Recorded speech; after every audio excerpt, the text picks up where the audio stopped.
Testing, testing, testing.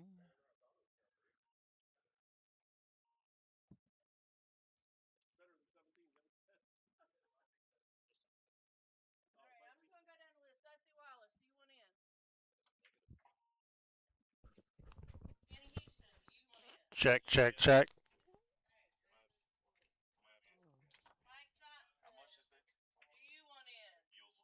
Check, check, check. Is that what you just did? Yeah, mine was loud as fuck. Well, you can't turn it down easy enough. Oh, That was really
So we're running a little bit behind just because they're doing the side pot at the moment, but they're almost done. So once they're done, we'll get you guys all set up.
good, right? I'm good. You need feet rub. You need a manicure. I do need both of those things.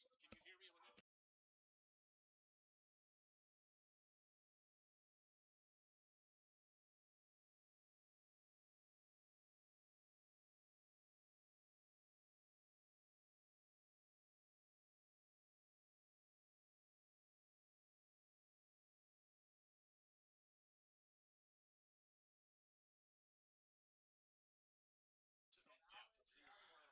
Alrighty, guys, we are getting ready to start up. We are running a little bit behind.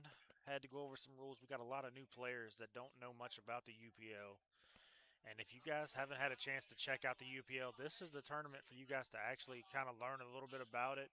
There's like 9 new people that don't know nothing about the UPL that's actually playing in this tournament today. And it's going to be an interesting bracket. I think we got a total of 18 players here. So, first up on our stream table, we got Jason Hines, who is one of our league operators, versus Doug Hall. And this is going to be an even race here. And we will be keeping you guys updated with the score as we're here. If you're watching, let us know if you can hear us. Audio is always, we don't have good monitoring on these headsets, so if there's anybody out there watching already, let us know. This is going to be a pretty good start in the match. Jason and Doug, both sporty players.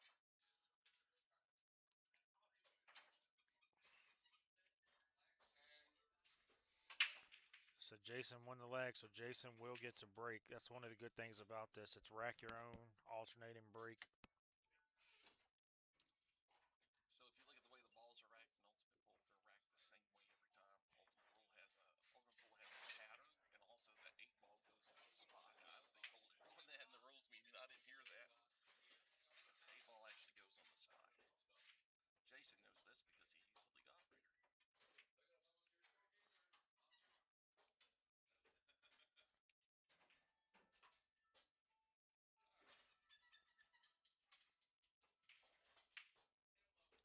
Sometimes a lot of balls go in on the break, and when you have the 8 ball on the spine, so it's not always, but I feel like it's more consistent having the head ball on the spine. As we've seen, 7 ball went straight down.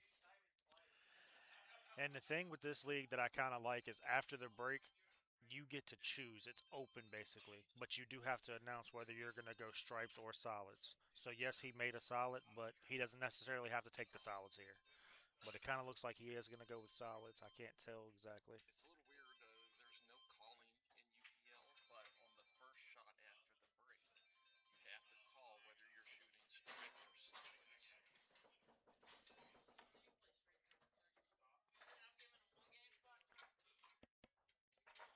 And also, if you call a stripe, you can't hit a solid first and then make the stripe, even though the rack is open. Bobby,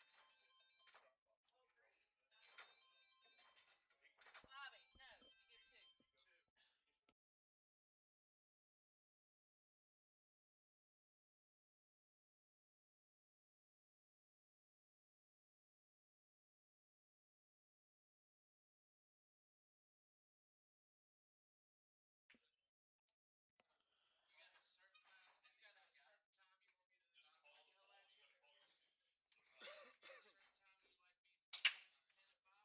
Jason's got a good opportunity here. The only thing I see as a problem is I think that's the 3 ball on the right side.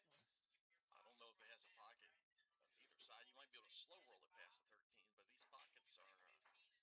If you played on the Predator tables out in Vegas for PCA, they had those huge pockets. These used to be like that, but the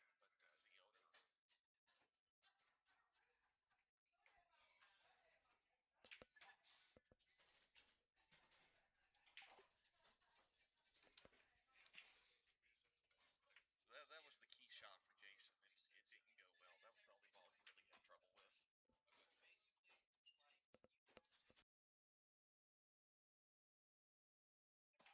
Check, check.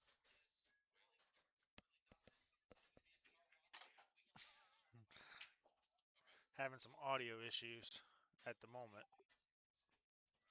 Okay, no, we still have nothing.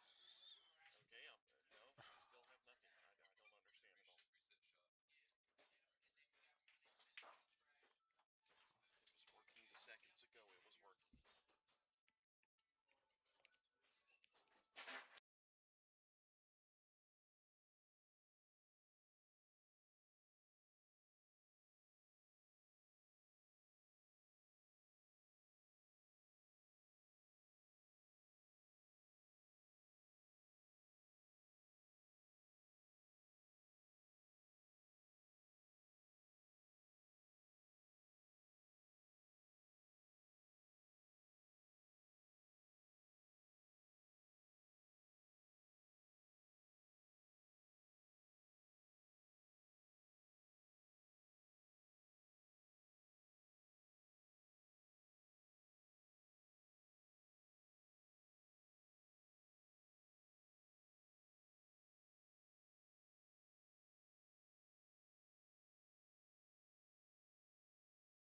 Okay, I think I have audio now. I do. I've even got monitoring somehow. Alrighty. Yeah, if you guys are listening in, just let us know if you can hear us. Yeah, I just switched out microphones. Of course, we tested it right before we went on the air, and then as soon as we start talking, it stops working. So hopefully this one will help. Looks like Jason's going to go up one here. Yeah, this was not a real clean game, the first game between the two of them.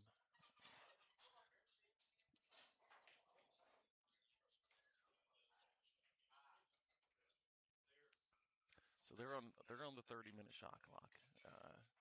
30-minute time limit, 30-second shot clock, but the overall game time stops during the rack.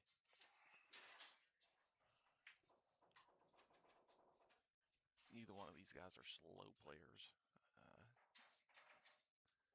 So I don't expect the shot clock to really factor in unless there's something very difficult that comes up. And the good thing about these matches is they're only 30 minutes long.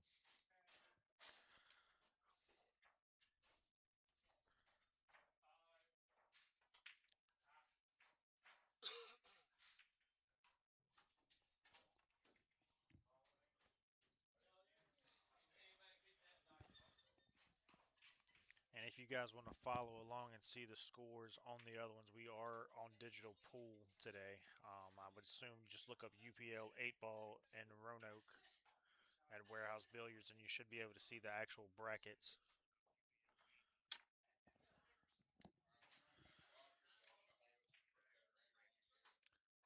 So this is alternate breaks. So Jason won the lag broke first.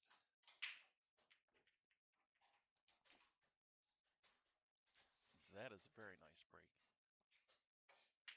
The only trouble I see here is he's kind of. I kind of like the solids here, actually. I like the solids, but what do you shoot first? That's Yeah. That's the issue. Maybe the 5 ball in the side potentially. You can, but it's. I think that's what he called. No, he called that. Yeah, he called it Called the the 7. corner. Okay. It's a tough starting shot, but they looked a lot better.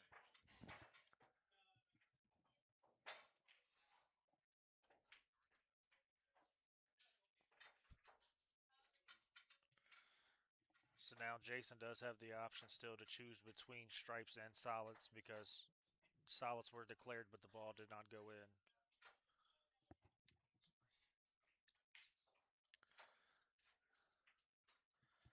It's one of the good things about this league is you got to declare which ball you want after the break. But it's kind of weird, like for the 8 ball, you don't have to call the 8 ball. It's basically a wild 8.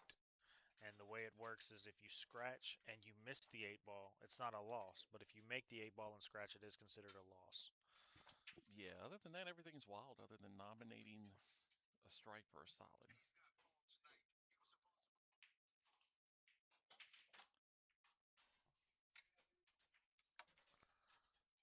So Doug has declared solids. So And this is a very runnable rack for Doug, and Doug's capable of it. The 4 ball leaves a little bit to be desired as far as where does it he go. might break it now. No, he made it worse. Yeah. He made everything worse. I think he still got the 7. But even with having the 7, it doesn't do you any good for the 4. You really need that 2 to be out of there so you have a pocket. Or the 5 if you want to try it in the side. Yeah, I think the key to running out there might have been shooting that 2 first, just to Yeah, I open was up a the little. pocket. Now what do you do? Do you Guess try you to shoot the combo? combo. Yeah. I mean, these are 7-foot tables, so it's not impossible. But man, I don't like shooting combos for the cheese. And then That's what he's looking at. if you shoot the combo, the cue ball runs into the 13. What do you have? You just don't know.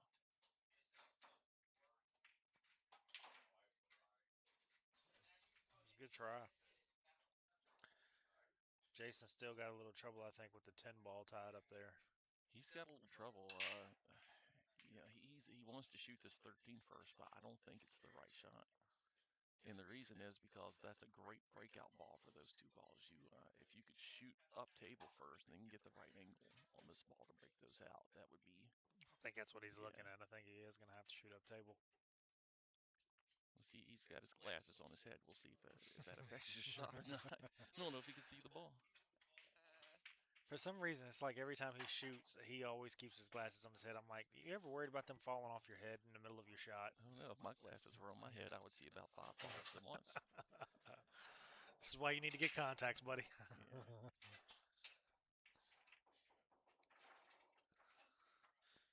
You take the 9 ball here? Is that what he's looking? Yeah. Yeah, the 9 ball.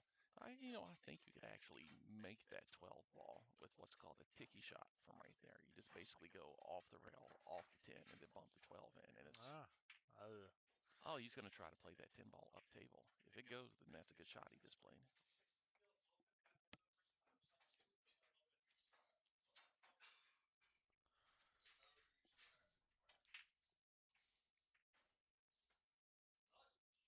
He could also just bury in between those balls if you wanted to. Yeah, that's a good shot. Yeah.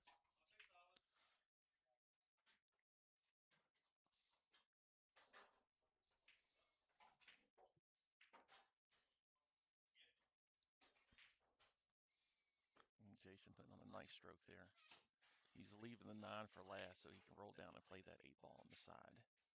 Unless he gets angled to play it in the other corner. But the 2 ball is why he's leaving that 9 ball for last. He should be out from here. Yeah, he's definitely going to roll it down and play for the cut in the side from here, I think. That's how I would play it. And if you go a little too far, you'll have it up in one of the corners. These tables are lightning fast and bouncy. So if you see guys overrunning position, that's why it's really fast. Oh. And he tried to baby it a little. Yeah, I didn't see that coming. I thought for sure he would have been out by then.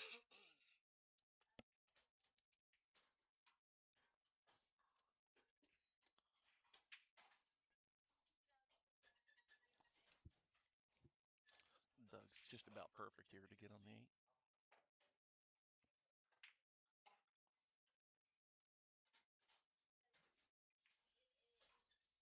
I don't like that elevation all of a sudden. I know he wants to get it back, but that's what happens. And he gets super lucky. All you can say about this shot is in UPL you don't have to call it. Yeah. And there's 6 pockets out there. Who knows? Maybe it goes. It just doesn't look like it from the screen, from our monitor. Oh, wow. I didn't think out. Yeah.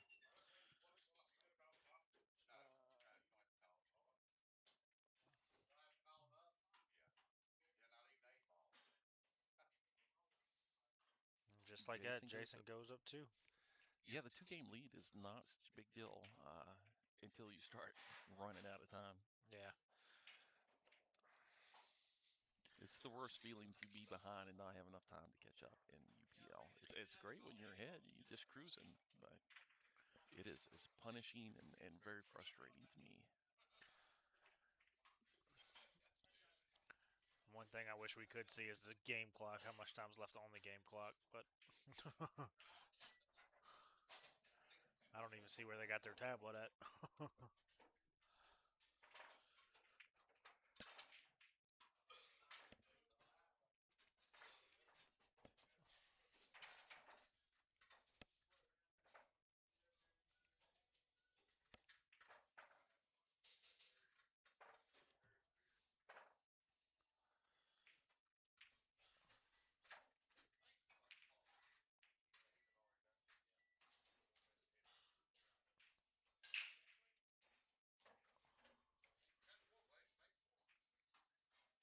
Jason's made a ball on both of his breaks. Really hasn't had a great look on either one of them. It's kind of weird having a really nice break like that. And there's nothing. I mean, I guess he's got the 13 in the side, but again, that's not really the balls you want here. You'd much rather have the solids, but you don't have an opening shot on the solids.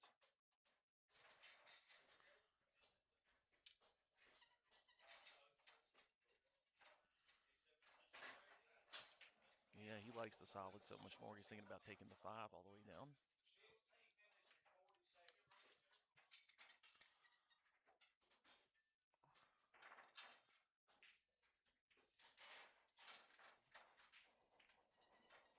like Good he's got the shot. shape for the 3 ball.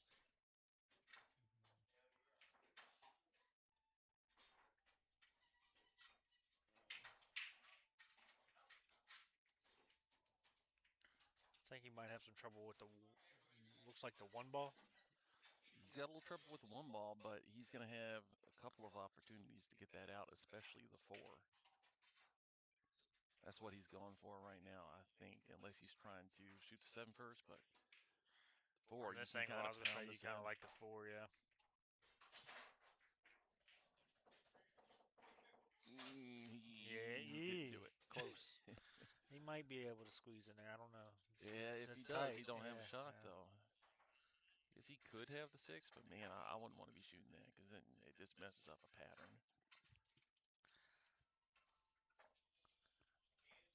I think here you gotta kind of. He's going to shoot the 6 Yeah. first. I like shooting the 7 first. Oh, that's nice. Uh, Yeah, well, like I said, he had a couple opportunities to break it out, and that was a very nice shot.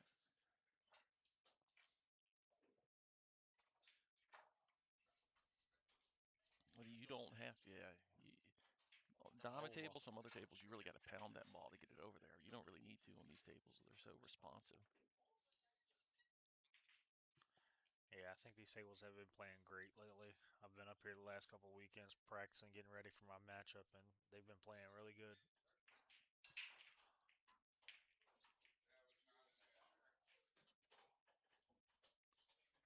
And this is the point where it starts getting frustrating if you're Doug, because I think I heard another table say there was 15 minutes left, and so it started at the same time. Probably roughly half the time limit's gone. If you don't win this next one, Yeah, now you got to know, kind of sit there and wonder. yeah, at the pace the games are going, if you don't win the next one, it makes it real hard to catch up, or you have to rush to run out. I feel bad for the people that have to spot the 4 games when they're having to spot 4 games to somebody. And Yeah, I mean, 30 minutes, it's kind of hard to do that. I mean, I'm not going to lie to you. I played it the other night in league and I had to spot somebody 4 games. And I milked that clock. I ran that shot clock down to like 2 seconds before I actually shot a ball and just yeah, milked that that's clock. I can tell you if you're doing that against me, you will win because I'll lose my mind at people stalling to run the shot clock out when I'm spotting them games. But It's that's the key with this league. And if you know how to work that clock, you're going to do very well. it's true. It's almost counterproductive to what they're trying to do. Like they got the shot clock and they got the time limit to speed the game up. But then if you start throwing out spots, it slows the game down because Yeah. guys are actually taking longer than they normally would to shoot to try to run out that 30 seconds. Oh, scratch right in the side. Basically, you can win just by if you're giving up 4 games, your opponent can win by just playing slow enough Hmm. to make it where you can only win 3. So if you do get an opportunity, you really got to run out.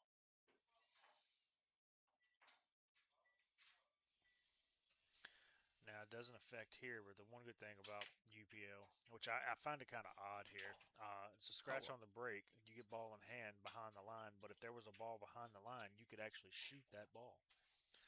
Still trying to get used to that rule. yeah, that wasn't on. Was that on the break?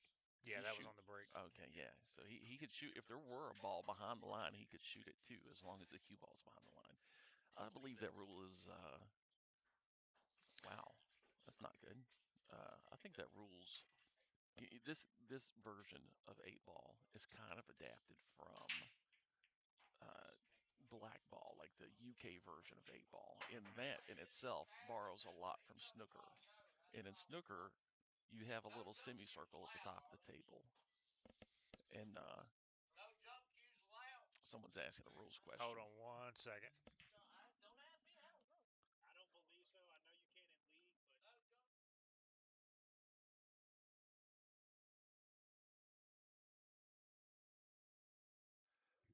Okay. No jump cues allowed, it sounds like. That was the question. And no, there's another rule coming up. It's all ball fouls in UPL. And Doug just touched the 6 with his hand. As a fat guy, I can tell you this is very easy to do. Just start moving around balls. So anyway, in snooker, there's a semicircle at the top of the table, and if someone scratches, you put the ball in it, and you can shoot in any direction. So I think that rule's kind of adopted from that. people yelling too much in this room while we're trying to commentate. So the table was open when Doug touched that ball with his Oh. hand. That changes things.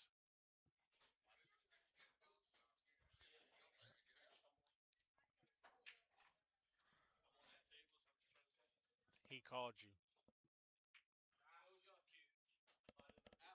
People keep asking us questions thinking we're running this tournament, but we are not. We're just Yeah, we're just talking to you we're just guys. here to We're just commentate. commentating. It's your playing partner's fault. He didn't tell you. No, he let me battle with it, so I can't blame it on him. So Jason kind of squandered a real nice opportunity there. I kind of missed it because of everybody asking the rules questions, like you said, like we're the ones running this tournament. What what did he declare? Solids or stripes? I'm Yeah, assuming. Jason is solids. Even though Okay. there's only 4 stripes out there, this is actually the first stripe that's been shot at. Wow. Yeah, Doug doesn't look like his head's in the game. Maybe he's not used to these tables either. I'm really not sure. I've never seen him play on a Predator. Now, I will say the good thing about this tournament is it's not a single elimination. It is double elimination. And it looks like Jason got an all ball foul. It looks like he touched the QO or the Wow. stripe. So These that's guys are happened to trying both to of them. lose.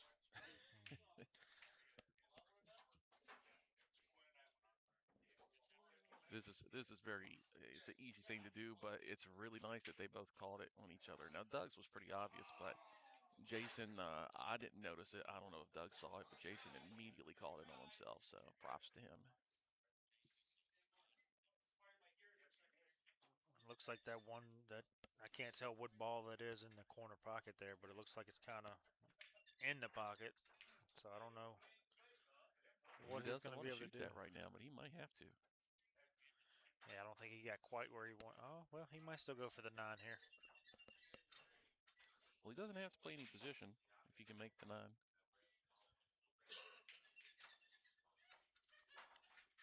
All right, he's got to play a little position. I was going to say just a Well, I little said bit. no position. I was being generous, I guess.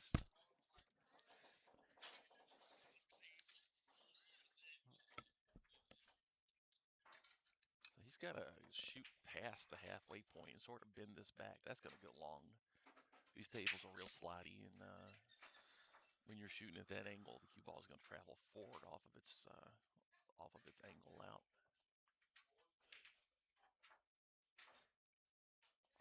You'd almost have to, from where he was shooting on the rail, you'd almost have to jack up and try to like bend it backwards.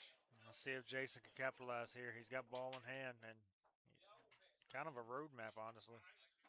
It is, except for the 1 and the 4. If you hit that 1 a little too hard and it drops over to the rail, it can cause an issue. He's going to shoot the 4 Yeah. right now because of that. Nice stroke. Now he definitely has Yeah. room, Matt. Got to leave the 1 for last so he can shoot the 8 up table. Yeah, I'm saying 7-2-1.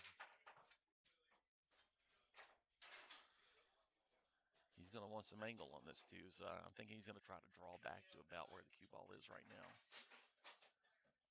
Yeah.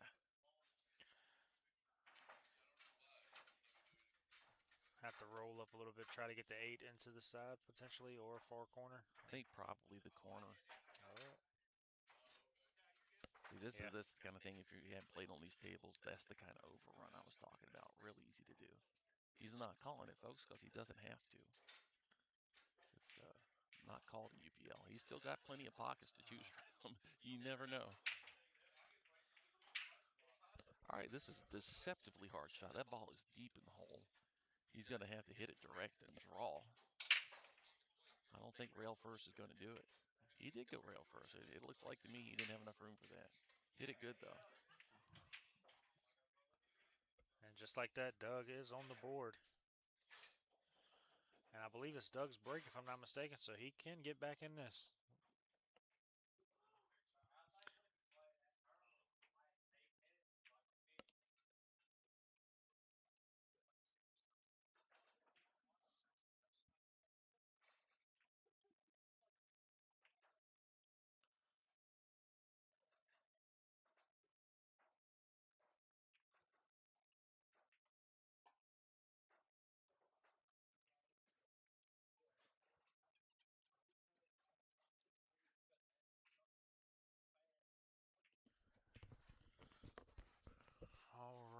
So it is 10 minutes left in this match. There you go. You see it. Did you see it there on the screen as we have somebody showing us? Our ring girl, Darren Musser, showing us what round we're in.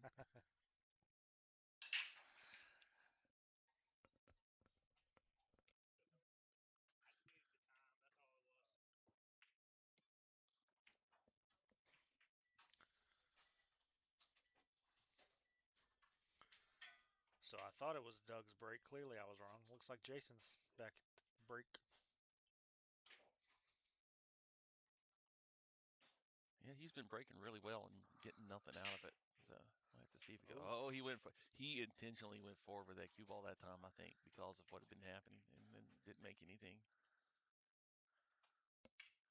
Took a little power out of it having that much English on there, and but he's been breaking great and not getting a shot before, so I don't blame him.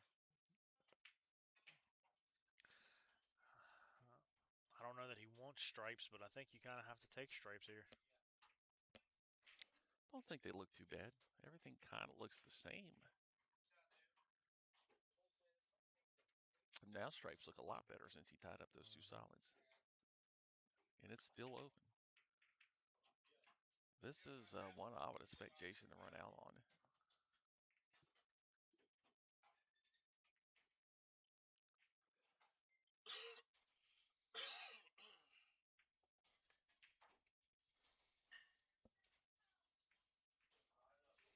I think he has to take a 9-ball, yep.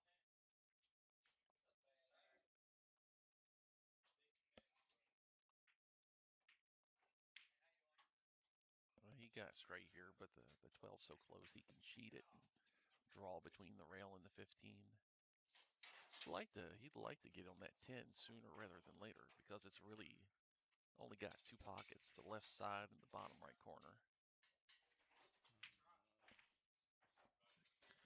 The pattern's probably going to be the 11, the 13 in the side, and the 10 in the side, because you can get on the 13 in the side to drift down. Like where he is right now would be perfect to shoot that 13. And it's all over. Not quite where he wanted it. You may be able to see this 15 be a little recovery shot if he can pound this in and go two rails. No, he's kicking. Almost made that ball. And look at that. No, he didn't quite get. Thought he might not leave the shot, but this ain't bad. Actually, this is great for Doug because he can get on the 3 in the corner from here, I think, if he's thinking that way.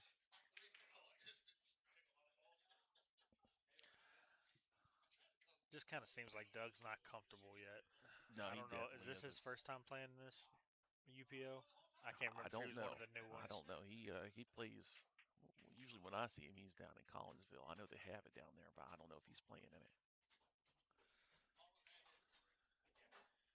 Yeah, you can tell if this is somebody's first time. They're still getting used to it and the rules.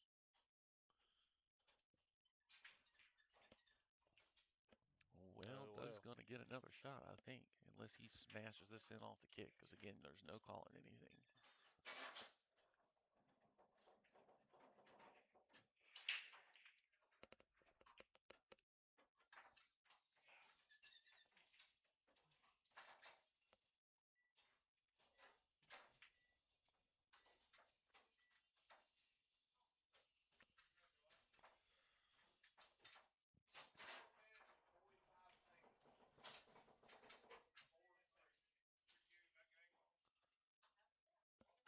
He wants to kick this directly in the side, but he'll take whatever he gets. Like that. And he got it. Oh my, wow. What a roll. The roll of the century from Jason Huds. That's crazy. That's, woof. Talk about the pool gods were on his side on that shot. That's the old league operator roll right there.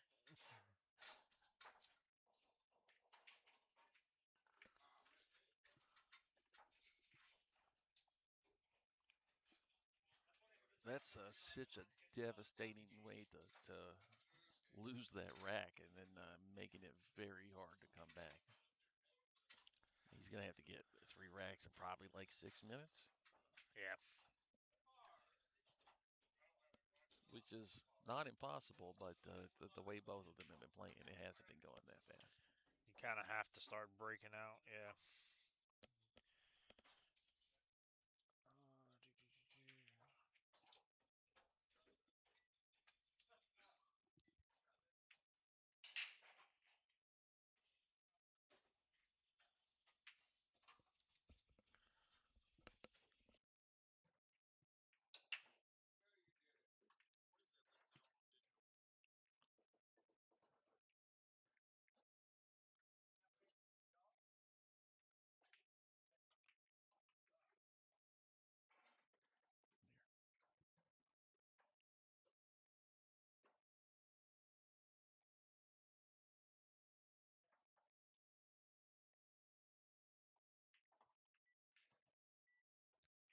Doug has a chance to bring one back here.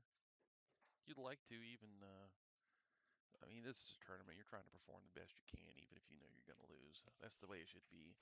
I'm not like that often. I'm just angry and smashing at balls if I know I can't win, but I'll try to be better today when I do play.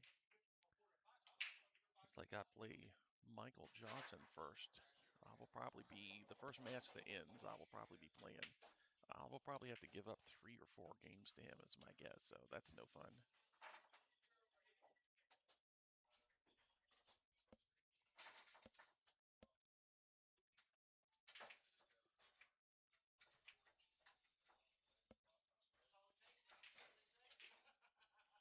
Oh, and Doug rattles it. Yeah, these pockets are way tighter than the default Predator pockets.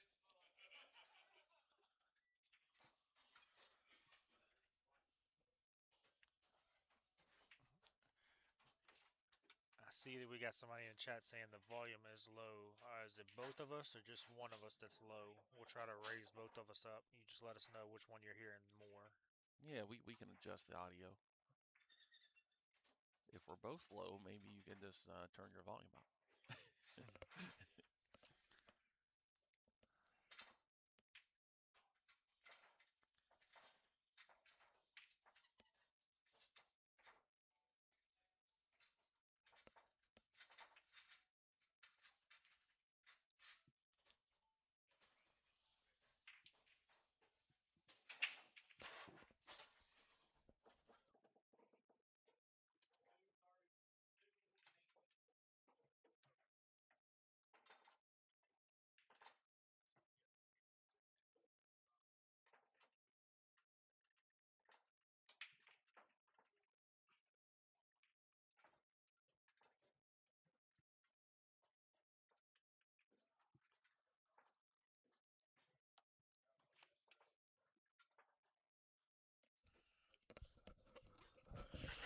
We're going to turn our volume up a little bit. Someone said it's too low. I'm not going to turn it up much. I don't want to blow out anyone's eardrums. Yeah. But I guess as long as we're both sort of equal, it doesn't really matter what the volume is. We did just get a score update on Bobby Andrews. I believe he is playing He's playing David Brown. David Brown. Yeah, David is the bar owner here at Warehouse Billiards Sports Bar, and he also owns Warehouse Billiards right across the street, where they sell cues and tables, and they recover tables and do service calls and things like that. They are both tied at 1. And Doug's ready to move on to the next bracket. He's not looking like he wants to do much more.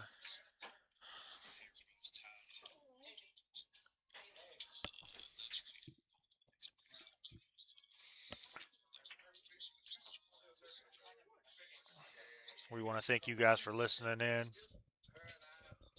Yeah, thanks for noting audio for us. Yes. It's hard for us to tell from streaming. We can't hear each other, unfortunately. We haven't got it set up to where we can hear each other, so it's kind of hard. So we're trying to just basically hear as best we can with everybody in here talking and everything.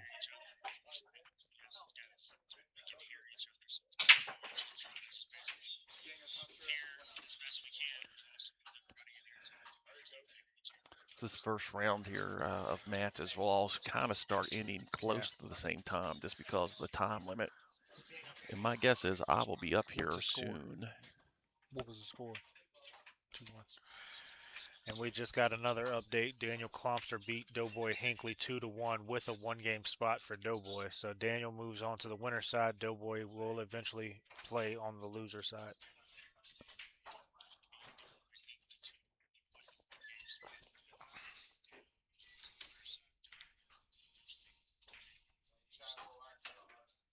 Jason looks like he might be out again here.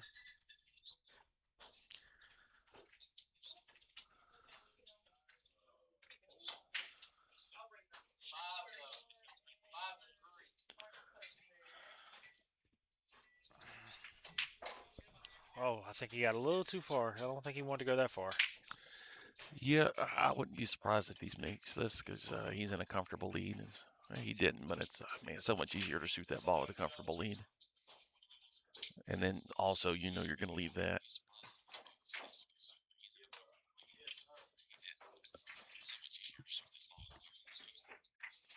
All right, I'm going up on some table. I don't know which one, but I will be back. I'm going to leave you with Daniel. We'll try to keep you posted with Dusty's score. Hopefully, I'll be able to somehow see it. Looks like Jason's going to go up here.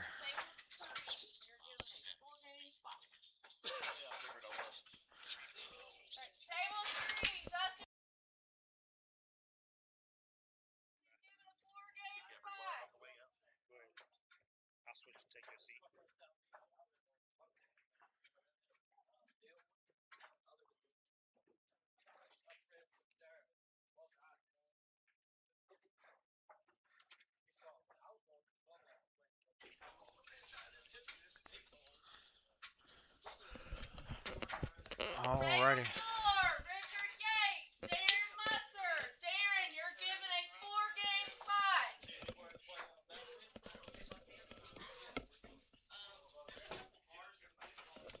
As we're trying to get all readjusted here, since my partner in crime has left me, so you guys get to deal with me for the rest of this match here. Just this one.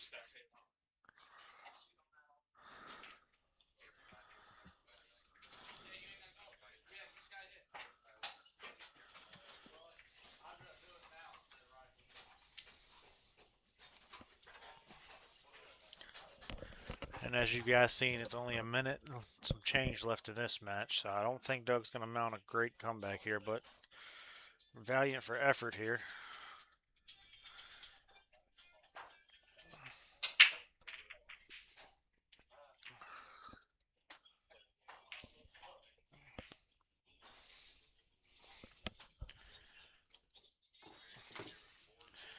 And you guys be sure to make sure if you don't follow the Warehouse Billiard Sports Bar and Grill page, make sure you guys are following. There's a lot of good events coming up here soon.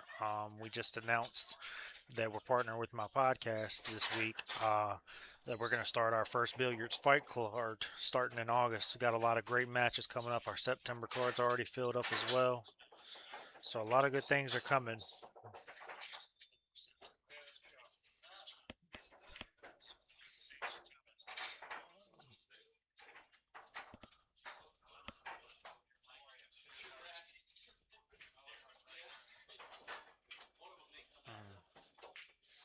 And that will end it. Jason takes the win 5-1.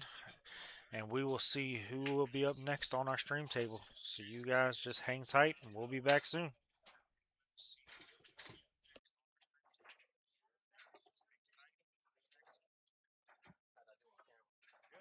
shot really weird. You bobbled a couple, but you were shooting good. I was like, holy shit.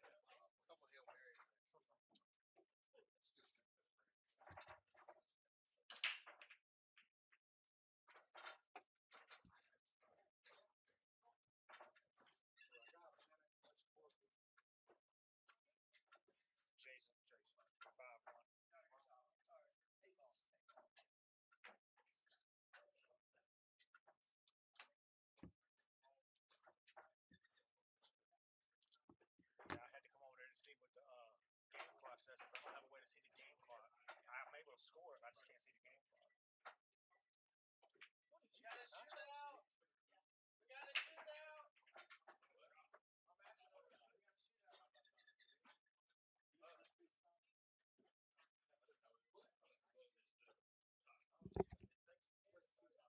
table is that? Bobby, what table is that?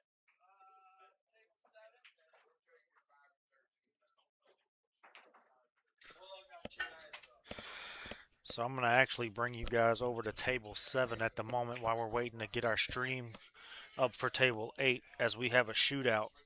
Bobby Andrews versus Dave Brown, the owner and manager here of Warehouse Billiards.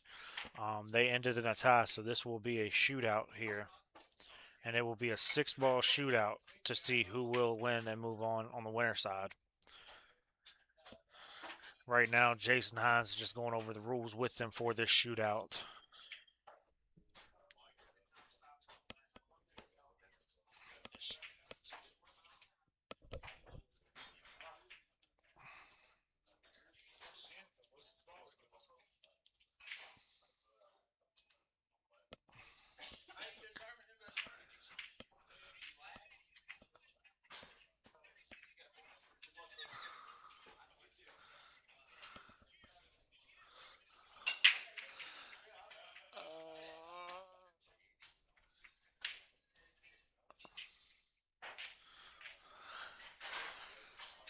Alrighty. This is my first time actually seeing a shootout for this, so this is going to be interesting. I'm learning something new today. We haven't ran into this before in our league night.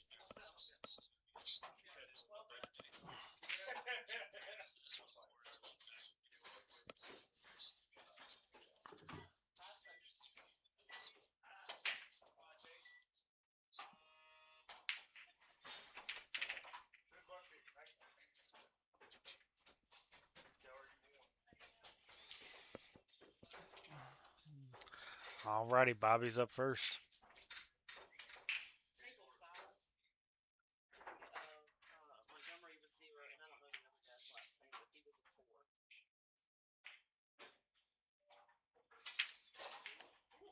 So basically, it's whoever can get the 6 balls out quickest.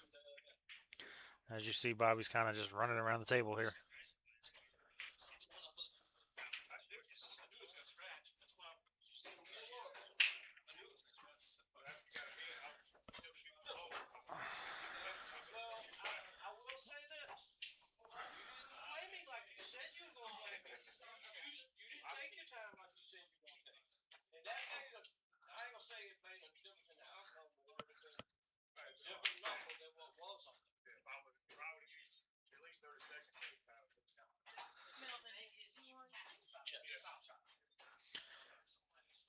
Alrighty.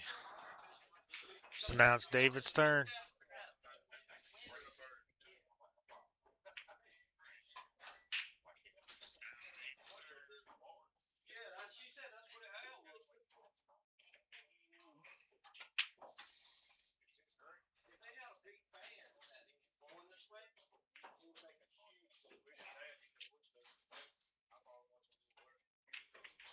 Table 8, Daniel K.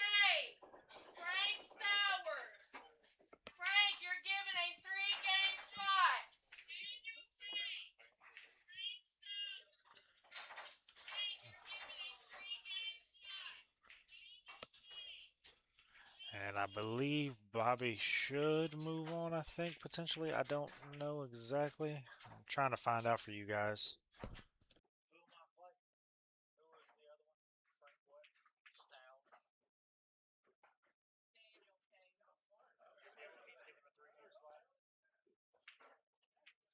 Are you Frank? Yes, sir. All right, so you're giving him a 3-game spot. So he's up 3-0. Sorry, I forgot to tell you. And just like that, Bobby will advance on the winner side, and David moves over to the loser side. So now we're going to switch you guys back on over to the Table 5. table 8 for our stream. Danny D. Michael, you're given a 2-game spot. I hate it. I ain't doing that shit again.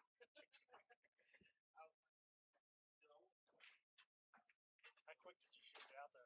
How quick was it? 26. How much was it? Like 40.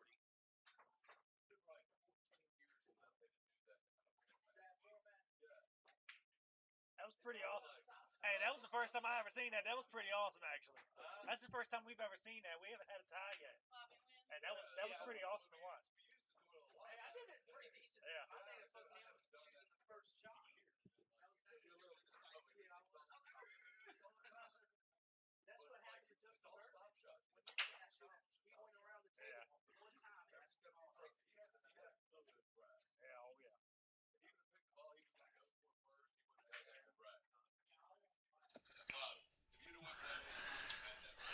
Alrighty. So we have Daniel K versus Frank S. And I believe this is both of theirs first time. Daniel's already starting out +3 because Frank is having to spot him 3 games. So that's the one thing about this league is you can either be spotting somebody or be the one being spotted.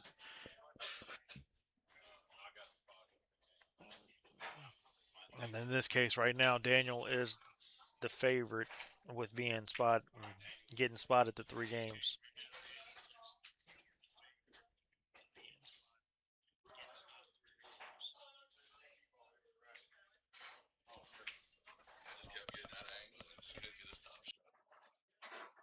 Yeah, it was sketchy. Sounds like, hang on, Bobby had a great one. I was like, oh, Yeah, I knew as soon as he had that. as soon as the 8 ball, yeah, I As was soon like, as the 8 ball dropped, I'm like, yeah, there's no way. The fastest I've ever been was a run. The 9 ball run, I could run out probably a minute 15. So I figured I was probably going to be at 45 seconds naturally. yeah.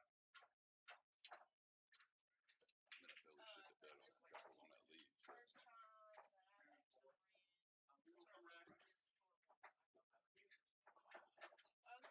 I think if I'd have got that ball down the rail, it would have been close, but I still would have lost. I'm pretty sure. It would have been closer. It would have been close. Yeah. But I still, I mean, I kind of just, my internal thought was saying, yeah, you're done. Just blast it down the rail and see if you can get it. The forever spot.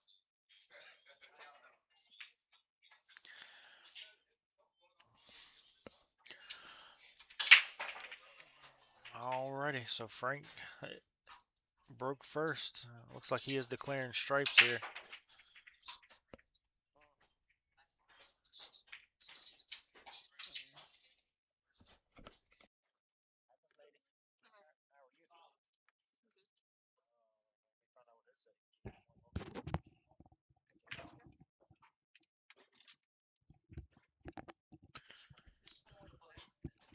Yeah. You should be all good. I don't think he's got it muted. Yeah. So we are joined by Miss Ariana, the Problem Houston. How are you doing today? Wait, am I good? Yeah. Okay.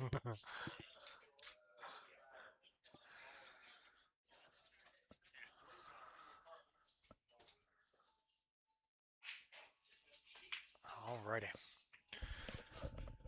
So how come you didn't play in this tournament today? My little cousin is over there. His birthday's tomorrow, so I went Oh, to go okay. pick him up. And I'm Okay. gonna hang out with him today. That's awesome. I'm not quite sure what Frank was doing there, but Daniel's got ball in hand here.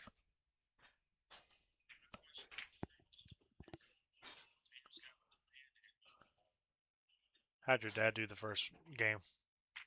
I think he lost 5-3. Okay. I think.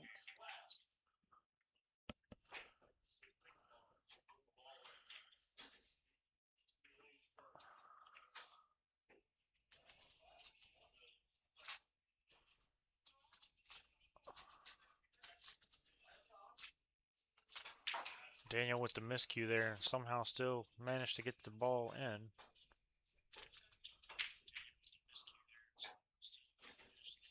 Looks like he's declared solid, so we'll see what he can do here.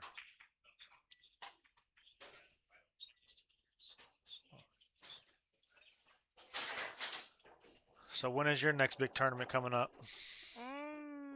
When is my next big tournament? If I gotta pick it up. Oh, I think August 14th to the 16th. I think I have a what's it called? The Level Up, like kind of like Level. It's sponsored by Level Up, I think. Okay. Like a tournament in. I want to say it's in Michigan. It's one of the ums. Okay. Michigan or Minnesota. It's one of the two. Are you excited? Yep. You've been playing really good. You won 3 JICs Yeah. back to back to back. Thank you. Thank you.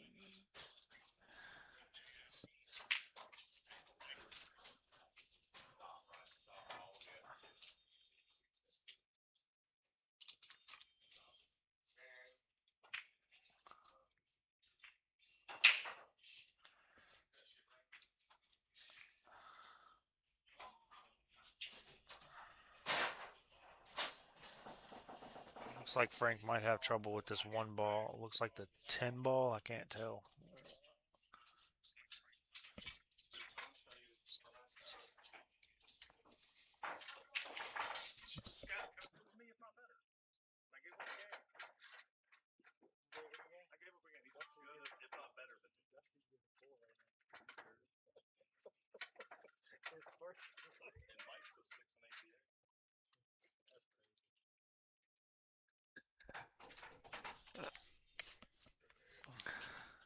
Tell my cousin that he can come over here. Yeah, he's more than welcome to.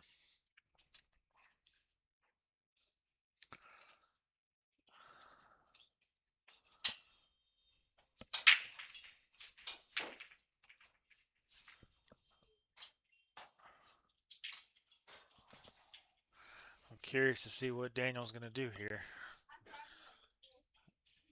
Is he solids? Yeah, he is solids. And this is his first time being in the UPL, any format. He doesn't play league or anything for UPL, so this is his first time checking it out.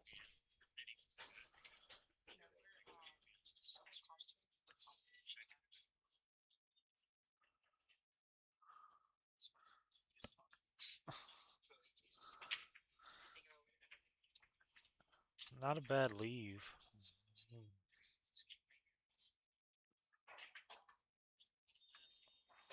Oh, that was a good try. Really good try. Yeah. What'd you say?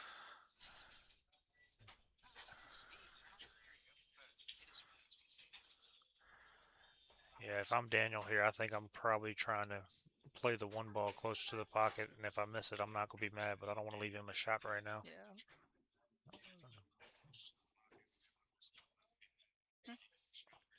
He might have a slither through there. I can't tell.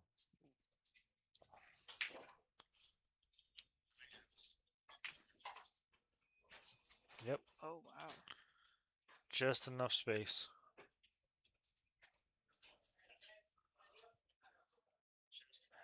And just a reminder, in this league, you don't have to call the 8 ball, so it is a wild 8.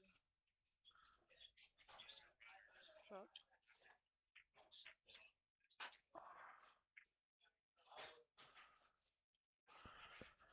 So Frank cuts into the deficit. It's 3-1.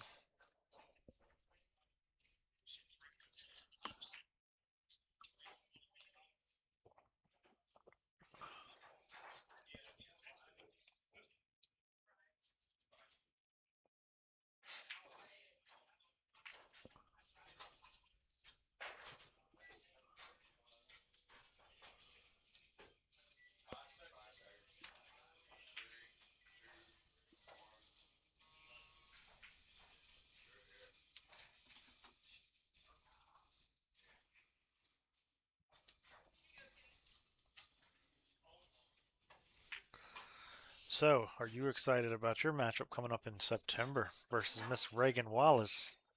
Did your dad tell you about that? He actually, I think he just told me about it. Like, it wasn't last night. I think it was like last week, a few days ago, something like that. But yeah, I'm excited for it. It's been a while since I've seen her. Yeah. But I'm excited. Yeah, I hadn't seen her in a while, actually. I hadn't even seen Nathan. I stopped at Diamond last weekend when I was down towards the beach, and I didn't even see Nathan in there.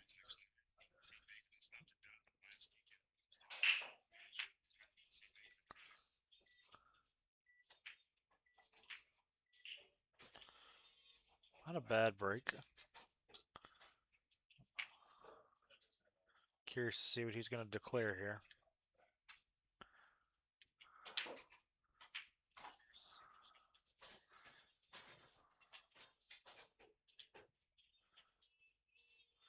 kind of like the stripes.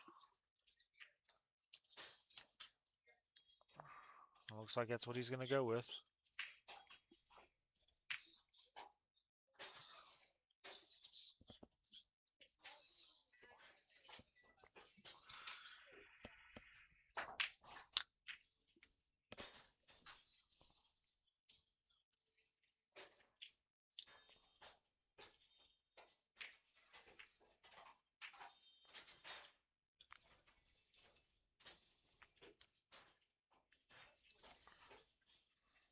Ah.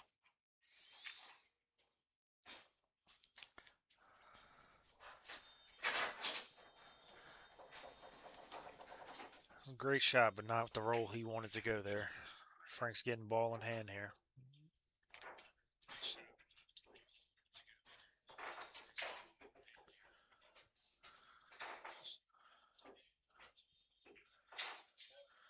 We've got a lot of good matchups going on right now.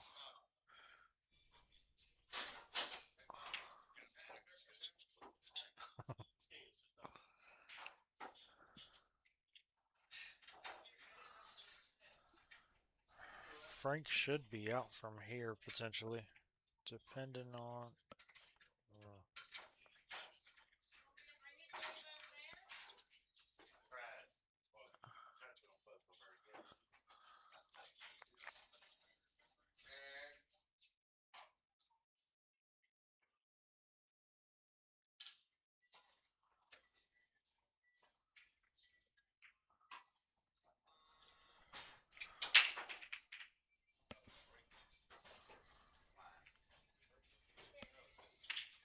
I don't think he got quite. Do with that 5 ball. Huh? I wonder what he's gonna do with the 5 ball. That's what I was wondering. I was like, I don't know quite what he's thinking. Maybe trying to get it back to get it in the side. Oh, that is. Wow. That is crazy. Table 6, Perry Hall, Doug Hall. Sorry, Perry Hale. My bad. Look at both names. Doug Hall, table 6, straight up. That will be the first game on the loser side, as we saw Doug lost to Jason Hines the first round.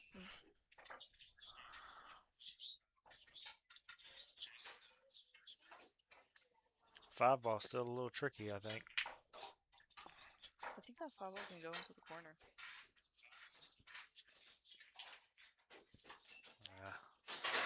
I think you might be right, at least from this angle. It's hard to tell from the angles of these cameras at times. Yeah.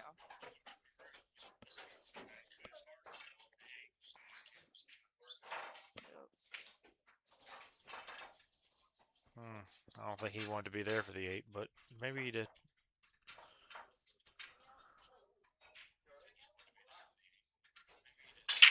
Oh, wow. Oh, wow. Oh, wow.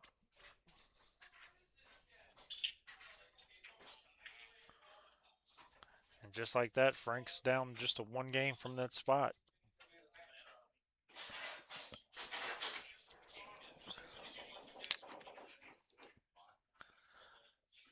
Table 7, Thomas Tolbert, Jason Hines. Jason, you're given a 1-game spot.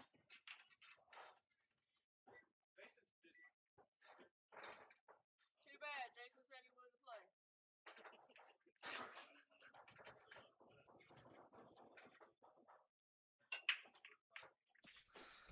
He has up all rights when he said he win. Alright. So Jason has been drawn to play Mr. Thomas Colbert. And they will be playing right here beside our stream table, so we'll try to keep you guys updated on that one as well.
Alrighty, I don't think he's happy about that one. Stripes are still a little tied up, so he should be good. Yeah.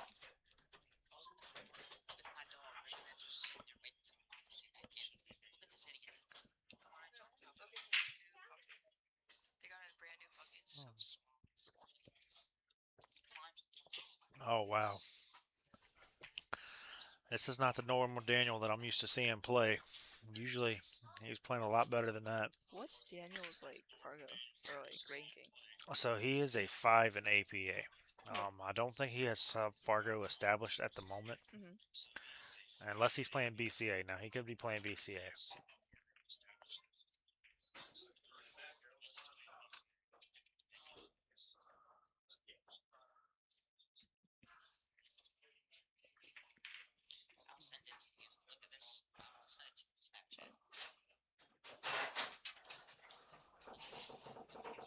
Do you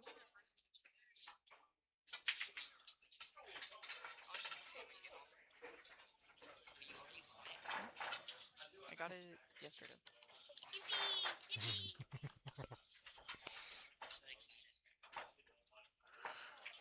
I'll be honest.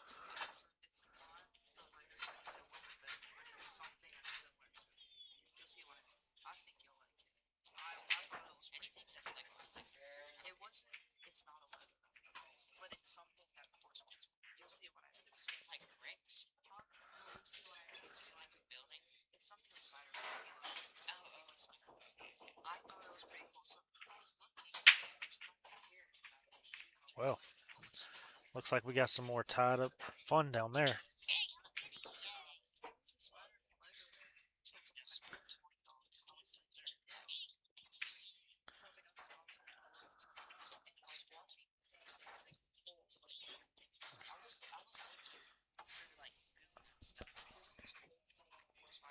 Still having some trouble there with the 1-7.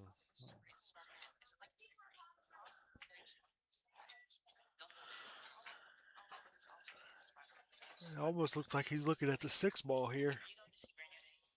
Oh, maybe not. Maybe he's taking the 2 off the table.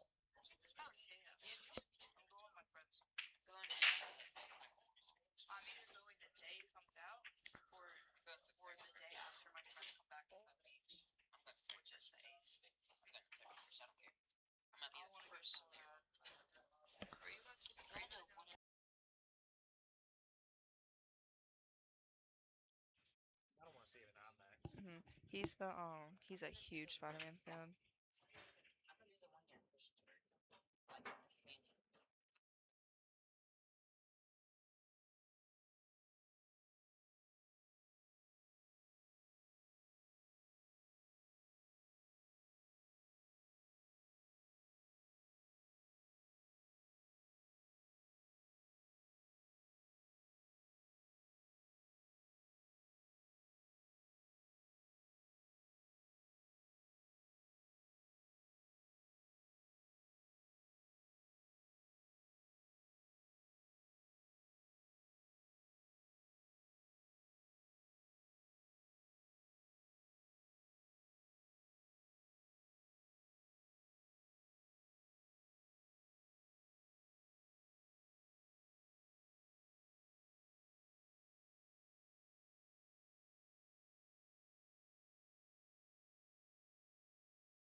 Wow. That was crazy. That might give Daniel a chance to keep his lead here. We'll see if Daniel can get this one ball in.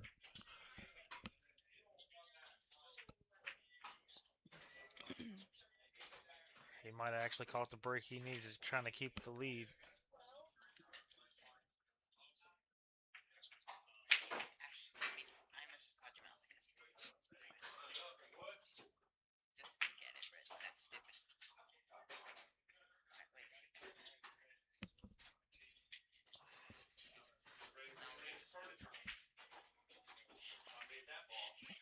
Have you watched that movie before? It's a movie from kids. And just like that, Daniel gets back on the board. So He is now up 4-2, and it is his break. So I'm going to ask Ariana because I know she plays in the UPL down here. What do you think about this league? about the what? What do you think about the UPL league? The UPL League.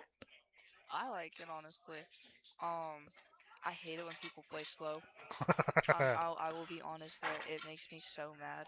If you're like you know like if it's like like a straight in shot, but then the next ball is like on the rail or something, and they go down to shoot and they stand up and they go around the table and then they're like, oh, okay, I got it. They go back around the table, stand up, and then I'm like, can you just shoot the ball?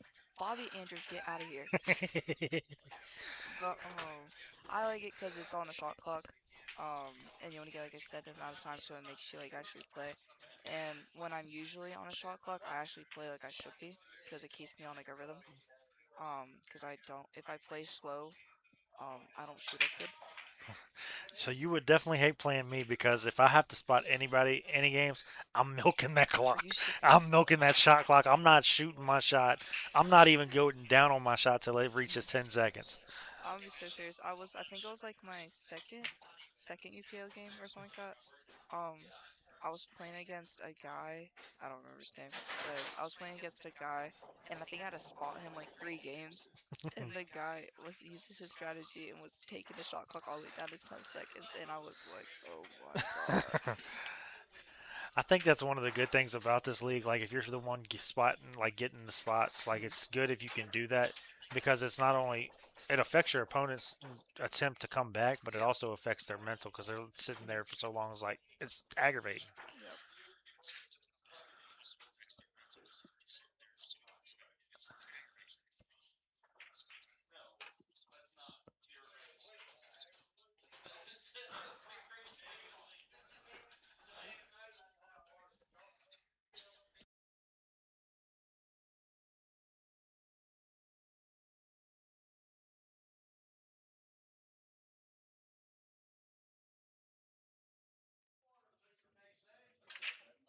But basically, I love the UPL.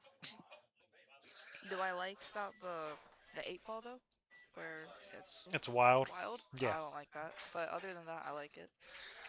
Yeah, Um, that's one of my biggest issues. I don't like that.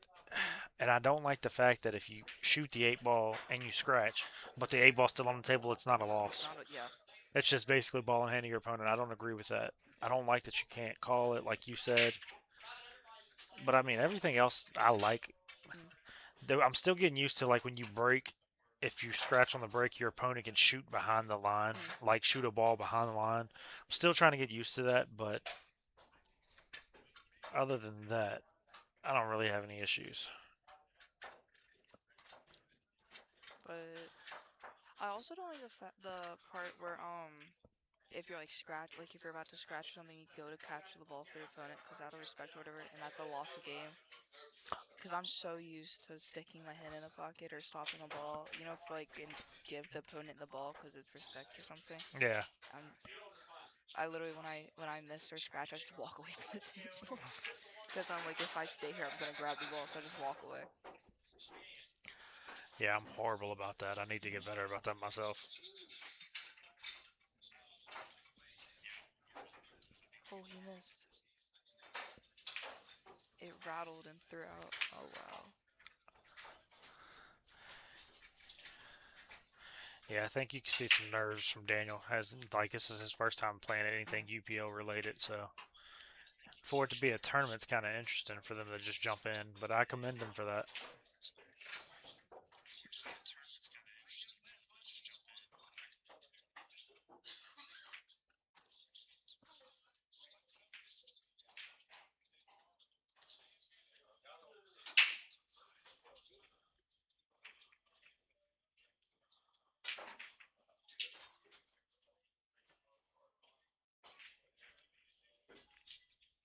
Oh wow.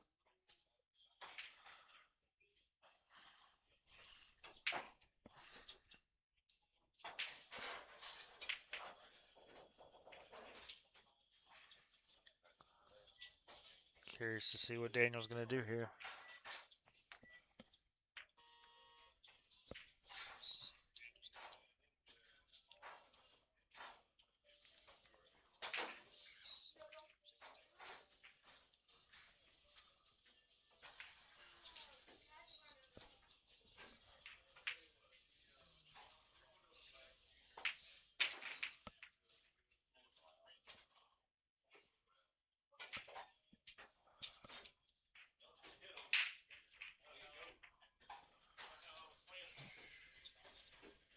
Definitely didn't think he was gonna do that, but okay.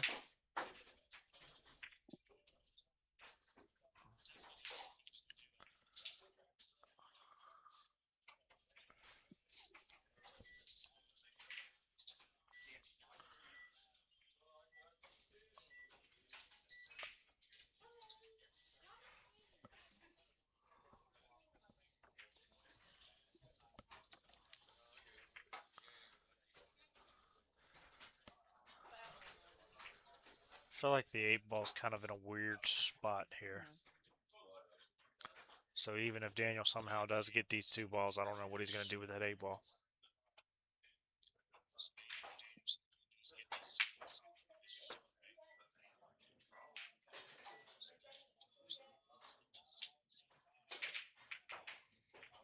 Not a bad idea there.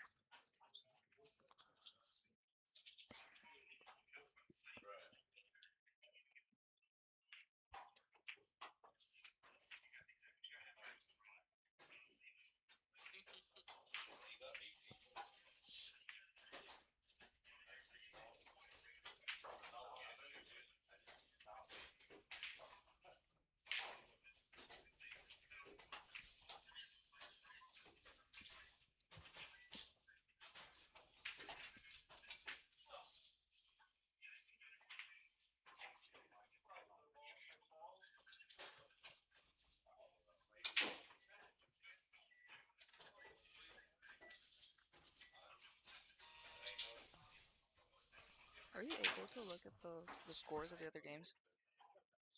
Are you able to look at the scores of the other games? Unfortunately, no, not unless they're scored.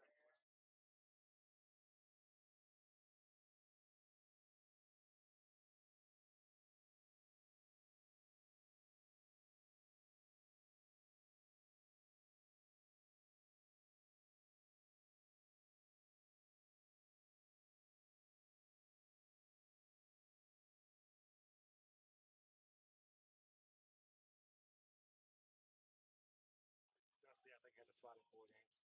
Wow. What do you think he's gonna do here on the 8? Oh, okay, go. Oh, I didn't even know it could go.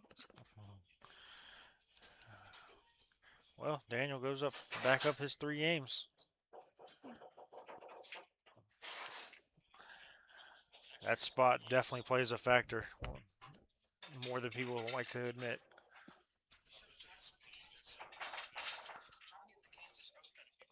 I'm surprised you don't have it on.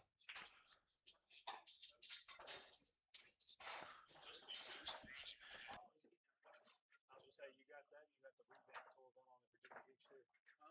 Revamp's on Virginia Beach right now. Yeah, but I mean that's it's all free. I got you. Just wait for 6 games.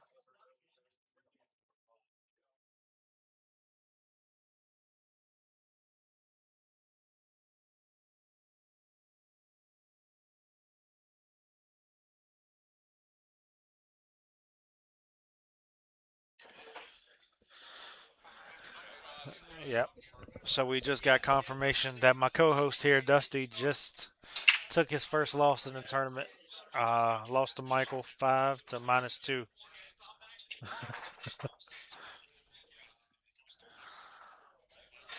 That's crazy. 5 to -2. How many games did he have to spot him? Yeah.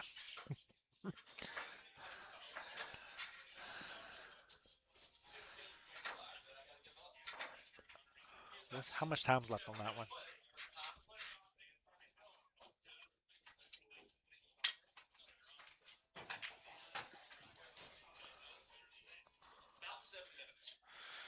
So we got about 7 minutes left in this match here. Does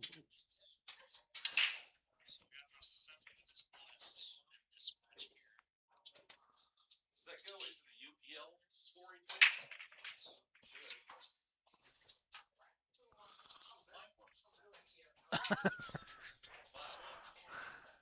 after We might have to get Mr. Kenny Houston here on the commentating soon. He's standing back around.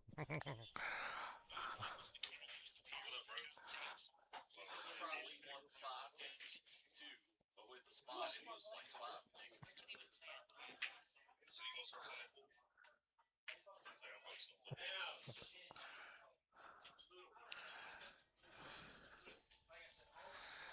I'm about to give him a haircut when we get home.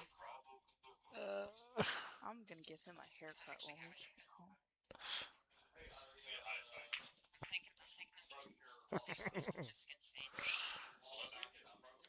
Do what Bobby does to his hair. Oh heck to no. He got too much hair.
Kind of looks like Daniel's going for the combo here.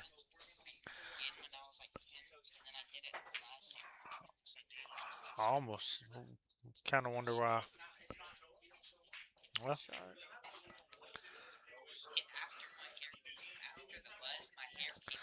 I thought he might have tried to play safe and kind of hide him, try to get a ball in hand opportunity there.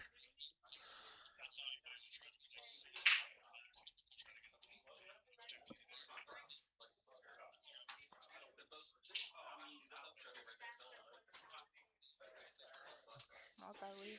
Not a bad one. Makes A ball a little fun. Me and Riley would have been perfectly fine if his dad had fucked that. We could have talked about it and been fine, but his dad's such a fucking prick. No, no, no. Got into it.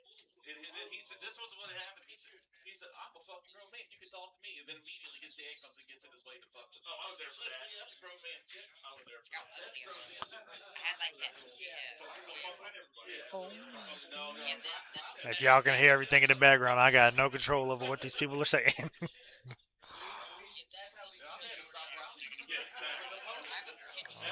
how Good loud shot. they are. Huh? They're very loud. I'm gonna tell you right now. If you see a rerun on Price is Right, you're retired. And I saw my first rerun on Price is Right this past week, and I said to Cindy, I said, that's a fucking rerun.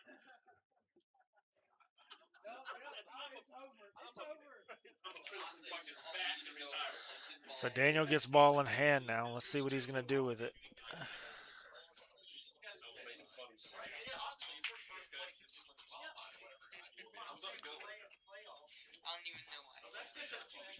So I was just getting ready to say you know somewhere else.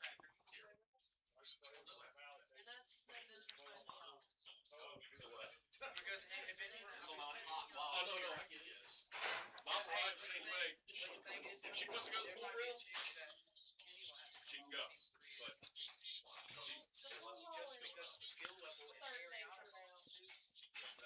what's first? Second nature is racing.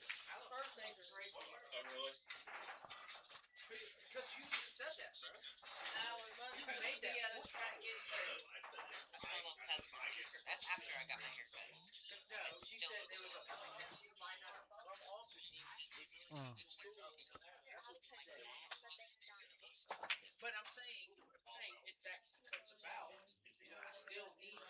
Still don't know what he's gonna do with this 8 ball here. Got married. Wow. That was something. I don't think he wanted to make that. I don't think so. It might be.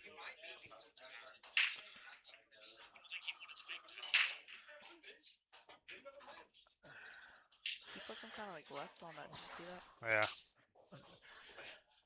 Daniel's getting ball in hand again. Let's see.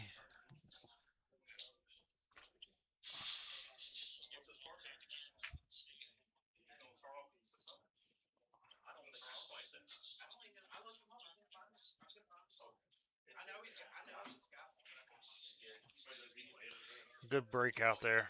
Really good breakout. If he bears down here, he should be out from here, but we'll see what happens.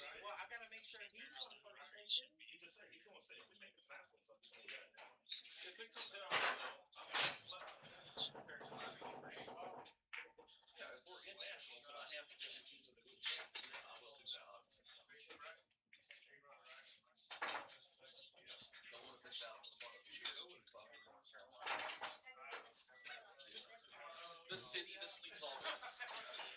Good shot. He makes it. I was looking at something, bro. Nothing going on. Y'all can hear Bobby in the background. And Daniel goes up 6-2 with that 8 ball going in. Hey, I have nothing else to do. And I think that actually ends that match. Oh, you ain't got nothing to So do. Daniel does advance in the winner's side. So we will be back shortly. We're going to see who is our next matchup on the stream table. You guys stay tuned.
side bet. That's what I got on me. It's all my money. Oh, so you got side bet? No, well, you, if you want it on this one. Make it 20. I don't have 20. Daniel I don't want to take your Hinckley, $15. Robert So, Gates, well, that's what I got. I ain't going to hit the ATM for it. Mike. Richard Gates. Talk today. Let's go, boys. Let's go. You got action. All right, $15. Daniel, you're giving up one game. I'm still on a live mic. Hello, folks. I got a $15 side bet on this if you haven't heard. So probably means it'll go exactly against me. I probably guarantee that Darren will win this.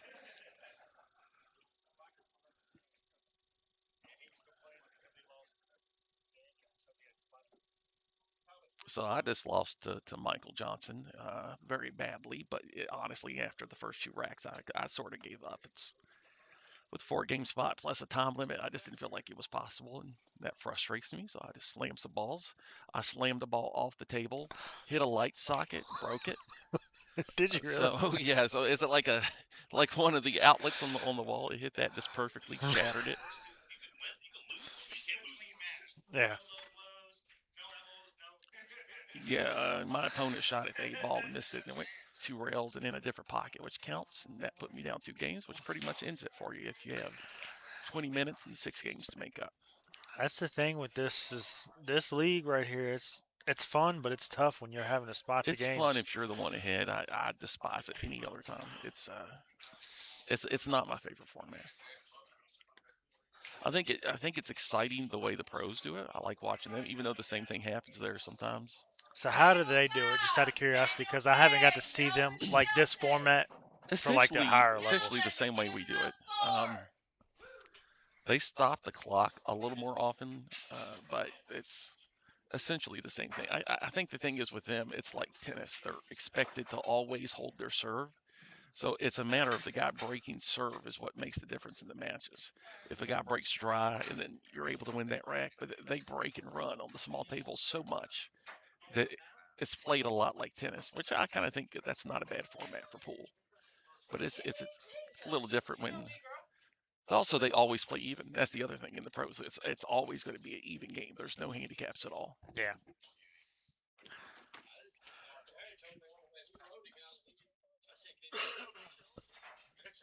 Table 4, Danny Dean, Bobby Andrews. Bobby, you're giving up 3. Oh. So Bobby has given up 3 in his Tough match matchup. for Bobby, yeah. too. And I did in the middle of our break there. I went over there and checked on Jason Hines' match. Jason was down 4-1. I think he just got that rack though, so it should be 4-2 over there. That's my boy. I don't care what anybody So Michael starts +4, and he's got the break. So we'll see here.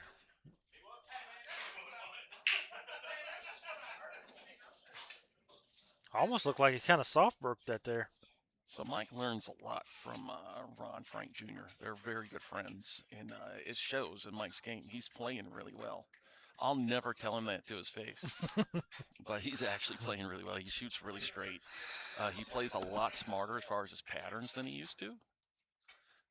So yeah, this is tough. It's tough with giving up 4 games to Mike. Now, what is Michael's Fargo? Interesting. That's you're a brave person to be shooting with one hand and all ball fouls. Darren's very confident. A little too confident. Might come back to bite him though. I don't know. Mike's Fargo, I want to say, is in the low 4s. I can look it up. I just didn't know his last name. I could have looked it up. I just didn't know the last name. Yeah. Well, he's got some really good players that he plays with a lot, and it's really helped him. You can really see he strokes nicely. Anyway, and Darren's he's an experienced player. Has been good for a long time. This all looks nice, except for Darren's really only got 1 pocket for. Look at that, and he's really only got 1 pocket for the 8 ball. Yeah. And he just kind of messed up his chance to get there easily. Well, I don't know about this one. Might have to really check this up with inside. Swinging around 5 rails, I'm not sure. Yeah, he does. Okay, he might try to shoot. He's gonna. You don't have to call it, Darren, but he might try to roll this in off the 9. There you go. Wow. It's not bad. And just like that, Darren's on the board.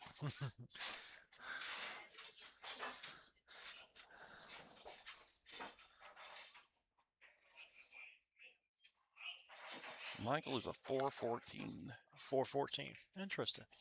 And Darren's, I think, right around 600, almost exactly.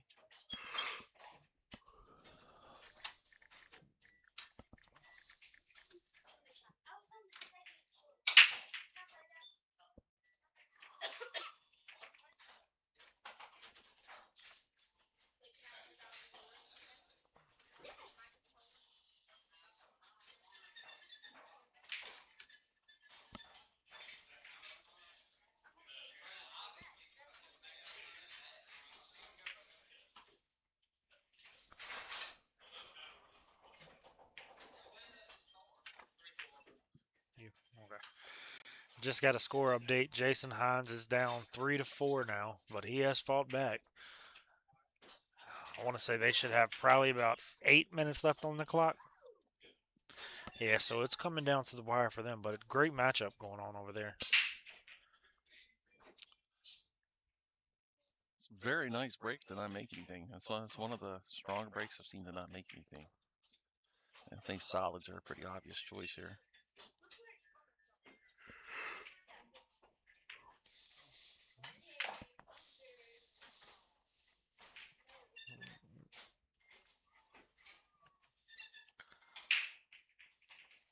Three ball in the corner or three ball in the side? I can't. Side for sure, side. He kind of looks like he's shooting it in the corner. It's hard to tell from here on the monitor. Yeah, I don't understand that unless you feel like you really wanted to let your stroke out, but it seems like pretty obvious roller into the side. Yeah, I was kind of thinking if he had that, then he might have the one in the corner if he rolled it up far enough. Still, Mike's in a favorable position as far as the balls go. Yeah, I think Darren's going to have a little trouble. Looks like a 10 ball's kind of tied up. It looks like with a 15, I think. Yeah, that whole 10, 15, 12 thing there kind of limits what you could do. He's almost got to shoot this first, but I don't even know if that helps you. Unless he could shoot it in the corner and draw into the 11, but that's real tough. It takes a lot of draw to do that. Yeah, that's what he was trying to do, though. And look at that, come out smelling like a rose. He really did. That's you can't fault the guy for that. Yeah, that's luck of the rolls. Mike's doing something. I don't know why. I think maybe the shot there is to try to get that cue ball as far away from those other balls as you can.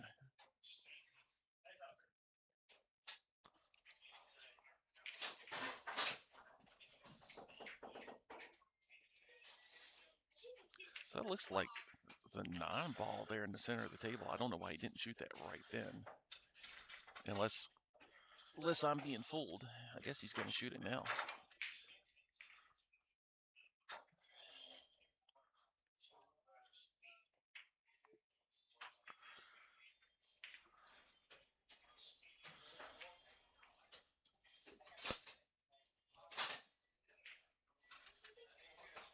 Yeah, that was the 9 ball, but he probably should have shot it the shot before that.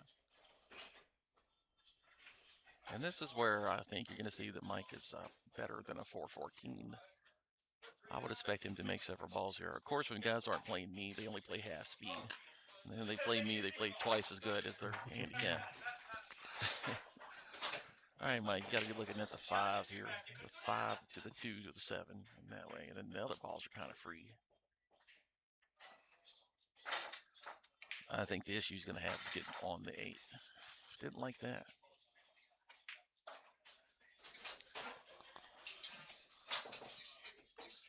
Kind of like just rolling for the 2 in the side here, but he just went around to the corner, which it's fine. If you make it, it's fine. But if you do that, it's not as fine.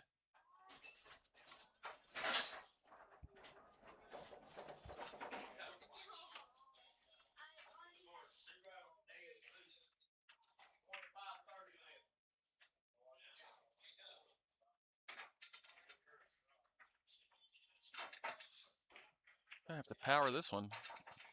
Yeah. That wasn't bad. He tried to bank that so it would create more angle and go into those balls, but he just missed the bank. There's no making the ball and try to power forward would make that pocket play real tough. Mike's just gonna, yeah, he's not really worried about making a ball right here. Yeah, that's a good shot. Well, the non-ball's there, but I still don't think it's gonna affect him. It's a good shot though. Not really a pocket for him, except for the hard one up in the top left.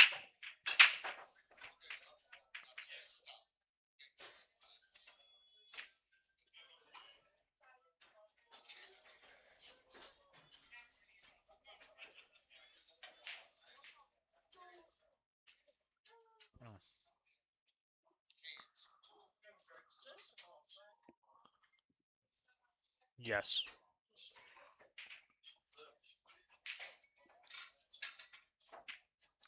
Mike's forcing the cue ball a little bit. The thing with the I was eight-ball, noticing that too a little bit. yeah, the thing with the 8-ball patterns is if you could roll the ball in and have a shot, then you should roll the ball in and have a shot. You just which side of the ball are you going to get on should be like the only thing you're thinking about. Though maybe he wanted to play that one up top first, but it's easier to just connect the dots. David Brown, Michael Questenberry. Michael, you're giving up one game.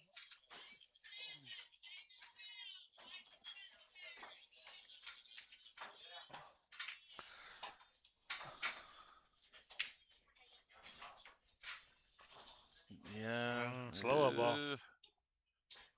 Yeah. Forcing the ball is now he's traveling the cue ball more than he needs to because of that. Whereas he could have just rolled in and had one in the side. Still doable here because you don't have to worry too much about position.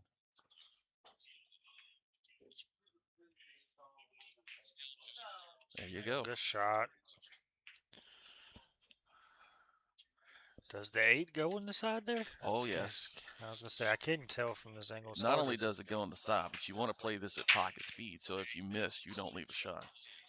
And by pocket speed, I mean just hard enough to fall in the pocket. And not, you don't want to shoot it to where it'll come back off the rail if you miss.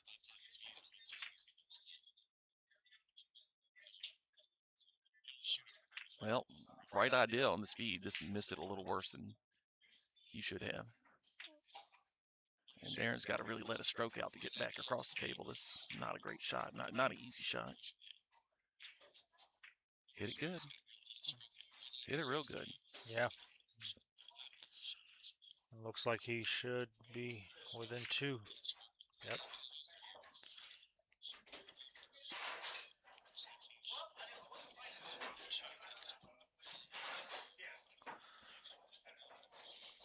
So Mike is illegally using the cue to push the coin off, and David did not see that the owner, or he'd have been over here on him, thrown him out of the bar. No, he wanted to throw him out of the bar, but he does ask that we use our hands so we don't mess up his coin offs. Yeah. So we'll go ahead and penalize him again for that on the scoreboard.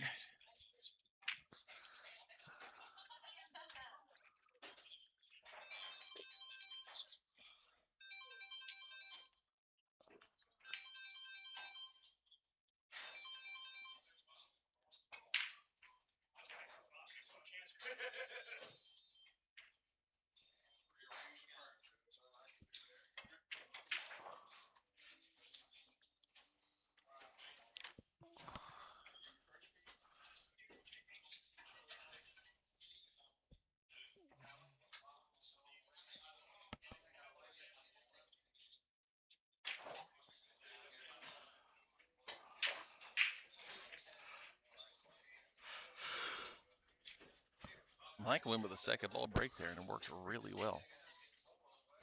Nice little soft second ball break, too. I'm texting him right now.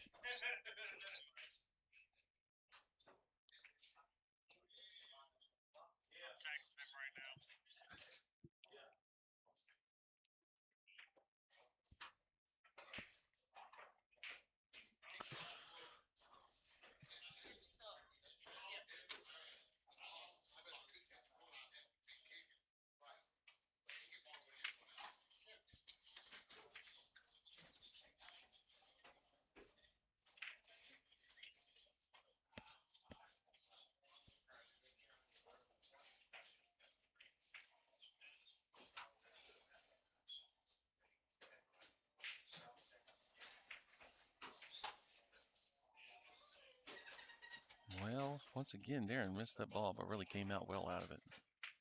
I guess this one goes, but it's not much of a shot to start with. Yeah, because of that, it doesn't really lead to anything. He's gonna, I guess, have to bank that. Looks like the 14. Can you He see needs this? to float this across. He can't hit this like that. Well, I guess he can. Maybe it looks different from there. It's a good shot. I didn't know if he was solids or stripes there. I hadn't been.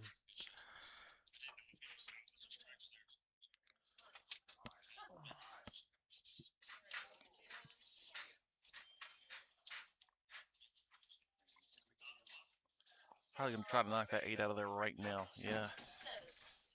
That was as good a time as any. Then it puts the non-ball back in front of it somehow. I was gonna say I thought he was gonna trap it up again.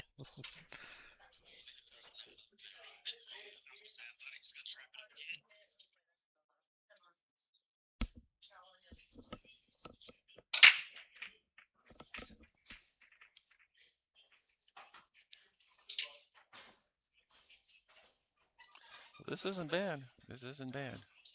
That 8 will go on the side, and he's leaving the 7 there as the key ball, so that's not too bad to get over there. A little straighter than he wanted. You'd like to be going to the left of that a little more naturally. Now he's got to either force it with one side English or the other. You can force it with like top inside. Yeah. You just play it in the left side or go outside. Outside's probably the best. Yeah, that's what he did. Still would have been easier with a little more angle. But this is pretty much perfect. Table 6, Travis Montgomery, Frank. Frank, you're giving up one game.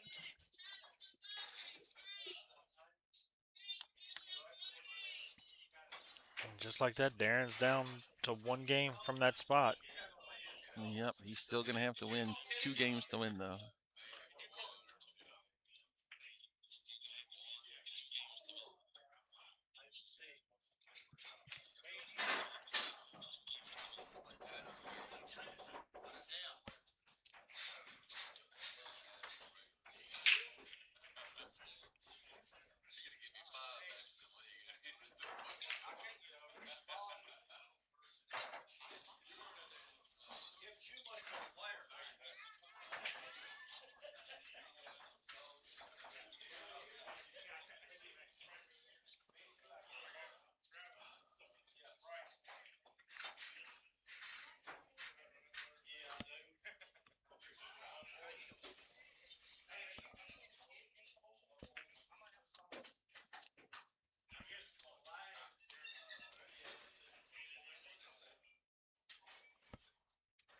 And that rack looks pretty crooked.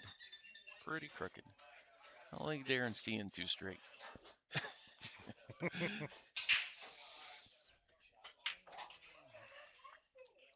Yeah, that probably kept him from making a ball. I don't think the crookedness helped him any. There's actually, I don't know if you know about this, Dave, but there's a laser on these tables. Yeah. You can wave your hand over one side of the light, and it will put a laser across the middle of the table for you to line up the rack, which is pretty darn cool. I didn't know that. Yeah, I didn't know it either. I saw Dave do it one night, and I was like, whoa, where'd the laser come from? And he showed me there's like a little sensor mounted to the top of the light on the rack side. You wave your hand over, and there's a laser that comes up.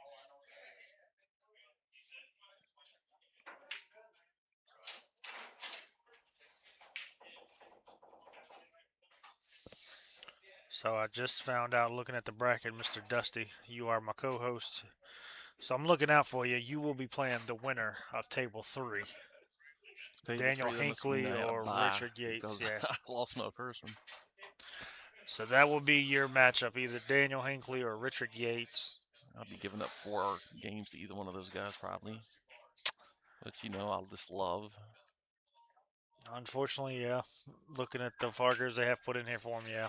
That's okay. That's probably a fair match against those guys than it is Mike.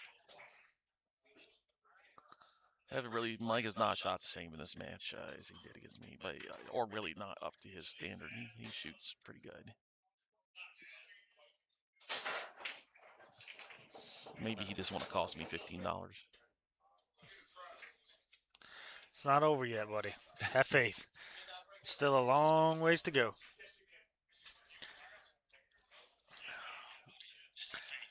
It's a good shot. He's actually in the window. I think that 9 ball goes. And if the 9 ball goes, then you could do some different things. You get that 11 out of there. Yeah. You could hook yourself.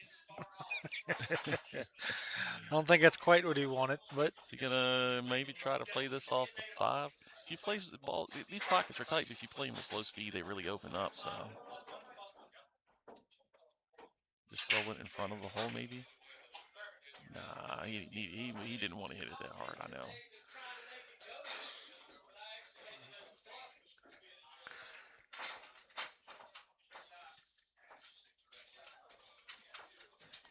Can't tell if Darren's 3 goes. It definitely goes in the other corner. I was gonna say, yeah, I think it's trapped in the 1. But he would have, if he's on the, yeah, he wasn't on the angle there. So he's got to, at some point, get an angle to get to that spot because you can't just do it from anywhere.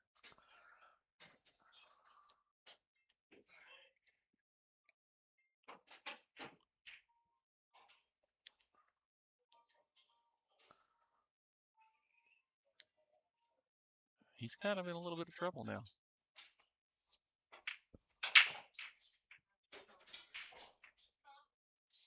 Wow.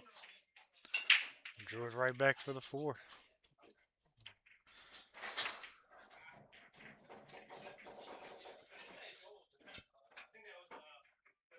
Not quite where he wanted to be, I don't think.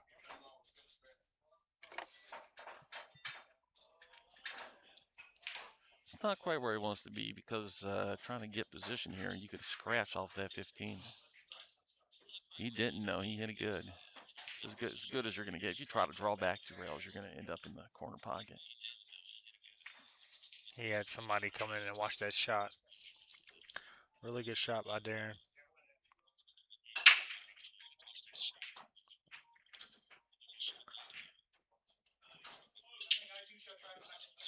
Well, Mike, now's your time. Yeah. You really just need, I mean, you win one game with this kind of spot, you're put yourself in a huge position. That's another example of Mike throwing that cue ball around when he could have rolled it in and played the 15 in the side.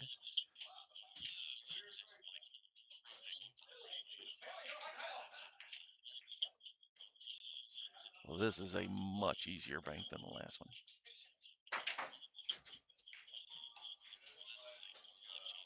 Oh, he showed it. Less the distance, though. Mike needs to, I don't know, needs to settle down a little. He doesn't seem settled now.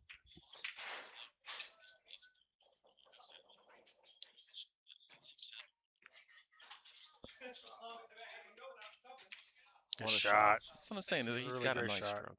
That's not, most 400s aren't making that shot. Unless they're playing me again. And all that time forcing the cue ball around, and now he does a drawback for the side. I was wondering, I was like, why wouldn't you draw back for the side I mean, there? this is probably the way you're supposed to do it. I just really expected him to draw to the side. I think I might have tried that. But this is not a bad option either. This is huge. He's on the board. And if you're just following in, that's his first game, but he starts with a 4-game spot in this format.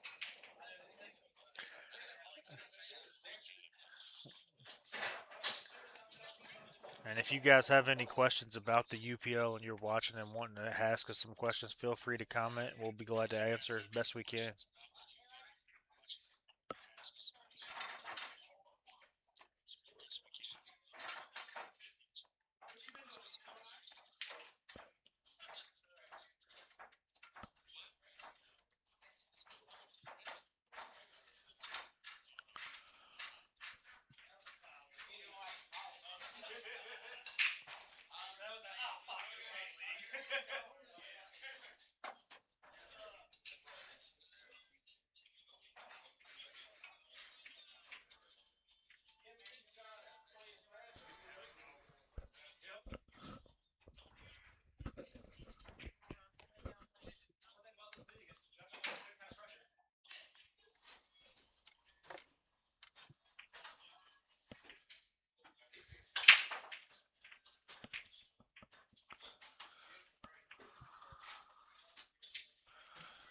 Looks like Michael's actually going to get his break stick now.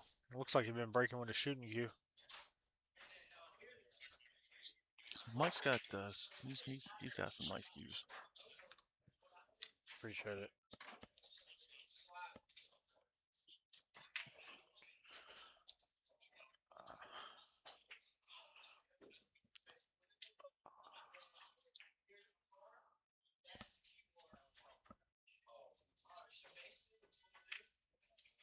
Kind of looks like a kill wood from here. I'm not sure if that's what it is or not. And that was, it'd be hilarious right now if he broke like that and then went and put the cue back up.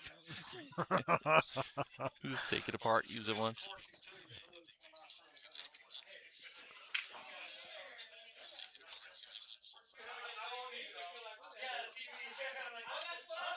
This is another problem in this format because there's a time limit, and now he's had a bad break. This was not intentional, but it could be intentional for some folks.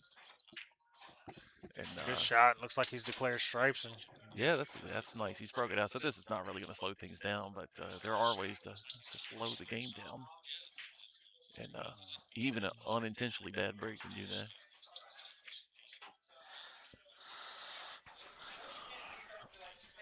He took stripes, right? So Darren's got solids. Everything goes here for him. Everything, even the 8-ball. really good shot by Darren there, right at the rail.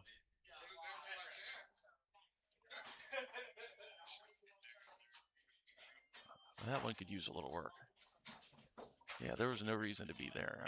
There was plenty of room and places to get. It's like you can see the 4, though.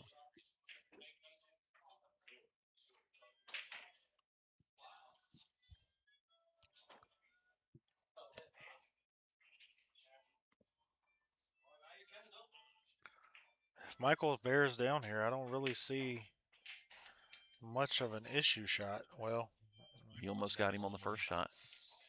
But he actually is in great shape now.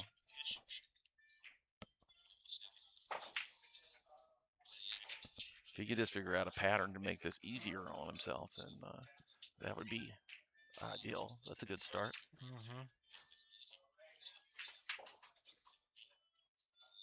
I think here you want your 15 ball to kind of be last potentially, depending on the shape he gets.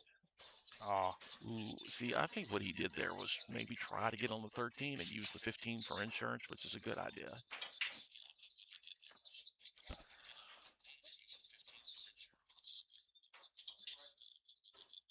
He's once again left Darren in a tough spot with that 5-ball, though. now I think you kind of got to take your 15 here. I don't think he's going to. He also has the 11 down there. Now, Darren might try to shoot this 5 and follow it in past the 11. It's really a higher percentage shot than you would think on this slick table. It looks like what he's going to do. Doing. Oh, he didn't even aim that close to correctly. He was a little quick on the trigger. You really got to hit the ball dead and at a different speed than that.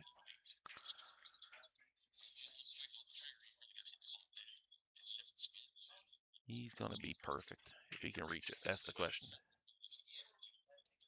Yeah, he doesn't like the reach, so he's going to go with this one first. I don't blame him. 8-ball might be a little fun here. Yeah, a little funny with the 5-ball there. Oh.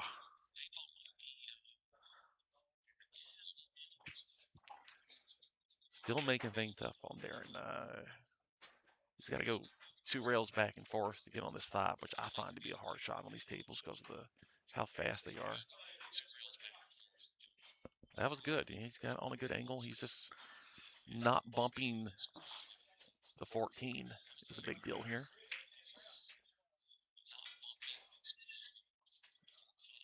It was pretty good too. Hard shot, but pretty good.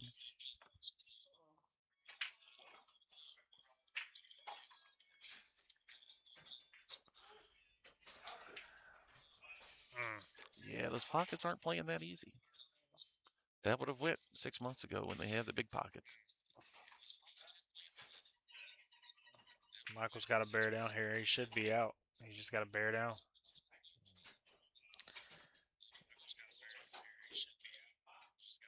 Oh. Oh no, that's where the speed comes in, man. I'm telling you, it's a fast table. There's a lot of tables. Ooh, Oh, a lot of tables you hit that shot when it's hanging in the pocket, and the forward momentum of the cue ball after it hits the rail slows it down and it dies. Oh, wow. But on these tables, it doesn't seem to. That you can't do like the force follow after it hits the rail. Somehow Darren makes that one after missing the last. gets it down to with one game again. It's one And game. it I don't know what the time is. should be Darren's break, if I'm not mistaken. They've played 6 games all. No, 5 games altogether.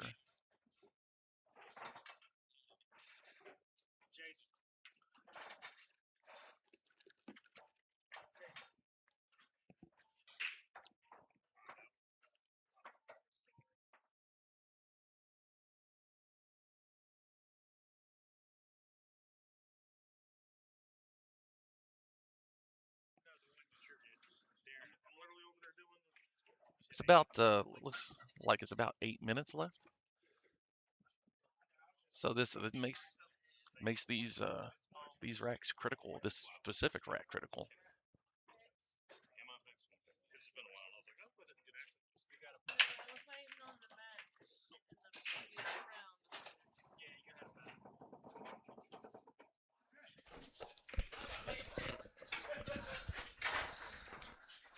And it looks like Darren broke dry. Michael really needs to bear down here and get back on the board.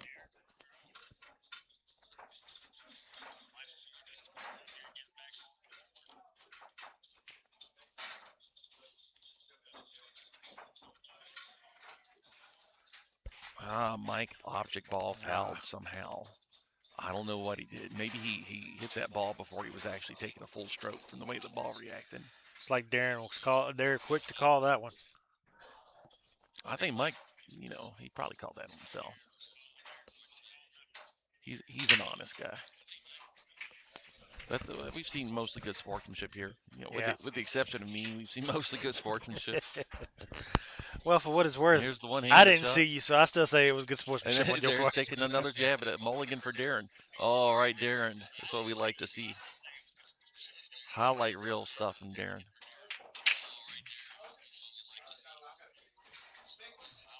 Good combo shot by Michael there.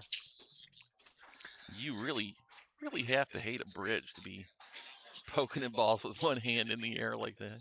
Especially with the all ball foul, as we mentioned before. Yeah.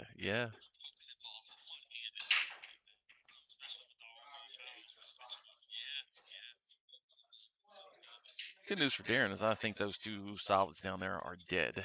I think they're wired. So he could even go off the rail and hit them and make them.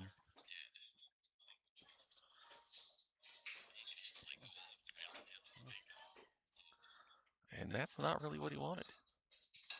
Got a thin cut on the 4 and the side. It's all he's left with.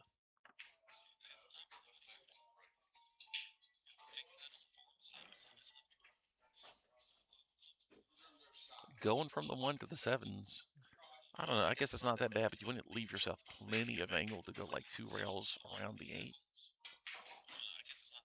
Or just slam it and draw over there. That works too. It's not terrible. But you don't like it. Yeah, that's the angle that I was talking about going. I probably would have liked it to have a little better than that, though.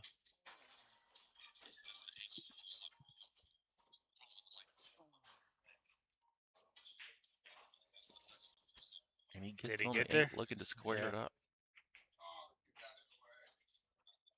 And just like that, we are tied at 5. So Darren covers the spread. Good chance this is going to be close to a sudden death rack right here. This would be the third one that we've seen today, if that is the case. We had Bobby and David have it first, and we had 2 people. There's 5 minutes and 51 seconds left. I bet you guys knew that already. Darren wants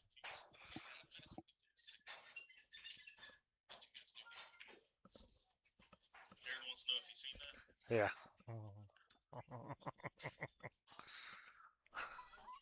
That's his way of talking shit.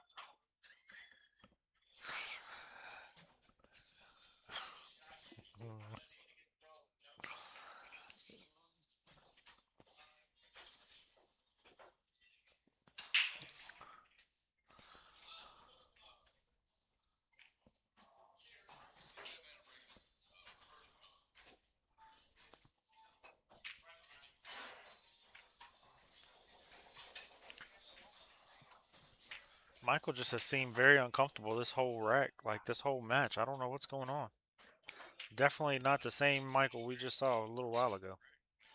Oh no. Oh.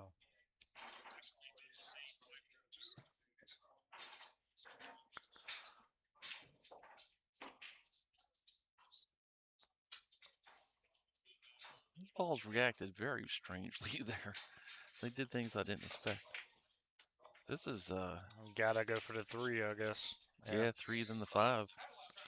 But not there. That's not how he really wanted to be on the 5. I guess it'll work, but I think he was probably trying to stay above it for the side. I don't know what he's gonna do with that six ball though. He's got a little narrow window if he can draw to the side pocket or, around the third diamond on the right side where he can shoot that 6 in the side. And if he does, then he'll have the 7.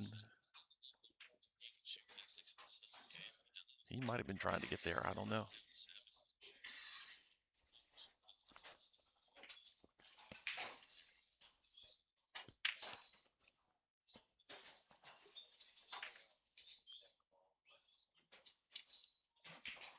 You almost gotta wonder, does sudden death help Michael here? Or does it hurt him? I don't know. The 6-ball shootout thing, if they really have to go to 6-ball shootout, I wouldn't favor Mike in that over Darren. Yeah, if I'm Mike, I'm trying to milk this clock as low as I can, but I want to secure this victory on this rack here and milk that clock as low as possible. Yeah, there's a lot of opportunities to play safe here. Just pick these balls off one at a time. Shoot one, play safe. This is not a bad spot to do it here. Even if you can see the 7, you're still not going to have much of a shot. And that's Yeah, just like exactly what he this. did, yep. That's even better. Might see the 5 ball, maybe slightly. It's going to be close.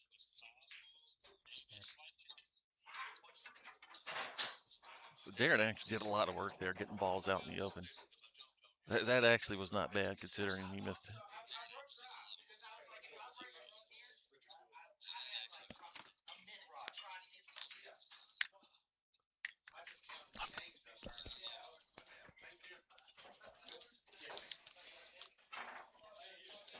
What was the score?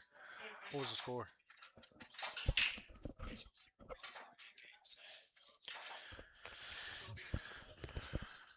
And we got the confirmation on one of the other games that just finished. Richard Yates takes down Daniel Hinckley 2-0 after a one-game spot. So Richard moves on and Daniel is out. I believe that's going to be Dusty's next matchup. Oh, why would he bank it? He must have not been able to see enough of the ball to cut it, or he would have cut it and used the 15 to slow down the cue ball.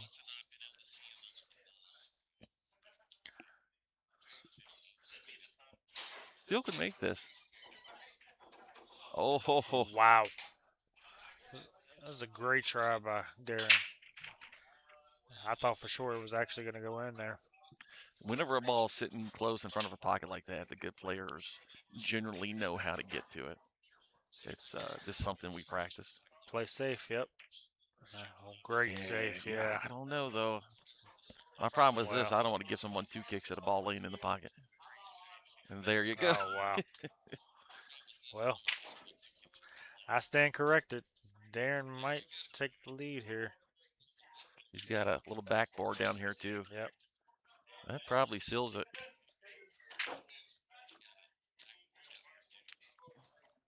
So Darren takes the lead.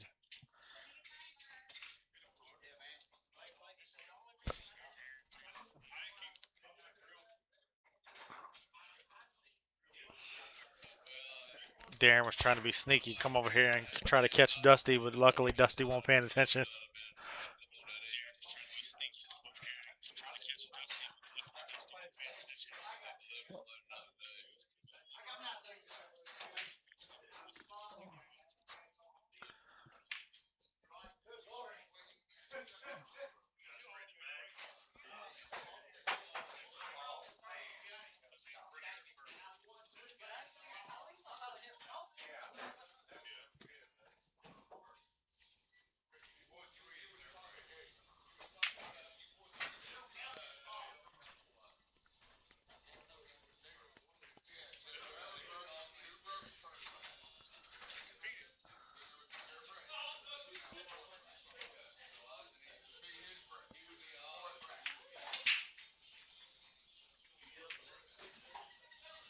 Hale.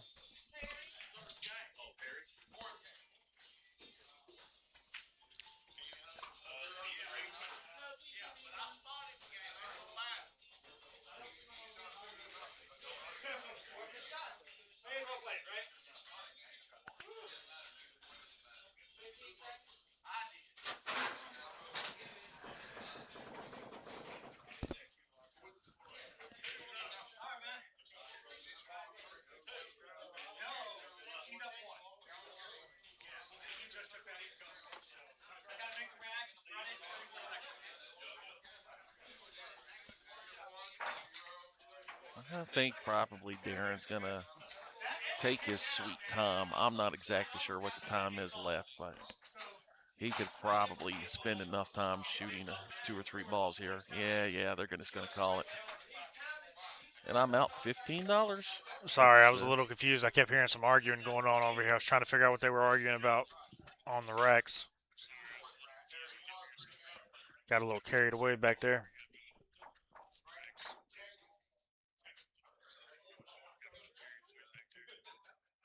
And I think that should be. Yep, that's it. Darren takes the win. He covers the 3-game spot and wins 6-5. We're going to take a step away here and take a little break, and we'll see who's our next matchup on the stream. Right now, we're going to show you guys what's going on between Daniel and somebody else.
Alrighty, and we are back. Getting ready to switch you guys over. Bear with me for one moment here.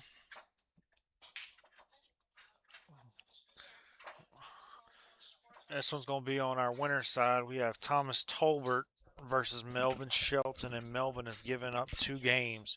So Thomas will start +2.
Alrighty. So Thomas broke dry.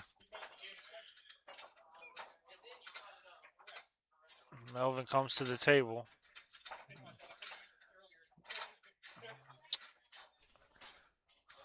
Kind of like stripes here from Melvin.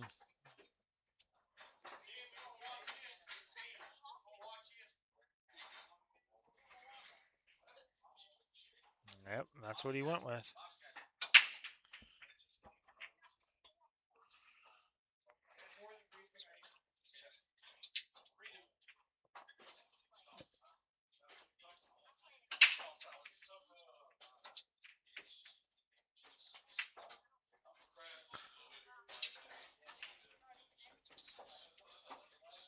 Looks like he's going to take the 9 here.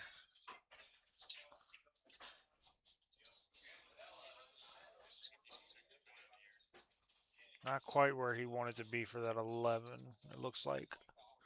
Just a tad bit further up, I think, but he still might go for it. He might have just a slight window.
Thomas is at the table now.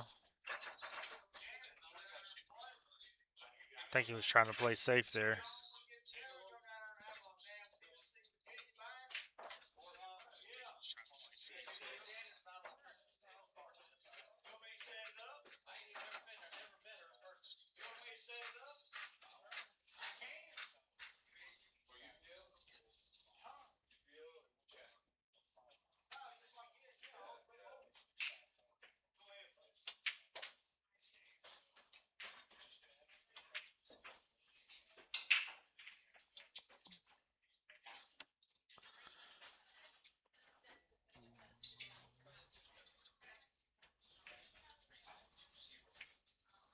Thomas with another safety here.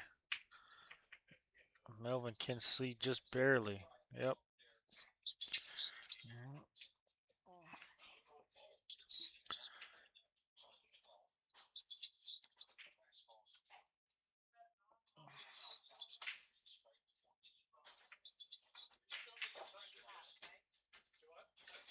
Looks like he's going for the 2 ball.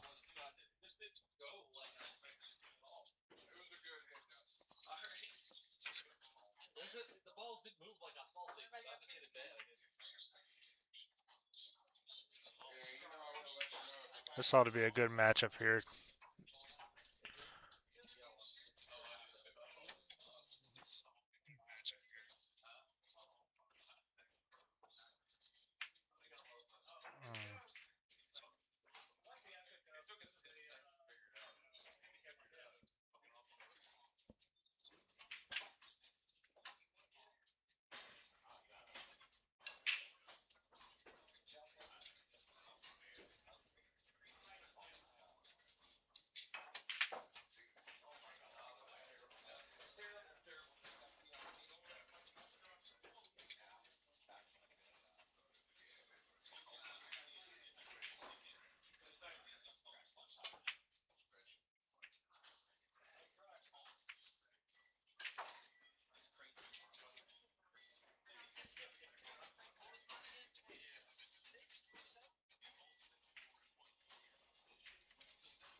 Thomas should be out from here. I don't know why he's not taking the 1 first.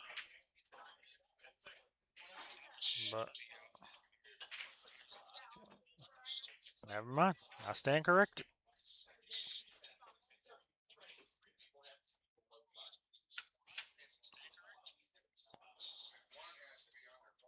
Hey,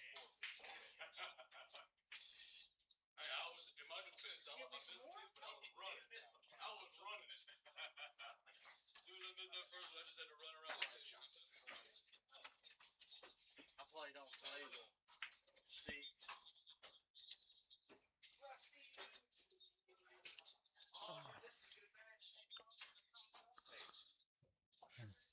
Thomas jumps up to 3 with the 2-game spot as well.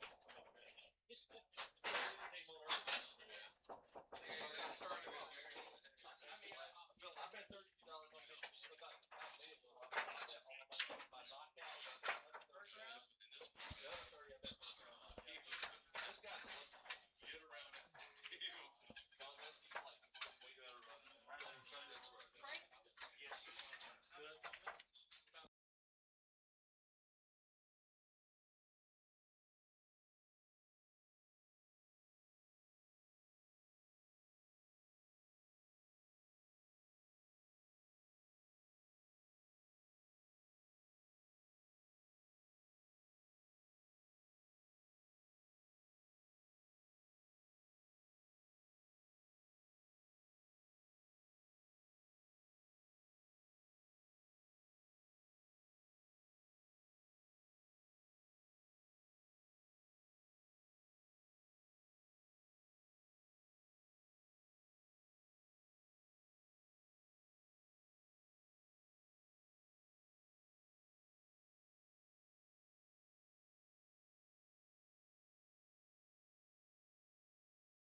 Damn, 4?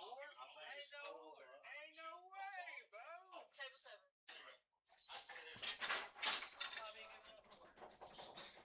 You get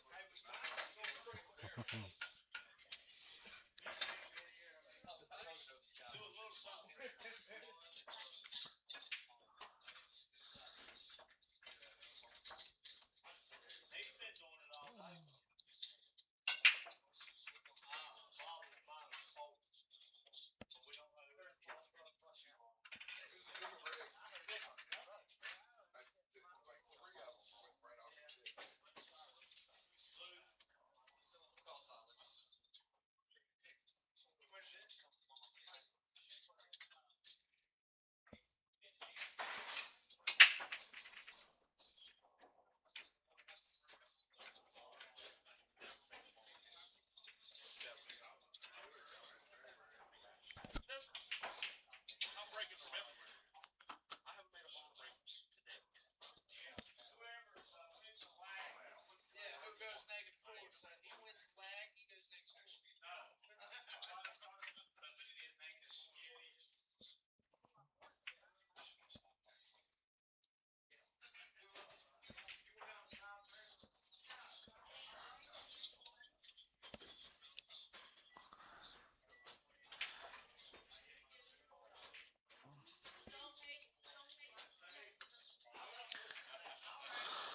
Daniel K.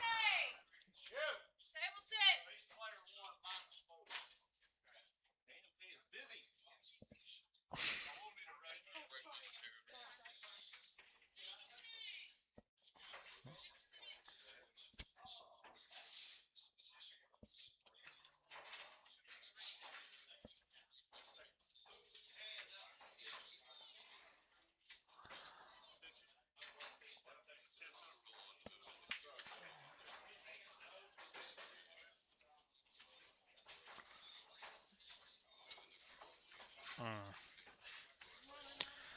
Thomas tried to play a safe there, and the ball did not get to the rail. That's unfortunate because that opened up the 8 ball.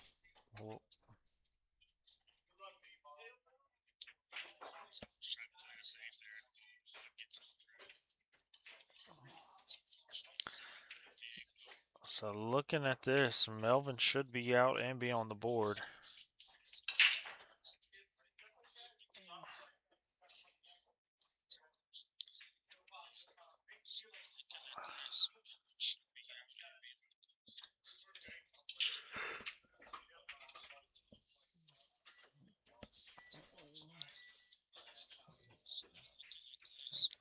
And just like that, Melvin is on the board.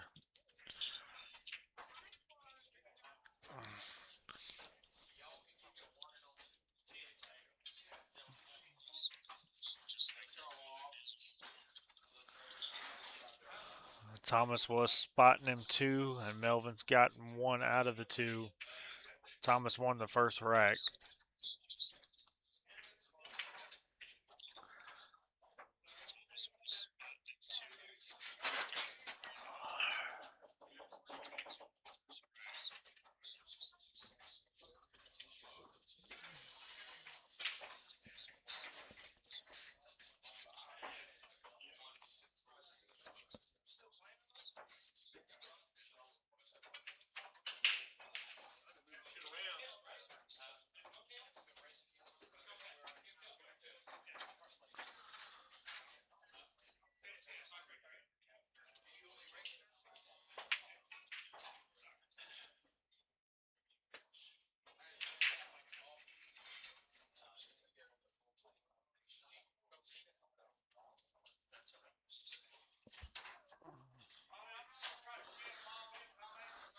Thomas with the dry break here.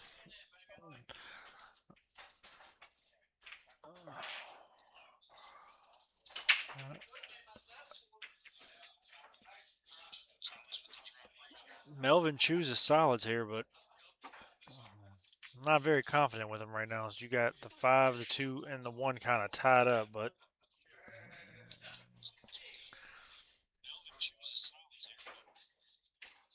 I'm not quite sure what he's going to do here.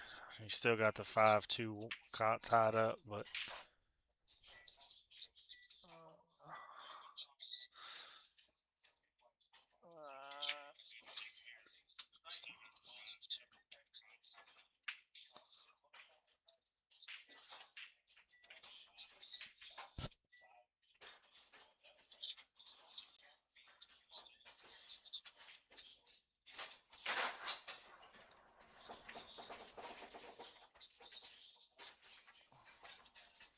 looks like 10 ball should go in the side.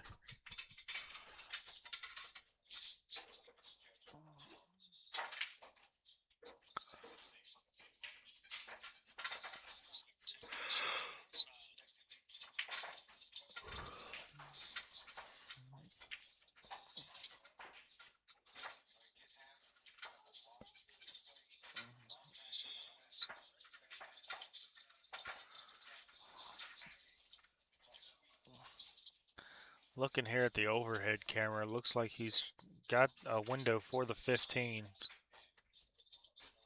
Well, maybe not.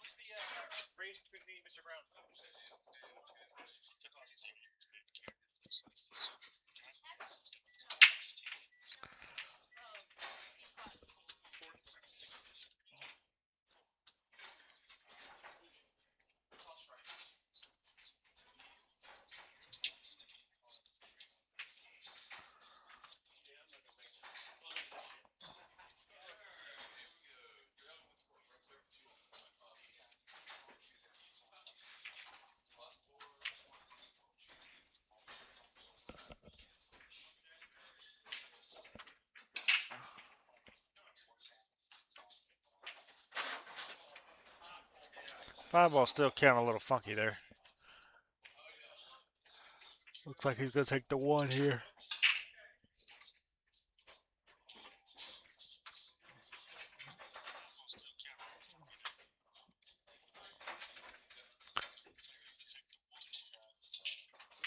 Not the roll he wanted to get, that's for sure.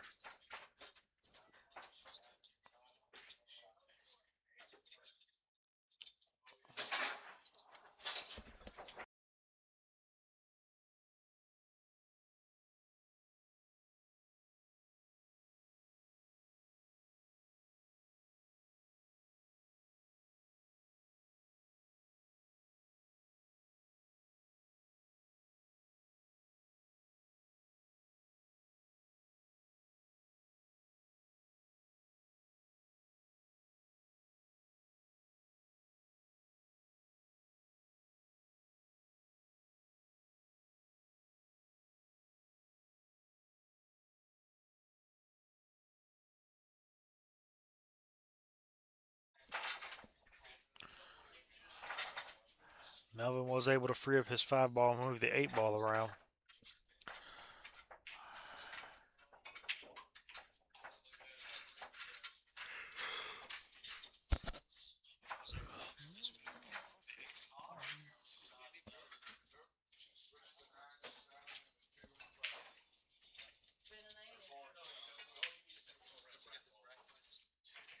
Yeah, but I'm counting money.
So Thomas is getting ball in hand here.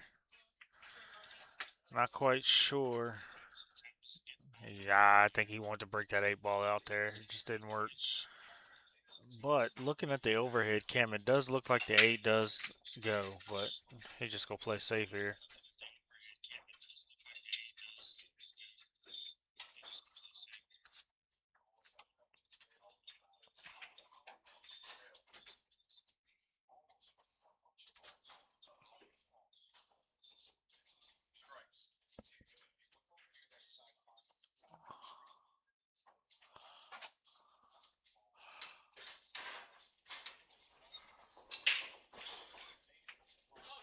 Mm.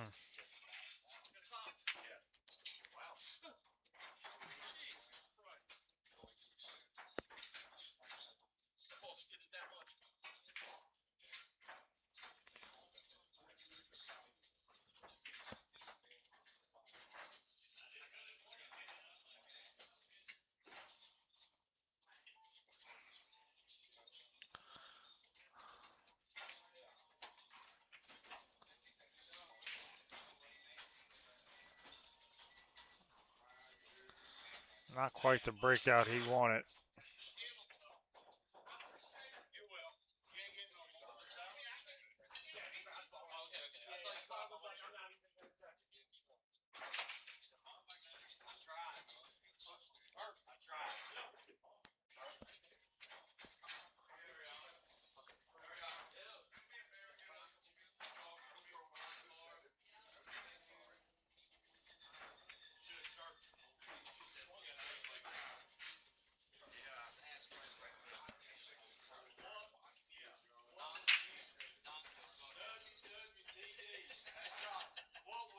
Oh, wow. Good try there by Melvin to get that in the side.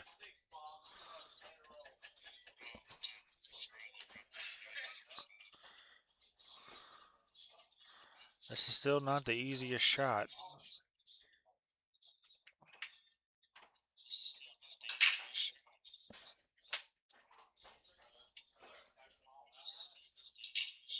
He makes it look easy, though. And with that, Thomas goes up 4-1.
almost think he's going to shoot the 11 in the side.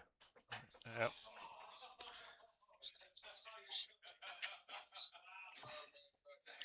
9 ball still a little funky at the moment.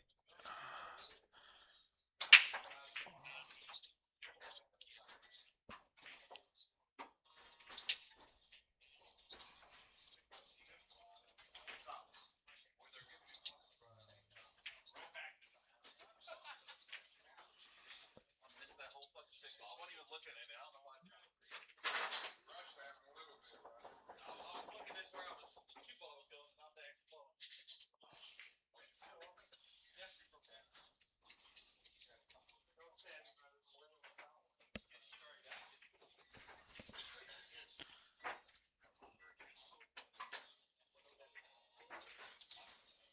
Nice little safety. Well, attempt. Try to put him back on the high rail.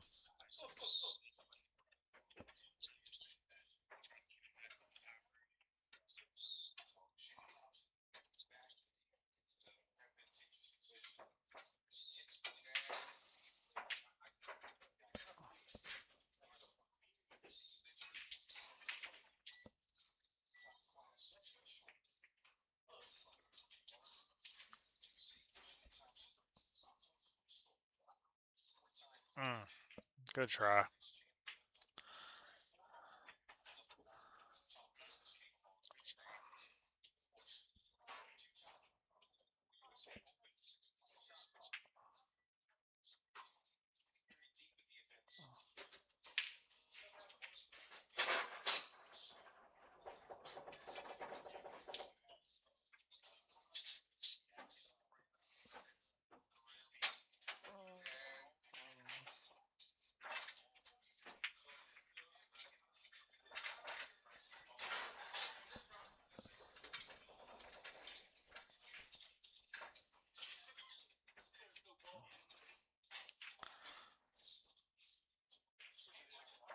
Oh, wow.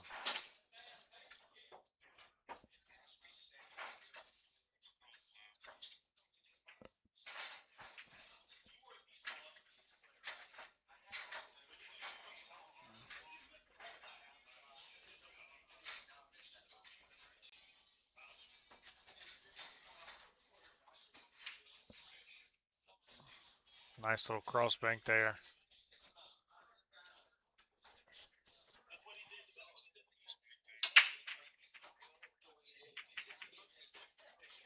Stop the press. Stop the press. Extension, not extension.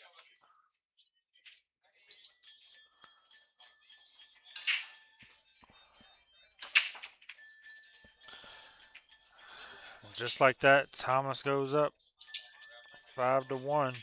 Not quite sure how much time is left in this match. I'll see if I can find out for you guys, though. It is Melvin's break.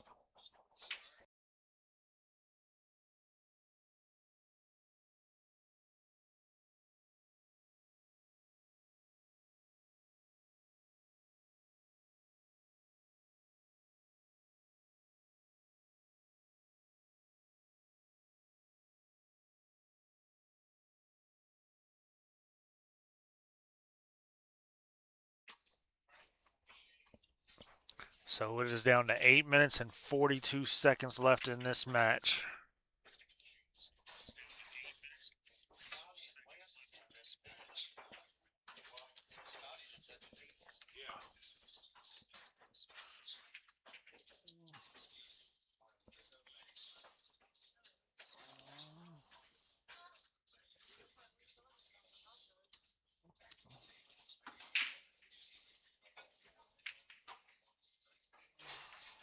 Thomas breaks dry. Well, maybe not.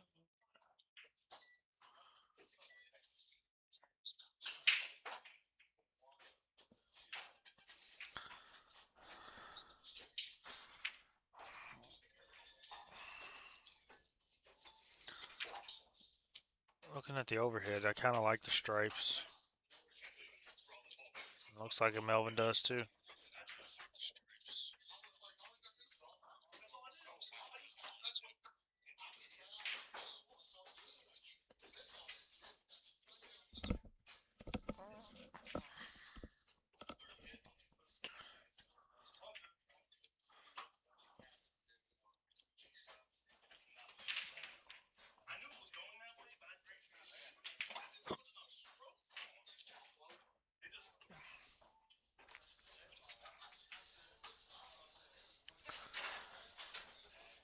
Eight ball's a little funky.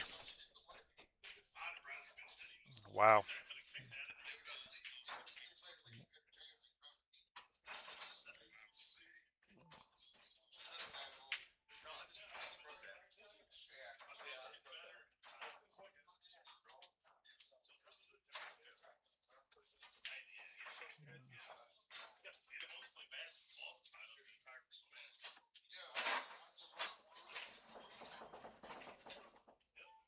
Great shot by Melvin there. Not quite sure what he's going to do with this eight ball here.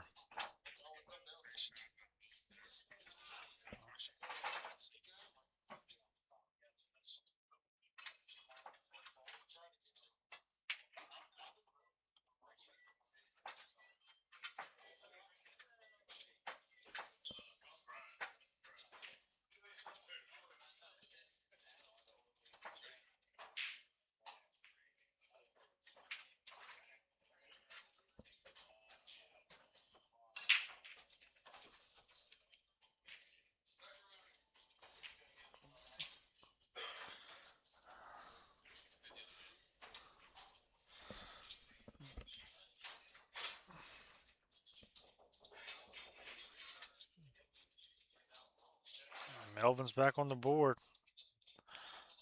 5-2.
Joining me here shortly on the stream is going to be Mr. Kenny Houston once he gets his microphone and everything set up here.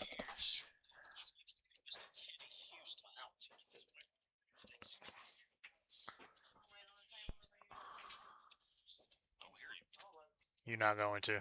We can't. We're still trying to fix that. Main thing is that's why I got it here so we can make sure it's working. So how'd your last match What's going go? on, Daniel? How'd your last match go? I played Perry. He was giving me a game, and we only got 5 racks in because the balls were tied up the whole time, and he beat me 2-1. Okay. And literally with like a minute and a half left, I drew the ball back. It was just a matter of who was going to take that risk, and he took a risk and missed the 8 ball and left me with an open table. Ran my 4 balls out and drew the ball back and straight into the side pocket. Oh wow. With the 8 sitting in the side. So. Stroke's getting better and learning how to control it. That's the main thing is just getting better. Yep. We got a good little matchup here. Thomas had to. He was getting 2 games from Melvin, Okay. and Melvin's trying to come back. That's Thomas. This is the guy I played in the beginning. Mm-hmm. He's a good shot. Yeah. He's a really good shot to be giving up 2 games to. Yeah, Melvin's been playing good. I mean, just Thomas has just gotten the luck with being able to play the right safeties at the right time, and just hurts kind of Melvin. Yeah. Oh, that's 8 ball tightened up. These rails do tighten up when you're a little bit on the banks. If you hit it hard, you gotta not necessarily feather them. You just gotta kind of shoot them firm. If you hit them hard, they just tighten up on you. Yeah, I learned that quite a bit just from coming up here practicing, getting ready for my match, and just I'm like, ooh. What's he gonna do here? Looks like that ball goes, but 11's down there blocking the pocket. He's took some gambles today. Yeah. There it is. Yeah. Melvin popped out there Melvin real hopped quick up 'cause of very the quick, time. yeah. And with that, Melvin narrows the gap. 2 games.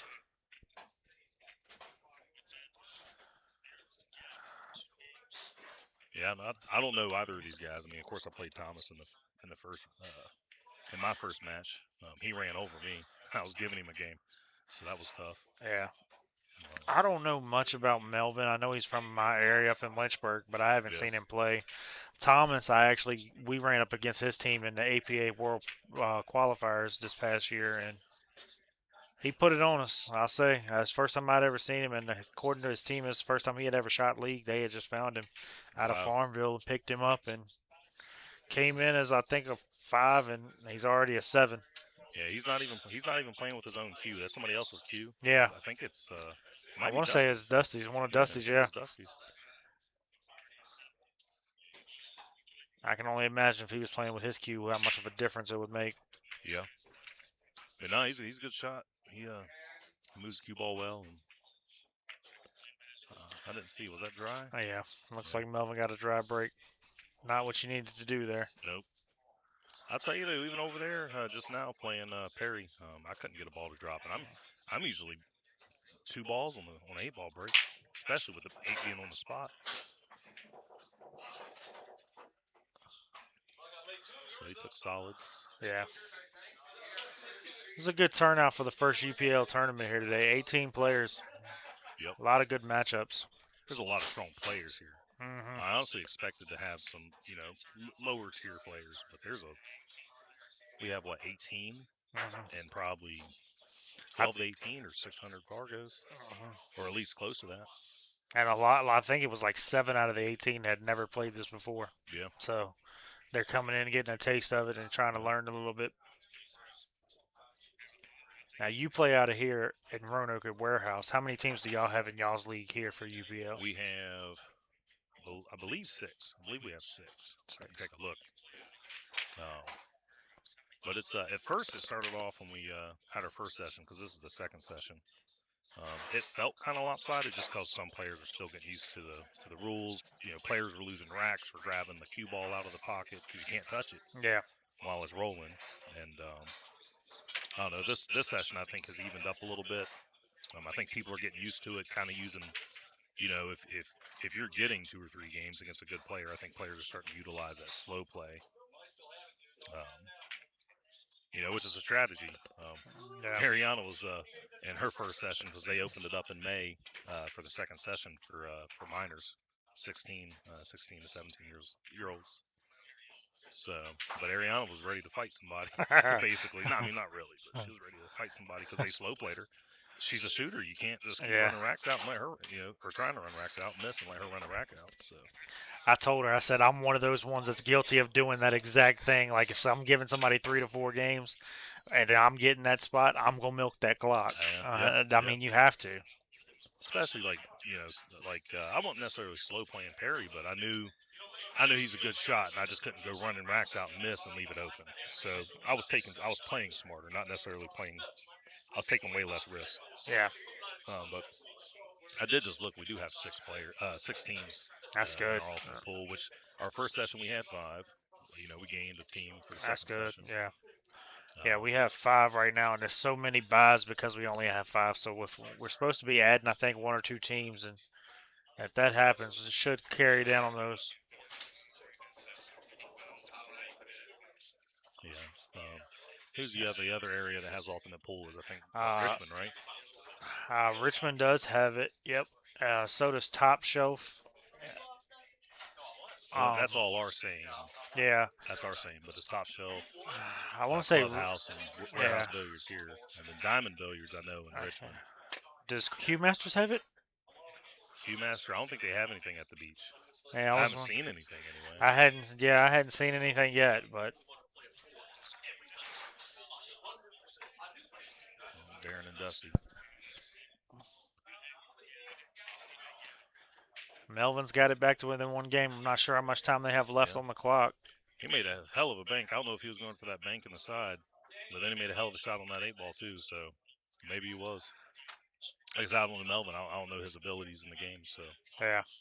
But if he's given 2 games to Thomas, he's got to be a 600 plus Fargo guy. Huh? Matter of fact, let me check that right now that you said that because I have the Fargo app. I'm able to check it and see.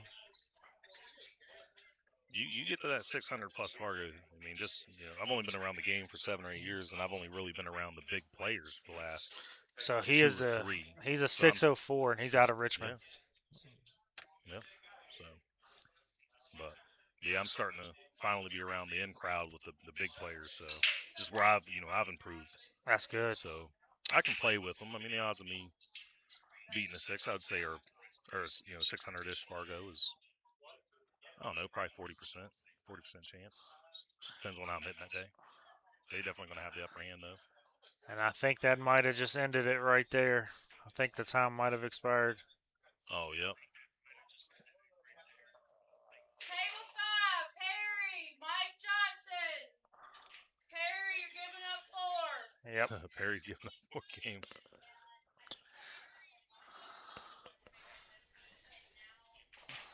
So with that, Thomas advances into the winner's side. Yep. I think there's only one other. There's 2 other players in the winner's side. The rest are all on the loser's side. So yeah. And I'm not trying to talk anything bad, but out of all the players here, I mean, I think Thomas is probably the only one really underscored. Yeah. And I think it comes in with him not being able to never playing in this League One and not many people knowing about him because when we first played him, the first time I'd ever seen him, like nobody knew about him. Yeah.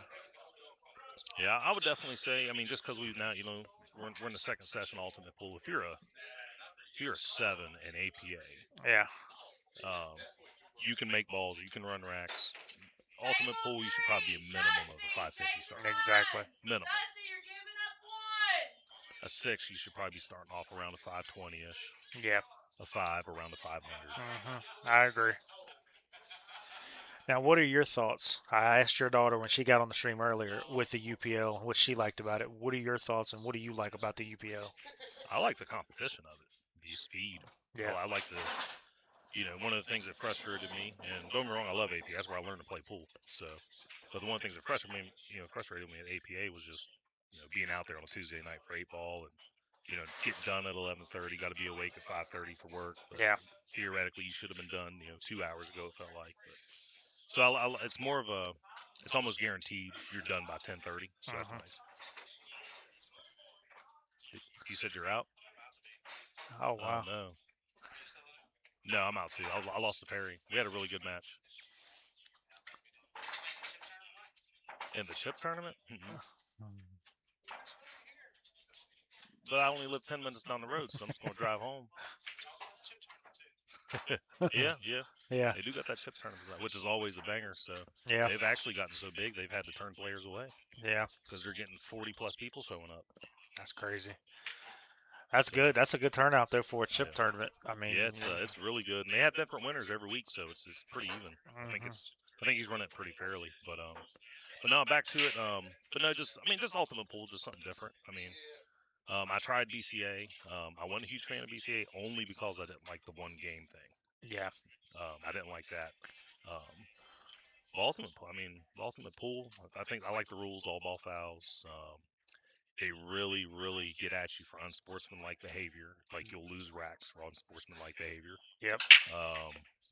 I think that's a really good thing because you do see a lot of unsportsmanlike behavior, playing pool. And I mean, the money that you can win, that's a huge plus. $112,000. Yeah, just the first place. And Cherokee, which is only 4 hours away, instead of flying to Vegas. Yeah, that's a huge thing. That's one of the big things I like is that everything's on the East Coast for it, so it's like within driving distance. And they have all these opens. Like Yes. They got the Kansas City Open going on right now. Yep.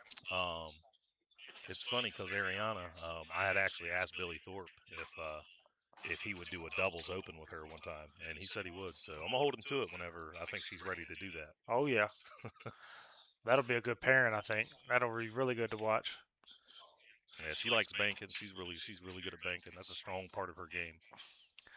And she's been shooting very well. She's then won her third back JIC. Yep, back to back. First three-peat for her. She going for the 6. Yep. So yeah, we weren't going to go to the one. They have a JIC the 26th 22nd of August, Mhm. and that one's in Front Royal. And we weren't going to go to it because this week we decided we're going to go ahead and go up to Michigan for the Junior Open and the Thunderdome. Mhm. It's at Houghton Lake, Michigan. It's like 10.5 hour drive from here. But the fly up there was $1,200 for me and Ariana, so I'll just do the 10-hour drive. Yeah. Oh yeah. But it's a Friday to Sunday, but it's a Junior Open, and they're paying the top female, so that was nice Yeah. because it is a co-ed. So, Well, that's good. but I've already kind of seen they got some good players going. So, Yeah. and it was inexpensive too to go up there and stay. Yeah, that's really good. So that was nice. Yeah, we got a lot of good things coming up here at Warehouse. They have their chip tournaments every weekend, and starting in August, we got our first fight card. We just announced this That's week. going to be fun. Who's Yeah. in that one? Bobby versus Papa John. Ron Bobby's versus Scott Roberts. and then we got Elijah versus Brandon Crouch. Yep. Be some strong matches. Oh yeah, and September's already booked up. Yep. Thanks to you yourself. We got some big dogs. People, man. Just, you know. I think we're getting to the point where it's a possibility we might have to start running 2 a month, like we talked about a little bit earlier. It's getting there because Yeah. people are commenting and calling people out, and people are getting in little heated discussions on Facebook posts about who's getting weight and who's not. And that's what I'd like to see. That's what I think this area has been missing. I talked with Scott Roberts about it earlier, and he had even mentioned it. Like, that's what you don't see much in this area is you don't see a lot of people that want to get out there and play the matches, gamble the matches. Yep. And that's the thing. Like, that's what it's missing. And I think it's starting to get that fire back. And maybe this is what it needed. Yeah. Yeah, I mean, I'm not much of a gambler, and Bobby Andrews, he's like my best friend. He's like a brother to me. He's for a couple years now, like I said, where I've gotten better. He's tried to get me to do gambling matches, and I just don't. I'm not a gambler. I don't care to gamble. It's not something I enjoy doing. My wife and I have been to Vegas twice for different things. One was for a juniors tournament for my daughter way back in the I don't know 3-4 years ago. And then me and my partner won a Scotch Doubles APA tournament and won a trip out there where we actually took 129th out of 732 teams. Oh, wow. He played lights out. Funny story is he's a big gambler. Like I'm talking sportsbook $10,000 bets. Straight up. And but he went out and gambled till like 5 in the morning. We had to play at 9 in the morning or something like that. Okay. Yeah. But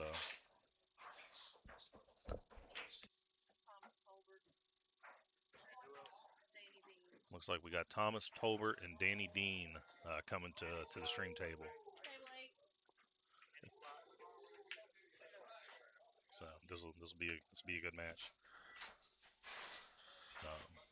But anyway, yeah. But I don't gamble. But yeah, I don't know. I might end up getting in the car. But right now, like I said, I mean, the cards are full already. Yeah. August and September, they're full.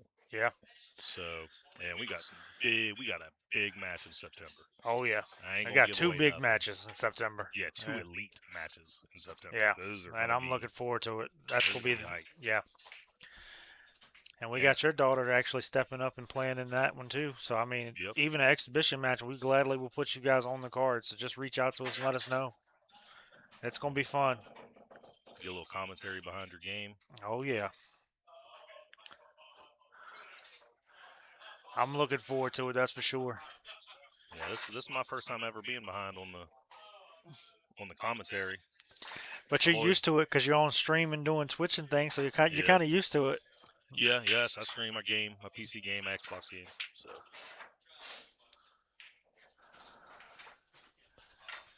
this is a good looking stream though. I'll tell you, I can't wait till we get my stream set, get my pool table set up at my house. I know. For Ariana, I got a nice setup coming up. It's gonna be nice. That's gonna be fun. I'm looking forward to that for you guys. I told Bobby, I said I'm gonna run some underground gambling matches out of my basement and stream them.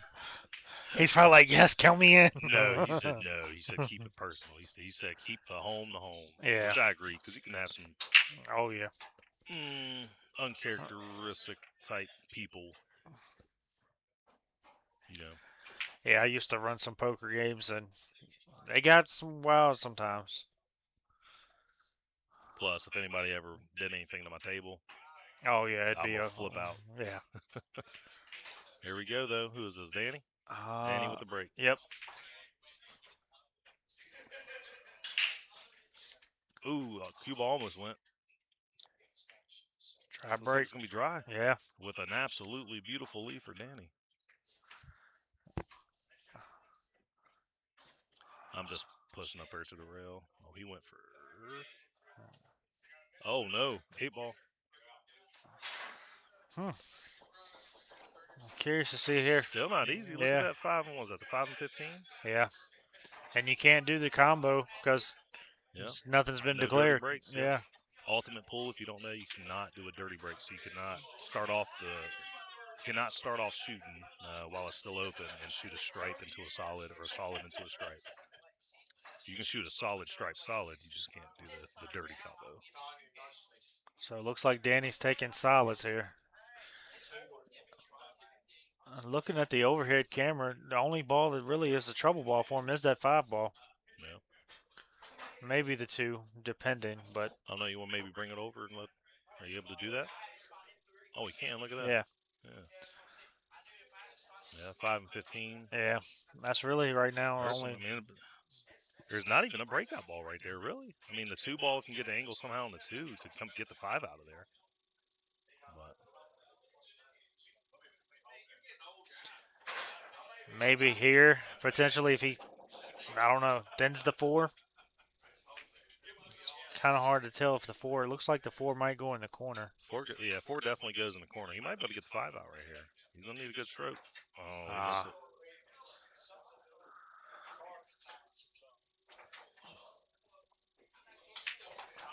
He can't see the 3. The only thing he's got right there is the 2. There's a 2. But he could potentially play the 2 off the 5 into the side and break the 5 out, maybe. I don't know. It's kind of hard. That'd be tough. I don't think the angle there, the tangent, I don't think the tangent on 5. I think it hits the city right there. Yeah. So Thomas comes back to the table. Yeah, you don't have an easy leave either right here. Look, that's a 12 ball. It don't pass the. What was that, the 11? Mm-hmm. Yeah, I didn't think he could make that 11. Yeah. I think he had to kind of throw it with some outside. One thing I'll give Thomas is if he ain't got a shot, he's been playing safe and trying to leave his opponents, kind of making them shoot the shots that they don't really want to shoot. Yeah. I think, honestly, I think he does a lot of two-way type shots. Yeah. No. He almost got a good roll with that cue ball behind the 5.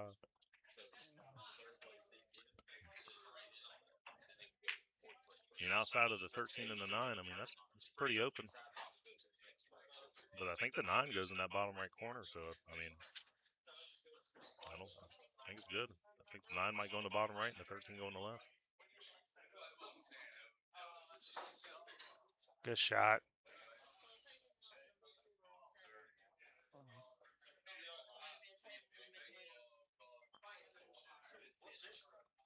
What about you, though, Daniel? How's S&D coming along? It's coming along. Actually, because of pool, it's actually picked up a lot more because of pool.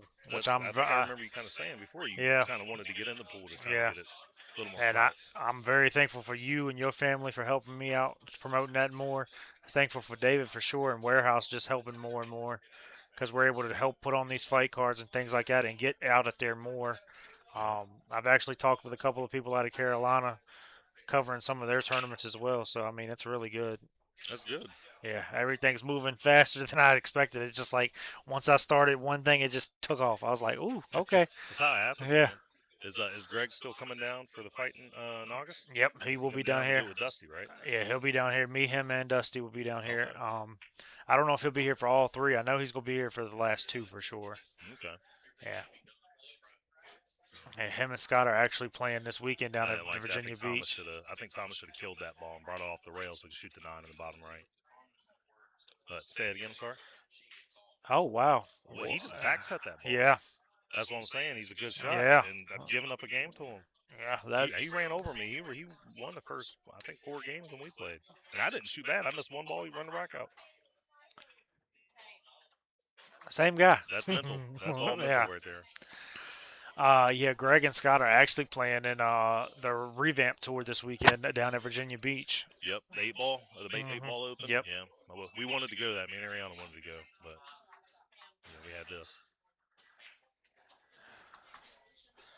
Yeah, I haven't had a chance to check the bracket to see how they're doing, but hopefully they do pretty well.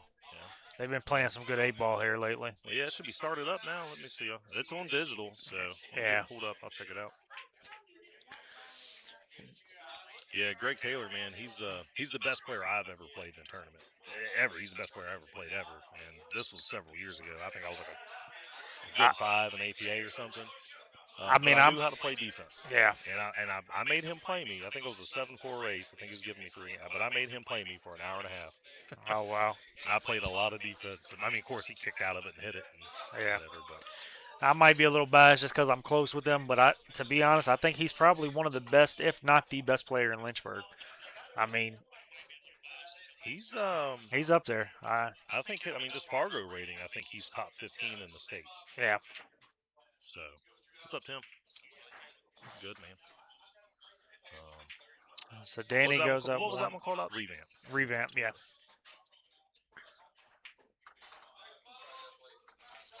And you got the one.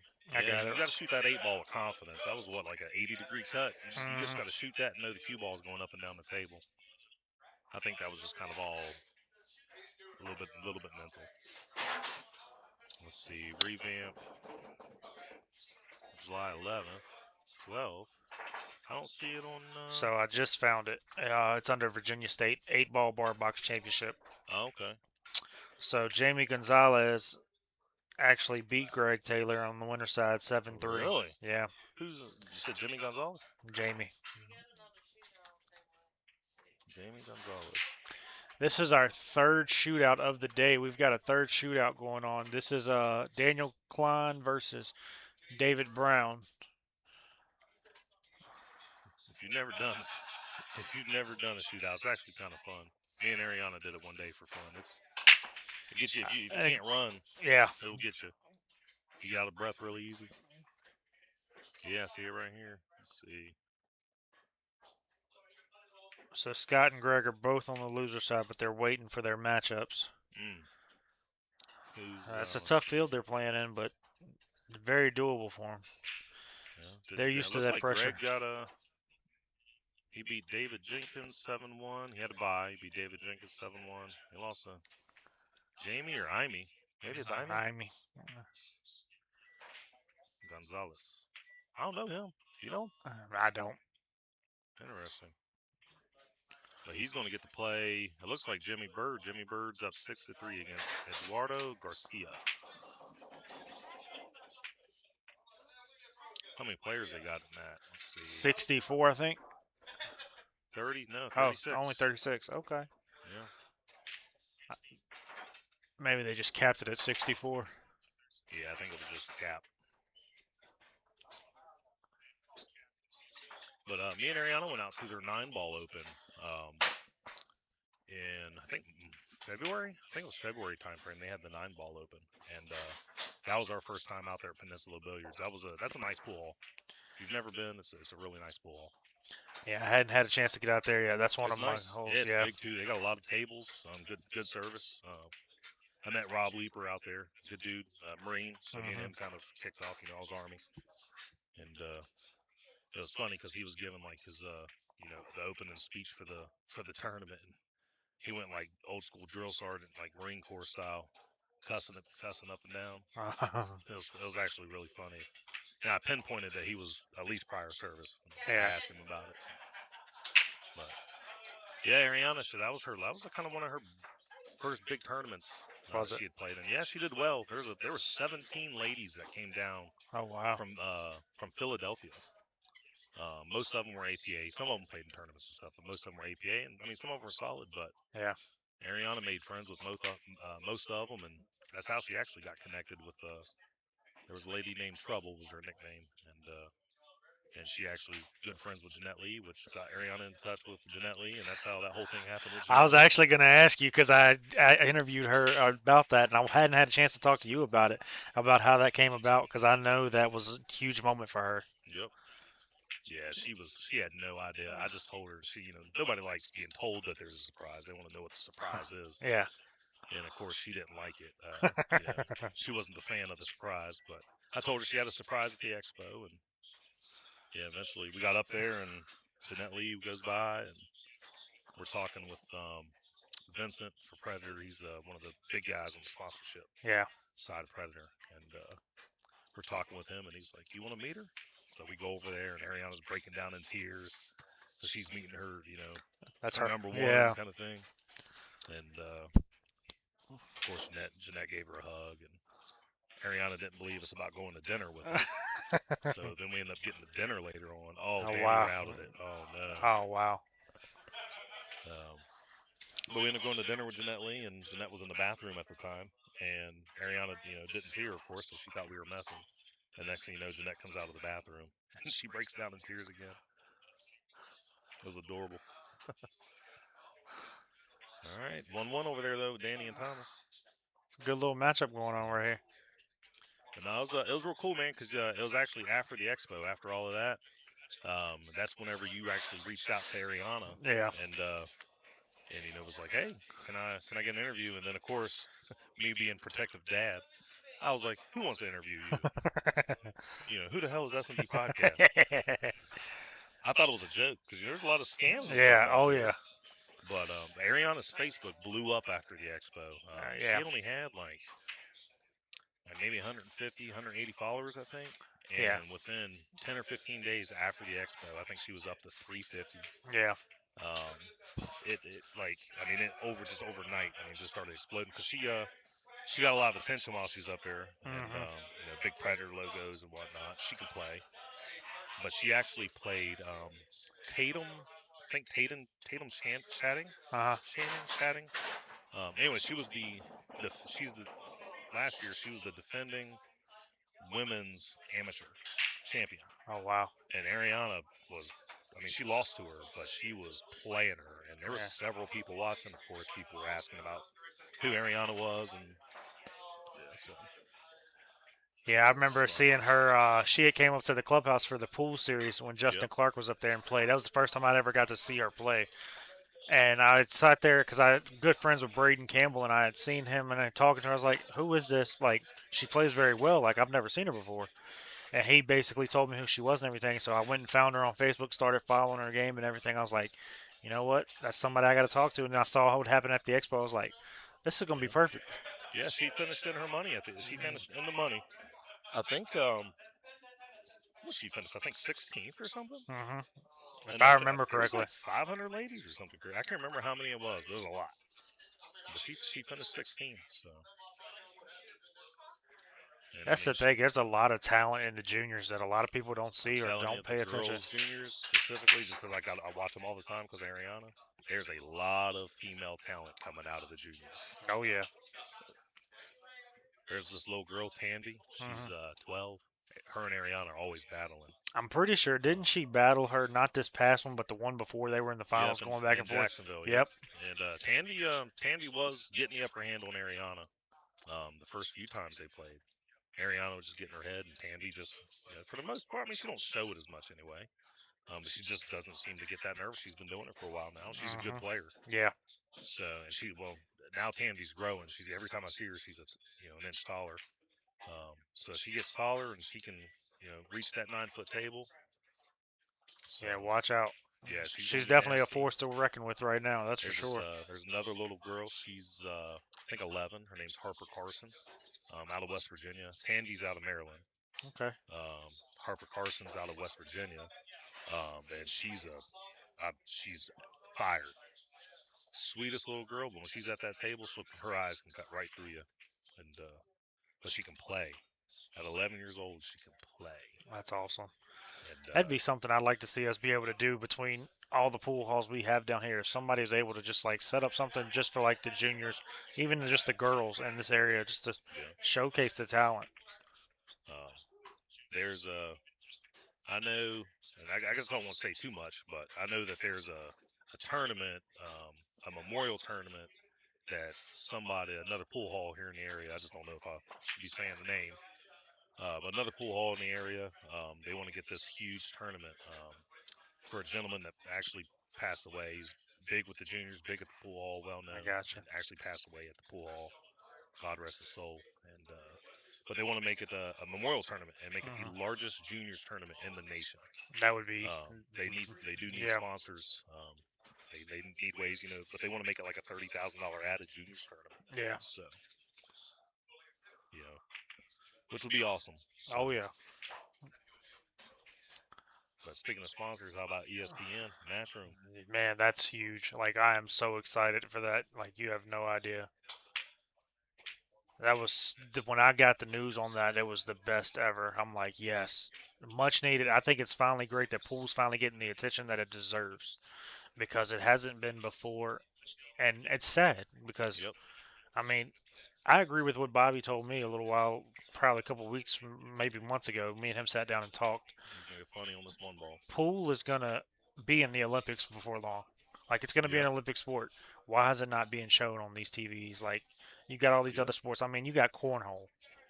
Yeah. Why Right. is I mean, no offense, I think pool's more of a sport, competition wise, mentally and everything compared to cornhole.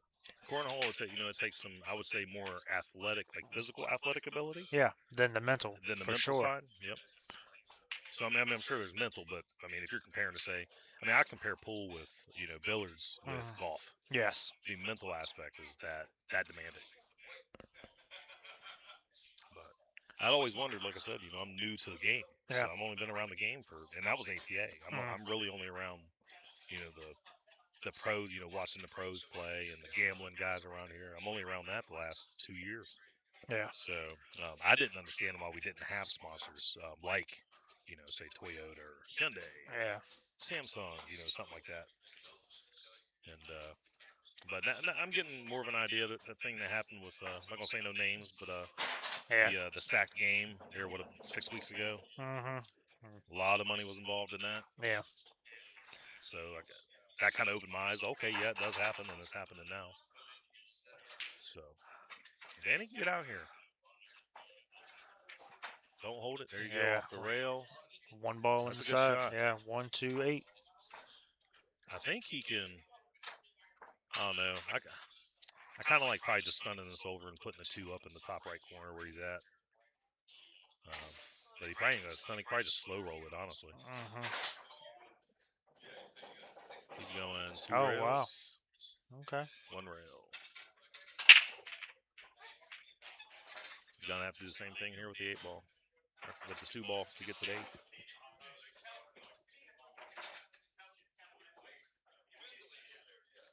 Oh, he might get a bump. He got a good bump. This is a mental shot. You just got to get down and shoot it. Look at it, get down and shoot it. Don't think about it. Let that scratch up top.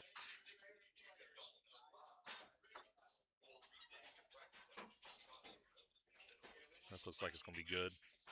Oh wow. Like I said, that's a mental shot. Yeah. It's a good little matchup here between these two. Yeah.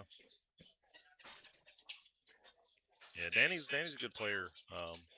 He might be one of the ones that maybe giving a game too much, but I mean, for as many people that's in here at the tournament, and Ultimate Yeah. is new around the area. Oh yeah.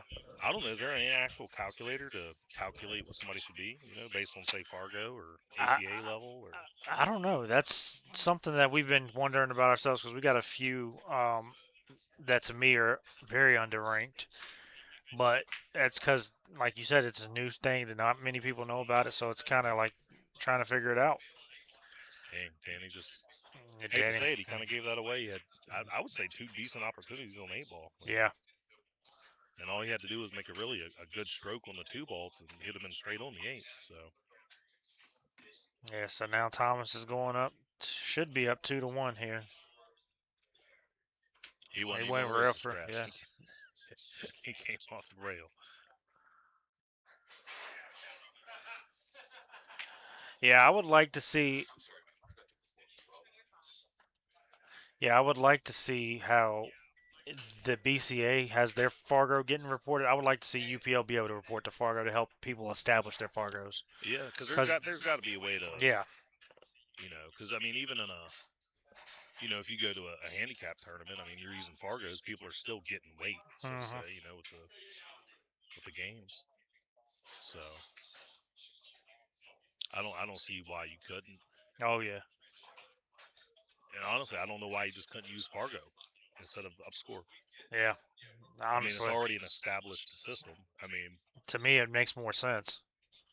I've never really heard people when you get to like the more pro level. I've never heard anybody really complain about Fargo levels because for the most part, I mean, I've heard this really accurate. So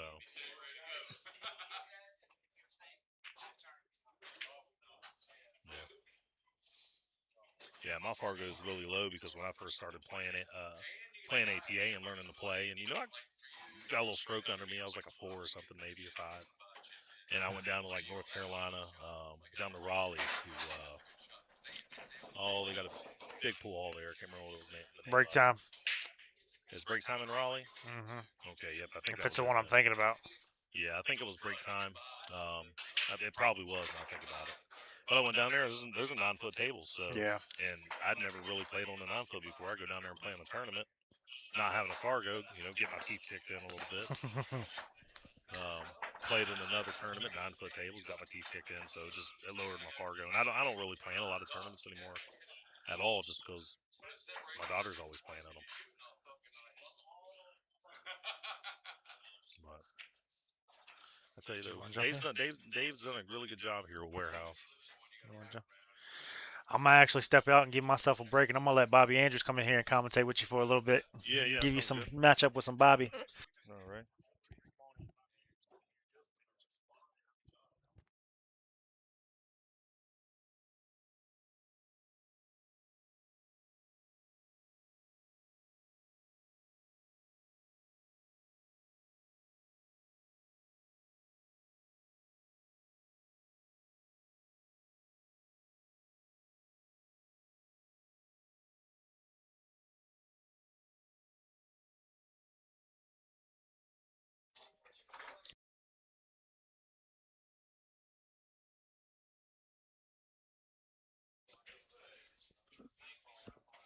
Hey, Daniel, where'd he go? Daniel. Hey, does it blink when it's unmuted? Yeah, I can hear you. He said it was muted. I don't see that it's muted. Is it unmuted?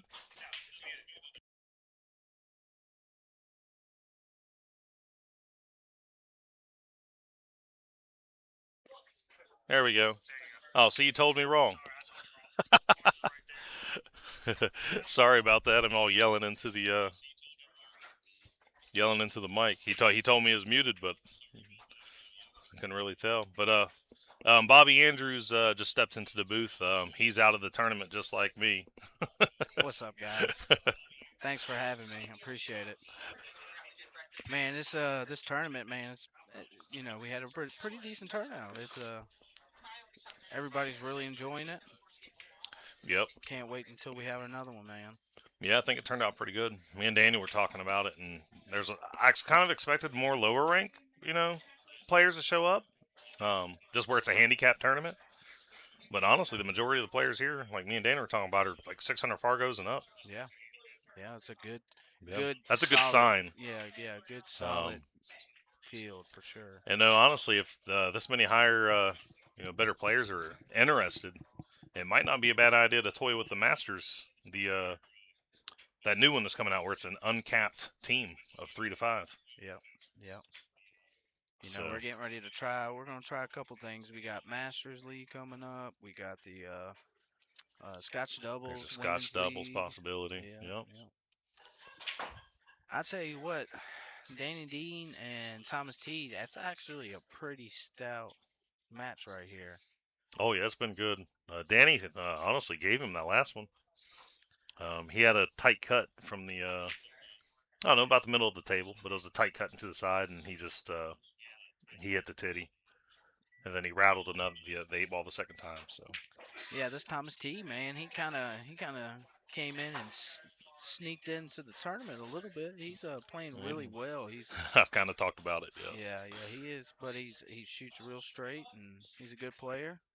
He just What a leave. with What a the leave. Yeah.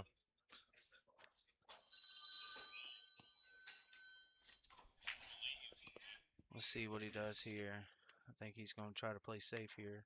Oh, he's going for it. Good shot. No, that was the right call. It was the right call. Right here, this is a tough shot. He's got a pretty tough out, but if we can get, what I would do is put a little bottom right on this and get to the 5, drift down the table a little bit, and give me a little angle to come back down the table. See what he does. He comes forward, hits it.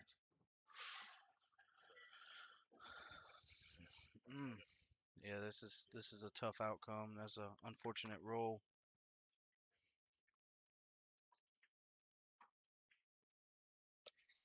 Sorry about that. Wife called me.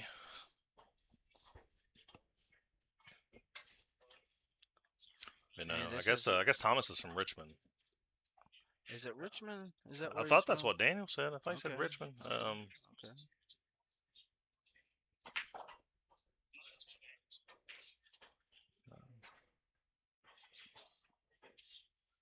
It's actually I didn't like that. well. I mean, Yeah, did you where see he anything was else he at, could have man, done? it was tough to really leave him anywhere. Yeah. It's still a tough cut. It's still a tough cut. Yeah, not easy. Yeah, it's You got to it's shoot it tough. though. You can't Yeah, hold the ball. You got to shoot this one. yeah. This shot you got to stroke through it. You can't hit it Or soft if you like if that. you hit it Yeah, soft, you hit the yeah, titty just yeah. like that. Yeah, them side pocket shots.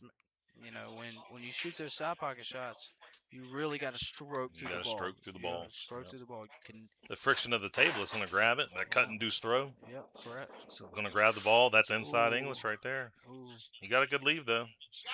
It's the shot's there. Yeah, it's The there. shot's there. There's another one. You just got to stroke it. Yeah, right Can't here. hold back. What I would do, I would really focus on just putting momentum into that 8 ball. Yeah. Yeah, I think he was worried. Honestly, I think he's worried about scratching. Yeah. But the more thinner you hit that ball, the more straighter the cue ball is going to go off the ball. Yep. Yeah. So, Yep. you know, when you're shooting those thin balls, you know, that cue ball is not taking much off of the ball, so it's not going off. It's not going off an angle so much. Yep. Yeah. Danny D's really got a good shot to run out right here. He's got to stroke this ball. Get out to the middle of the table. Yeah. There it is. Yeah.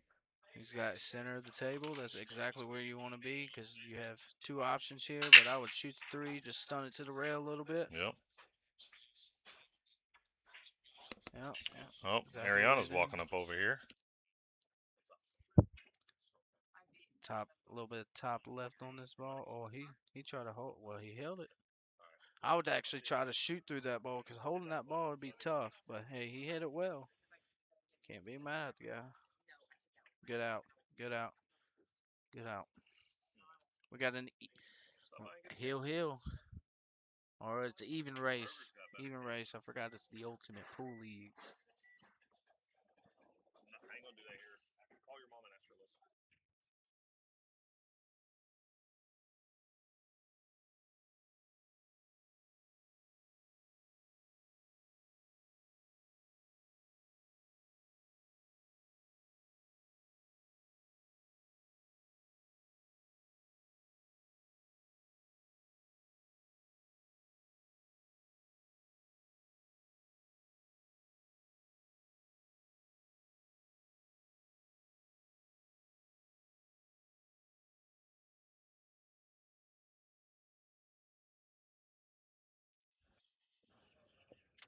We are back with the tie match 2-2. 2-2. I wonder how many more minutes. Also, Danny should be up 3-1 right now. He gave that game away, and thank you, man. I really hope we see another 6-ball shootout. I tell you what, I had to do one with I had to do a 6-ball shootout first set with David Brown. I ended up getting I think it was 27.5 seconds. I think that's what you told me. Yeah, it was pretty good. That's the fastest time yet tonight. That's the fastest time. So. You need to have a 6-ball shootout challenge. Yeah, just a challenge. And do like do like little sets, like first set, whoever wins that one. Second set, whoever wins that one. Yeah, that'd be fun. Just a little $10 tournament, just for fun. Yeah, that'd be cool. But, pretty cool. I don't know. One thing I'm learning is, players are kind of set in their ways too. Not a lot of players want to go out and try anything new. Yeah. But I'll tell you this. This Ultimate Pool League, it is tough. It's either you playing good or you are not, progressing in the tournament. I'll tell you that because it is tough. I was, I'm a 655 in this league, and And you're up score. Yep. yeah, I'm giving a lot of games up, and it's just tough. It's definitely based to the lower skills. So whoever's listening, man, guys, y'all really check out this ultimate pool. It's really fun once you get used to it. It is a You little know, different, it's but it's different. I mean, if you play APA, and that's probably the biggest thing I'm noticing. Like me, for instance, I mean, I'm more open than most people, I guess. But if you play APA and you know APA rules, and you come to Ultimate Pool and expecting it to be similar, it's not. The rules are different. APA is a beginners league. Ultimate Pool is more of a pro league, so to say, only because the rules are more tailored towards pro, pro type rules. All ball fouls. They punish unsportsmanlike behavior. yep. You lose racks. Even if you touch the cue ball while another ball's rolling, Yep, or that's a anything, loss of rack. that's a loss of that game and that set. It is they really Hmm. punish you for that type of stuff. So But it's challenging too, and it lets you kind of just play because with the timer, it lets you not ooh, think. he It missed lets that. just it just lets you play your game. Yep, yep. But yeah, y'all need to come on and check out Warehouse Billiards and the Ultimate Pool League. I actually helped They got the run it chip down tournament here, tonight. so y'all just give me a shout if Oh, y'all Danny wanna. blocked up, or Thomas blocked up that pocket. Anyway, Hey, I want to do something. Can I want to?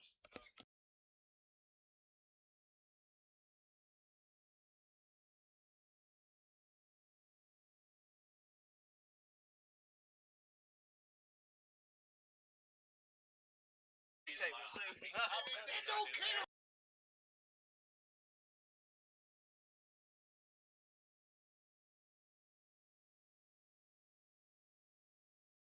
Yeah, hey, I'll play you even for something. The even race, there's not a race in here. I'm not gonna win, but I'm not gonna win. so I mean, Bobby, I was already telling Daniel. I'm up for something. I'm up for something. Just let y'all know. Pick me, please, please. Pick me. Daniel and I were talking about the gambling, side of pool, and this is something I've heard Brent Worth, out of I think he's at Brent's out of Richmond area, maybe. But I've heard him talk about how, people are always wanting weight. I mean, did it Yep. used to be less weight involved in gambling Oh matches? yeah, for Is like sure. getting weight all the time just something that's kind of new in the last, say, 10 years? Or Yeah, for sure. I remember being in Guys and Dolls when I was about 10 or 11 years old, watching these guys play, and then it would be a different matchup. You know what I mean? Like it would you could tell one's better than the other, but that was the way you learn how to play. Is we called it paying the man. You had to pay to learn to play the oh, that game. was a really good shot by Thomas. So, yeah, the game has changed uh, uh, in all different kinds of ways, good ways and bad ways. But with the game changing, with the ESPN, they're Yep. covering the Moscone Cup this year. Yep. That's definitely big in our sport. So I'm very very excited to see and be a part of the growth Yeah, of Daniel this. and I kind of spoke about it too, about ESPN and Moscone Cup. And when I first seen it, I ain't gonna lie, my first thought was, Ariana one day she might be playing on ESPN. Yep, yeah, it's possible. You just got to stick with it. You got to stick with it.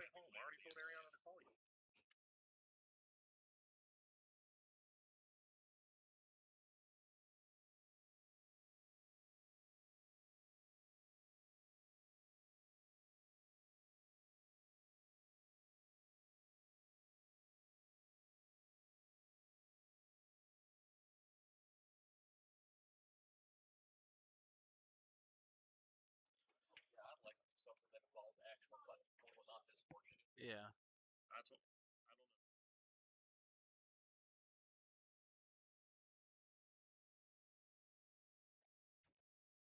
Thomas is really looking good. Oh, he missed that ball. Oh, he missed the ball. What is it?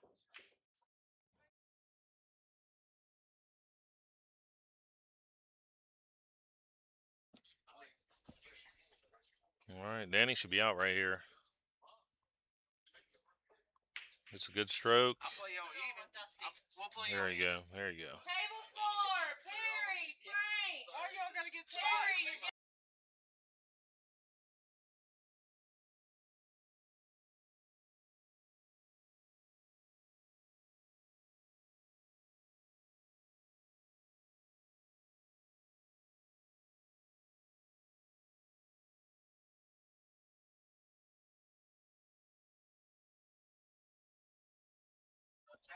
I think Danny won that one. Danny, you won that one? 3-2? Yeah. Yeah, I think, Danny won that one 3-2, so. All right, so Danny's going to advance through the winners. Thomas is going to move over to the B side. And the losers, we're probably getting close to the final 8.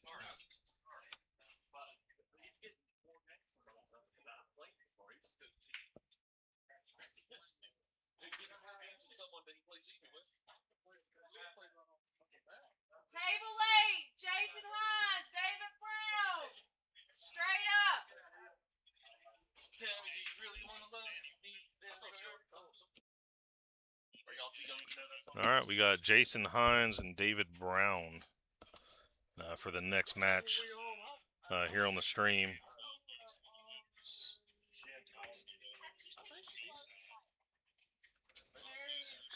Comment here. Put comment on the post and tell us who you think is going to win, Jason Hines or David Brown. 30-minute match with the 30-second shot clock. It is an even race. It's going to be a pretty good match. So, like I said, comment below. Tell us who you think is going to win. Coming at you at Warehouse Billiards. Good old Warehouse.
All right, guys, we're back. Looks like David and Jason are in the lag for the break. We are in the final 8. There's only 7 players left, so this is final 8 players.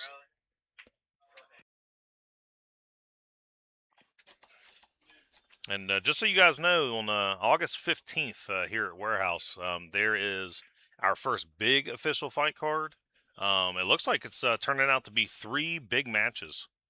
We'll have Bobby Andrews versus Michael Barber. Is that when you're playing him? No, when are you playing? Who you playing on the 15th? The 15th, I will actually be playing Scott Large. That's right, Scott Largen. Yep. Yeah, we were supposed to play earlier in the month. You were sick.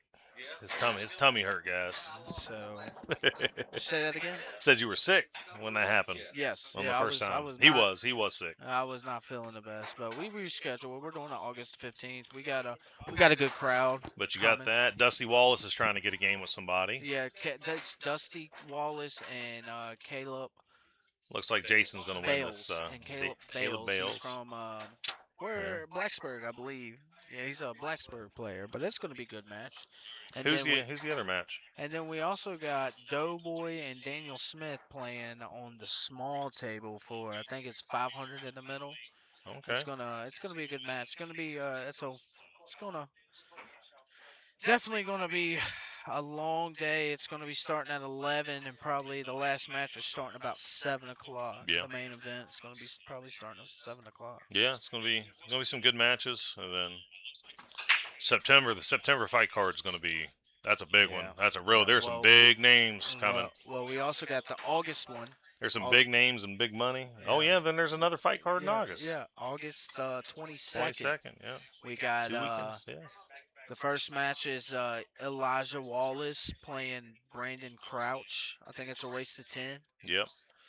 I don't know what's in the middle for that one. And then we got actually me and Papa John from Lynchburg. Yep. That's going to be a good match. That's going to be $1,000 in the middle. It's going to be on the big table, a race to 15. Not on the spot. And Breakbox. Yeah, Breakbox, I believe. So it's going to be a good match. And then that's the, then you got. Oh, yeah, he's here. Ron Frank and Scott Roberts. I think they're 2,000 in the middle. Yeah. We haven't released the September one yet. We haven't released it. We're not giving any names yet either. Yeah, but we got some big names from out of town coming playing the fight card. So I'm very, very excited. Put it to you this way. I mean, the fight card in September is so big, they're talking about blocking off the area so people can't even interfere with the match. So.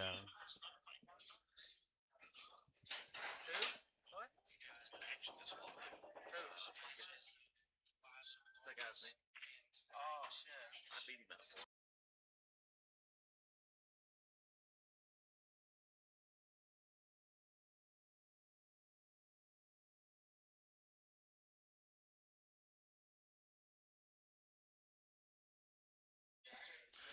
All right, right here though, we got David and Jason playing. Was there any weight, or was this an even one for David and Jason? It was straight up. Yeah, so this one's an even race. So, and I probably already knew that because I did leave the score at 0-0. So I guess I was just confirming.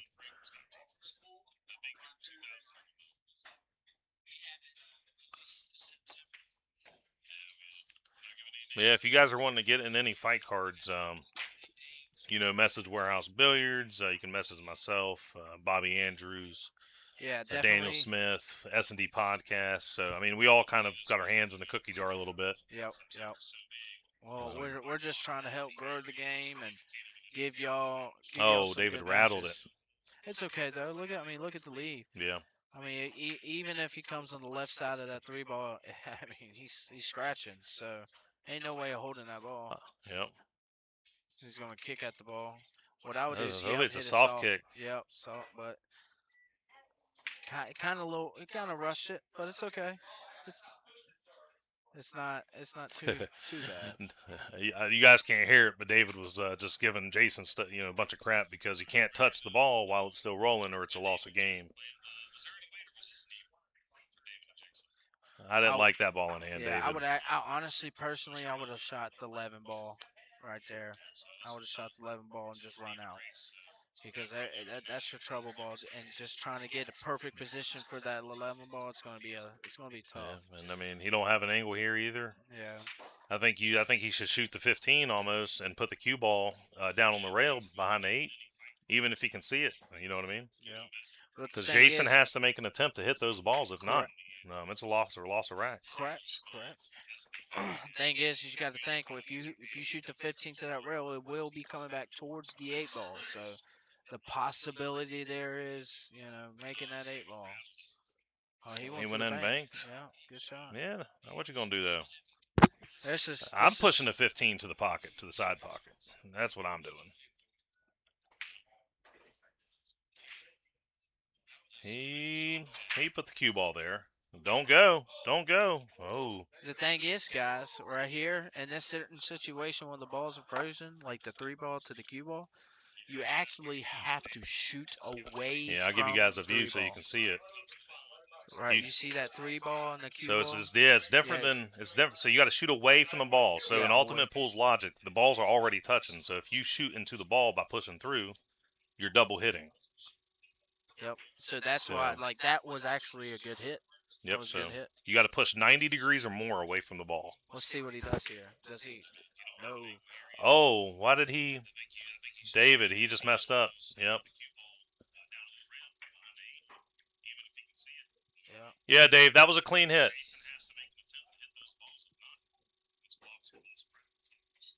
Looks like he went ahead and gave Dave the benefit of the doubt and told him to go ahead.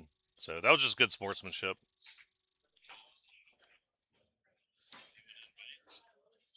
And actually, Jason Hines is the part owner of the Ultimate Pool here in Roanoke. Yep.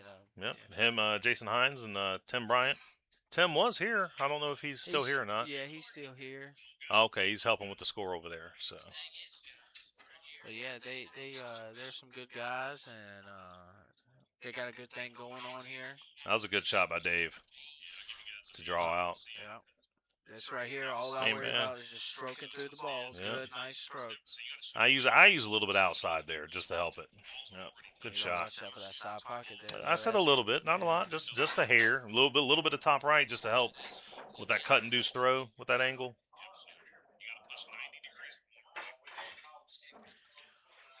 Well, guys, I appreciate y'all letting me be with you for a little bit, and give y'all a little knowledge on the game, and hopefully see y'all tonight for the chip tournament. It's gonna be a good turnout. So we'll see y'all tonight here at the chip tournament, and be ready to play. You stepping away, Bob? Yeah, man. I appreciate y'all, and all right. Y'all. Yeah, and I may step away for just a second too. I'm just gonna grab me something to drink, and I'll be back. Yep. Y'all have a good day.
Kenny's back, and so is Daniel. Yes, sir. We are back.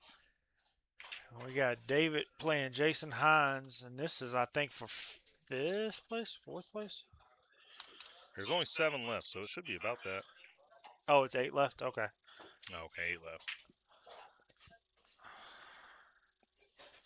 There's the layout, though. You got not such an easy shot shooting over this. What was that, the 12? Mm-hmm. You might get it. Yep, good Yeah, speed. he got the roll. Yeah. Yep.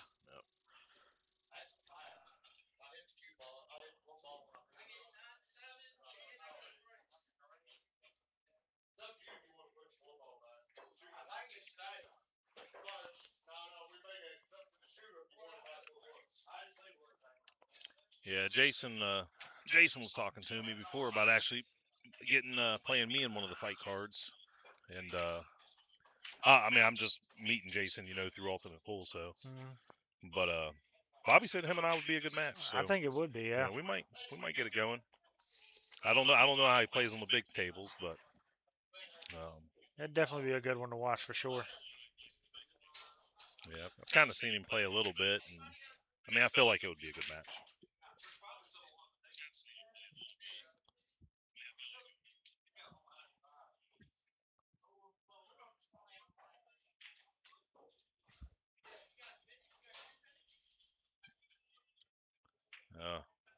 Not a good roll there. I don't even think he can kick by this 12. Maybe not. It's kind of hard to tell. I think he'd have to mass if it went the other way. Oh, good hit. Oh, wow. Great Good hit. shot. Yeah. I don't know. He might be too much for me doing 2 railers like that. No, that was a good hit. I think that was pretty good. But Dave's got an open table now, so Dave can play too.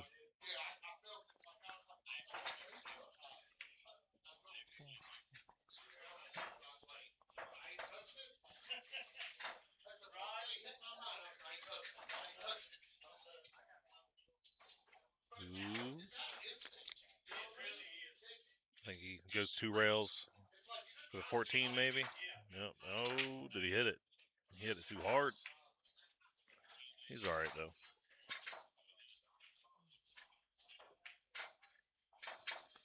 He's right on it for the 15.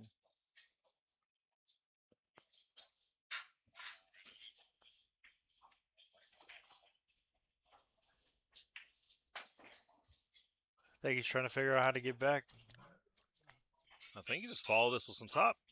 I mean, the 13's on the side. Or you could even stun this over. Yeah, a little top English. There you go.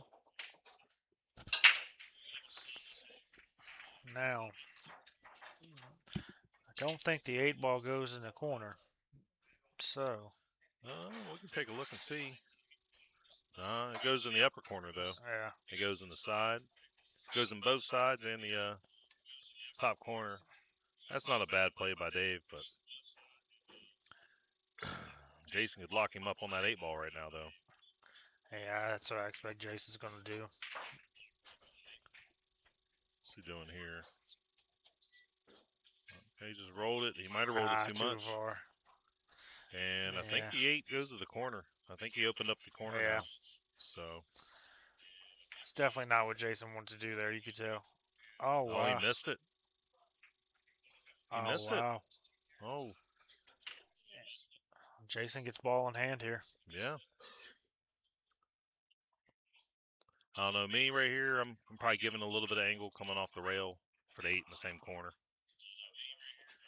Looks like he's going to go forward with it. I don't like going forward because then you got to, get tight and shooting that bottom right corner. See, he's got a funky ankle on the 8 ball.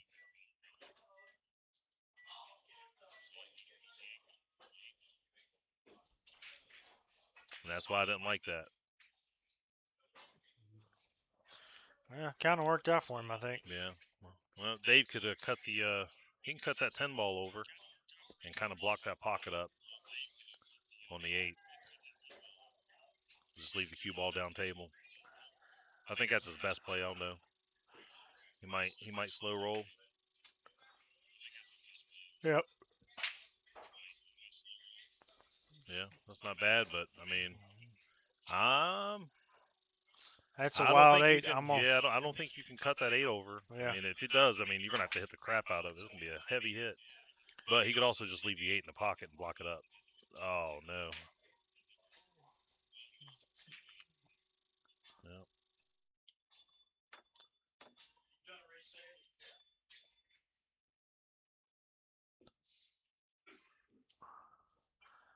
I don't know if that's quite the leave he Yeah. wanted to leave him. Yeah, I ain't Still gonna lie. a I tough didn't like the shot. decision by Jason on the the 3 to the 8, and Yeah. I didn't like Dave's decision there with the 10. But Jason gets that win, 1-1. But again, I mean, who am I, right? I've been asking myself that a lot today. This is why I'm sitting on this side of the table today. Yeah, no, I went 0-2 in the tournament. But the thing, I mean, I think is I didn't even play bad, man. Just played better players. I mean, Yeah. they should win. Yeah. That's why the handicap's there. I mean, they should win theoretically. So.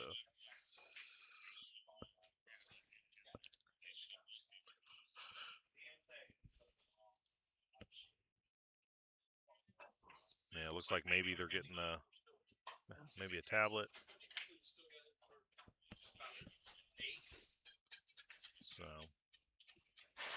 anyway, but yeah, you guys, if you're not already doing so, you definitely need to go check out Daniel's podcast, S&D podcast. Yeah. So he's getting. What was you doing before? I know you moved towards billiards with your podcast. What was you doing before? So before we just kind of like basically just I call it pop culture.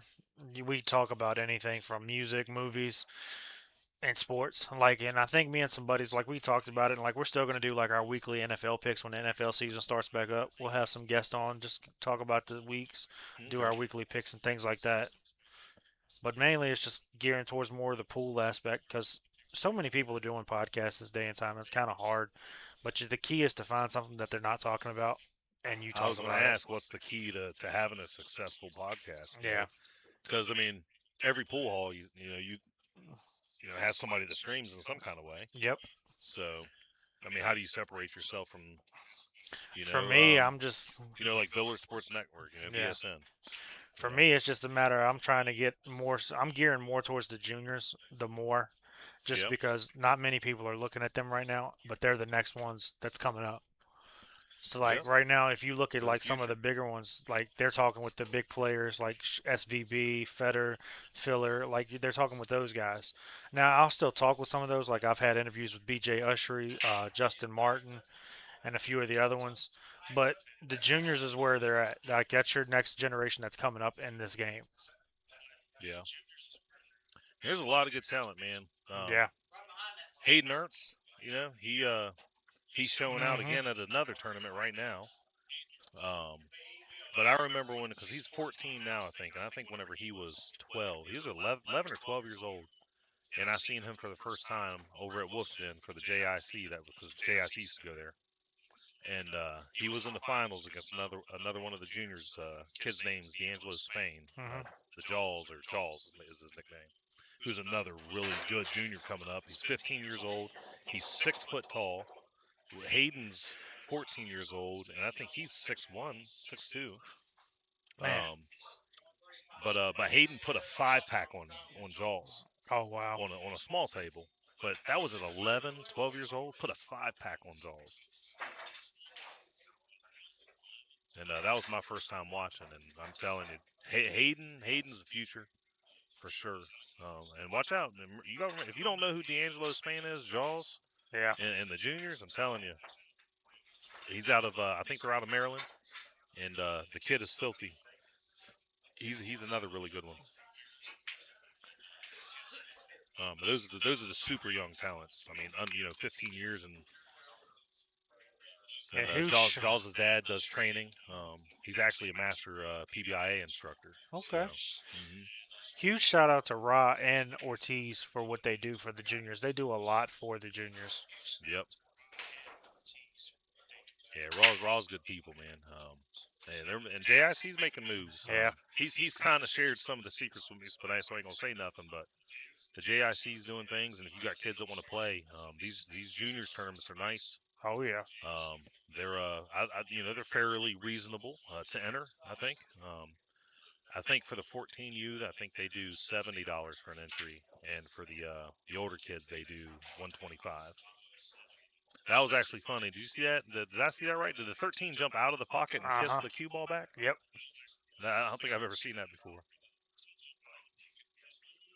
Ooh. He don't like that. Yep. He needed to get anywhere on the right side of the table. He put it right behind 8. But yeah, Ron Ortiz, man. Ortiz right now is actually up at the Oneida, the women's the WPBA Yeah. tournament going on. He's the referee up there, isn't he? Yep. So I'm a huge Packers fan, like fanatic, and that tournament's going on in Green Bay right now. And yesterday, Sophia Mast played with Joe Peatshower. Oh wow. And they were a team. And then Christina Tkach played with Matthew Golden, who is Green Bay's #1 pick from 2025, wide receiver.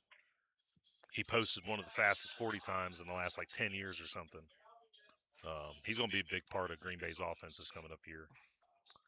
And but Matthew Golden was paired with Christina Tkach, and they did exhibition, and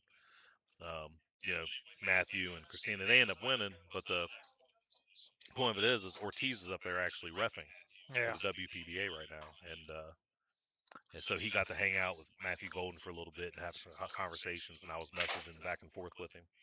And I was like, man, get me an autograph. And apparently, I guess there was some kind of deal or something where Golden wasn't allowed to do. I gotcha. Wasn't allowed to do autographs. So. Yeah, I'm looking forward to the NFL kickoff season this year. I'm hoping my team can do something. We'll find out.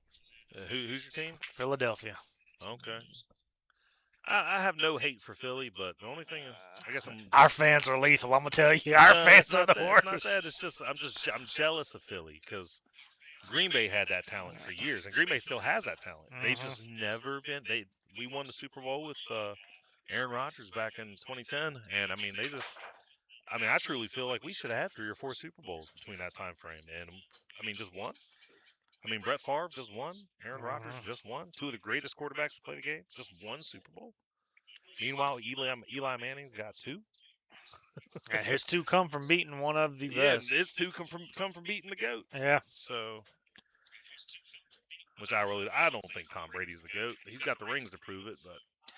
I used to think it was because of Belichick, but I'm going to be honest, now that I've seen Belichick take his system and go to college, I truly don't think it was Belichick at all. I think wow. Sorry, on side note there, I cannot believe that rattled out. He just hit it too hard. But it hit the side rail and just rattled. Belichick to me is just, I don't know. It's the more I watch Belichick coach on the college level and how he did after Brady left, I'm starting to think it was really Tom Brady that helped that team and helped get those Super Bowls. I don't think Belichick had a lot to do with it like we thought. Yeah, and don't get me wrong. I mean, like I said, I'm just kind of jealous of Brady, I guess. A little biasy, but I am too. I didn't like that, Dave. You had to get that ball out there a little more, I think.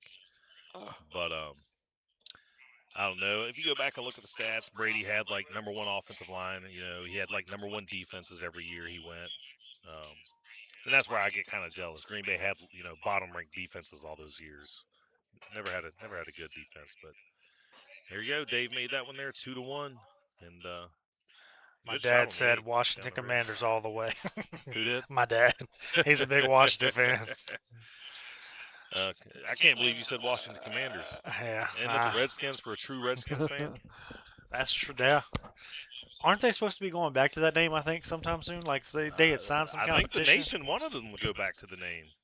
Like, they felt kind of disrespected that they changed their name to the Commanders.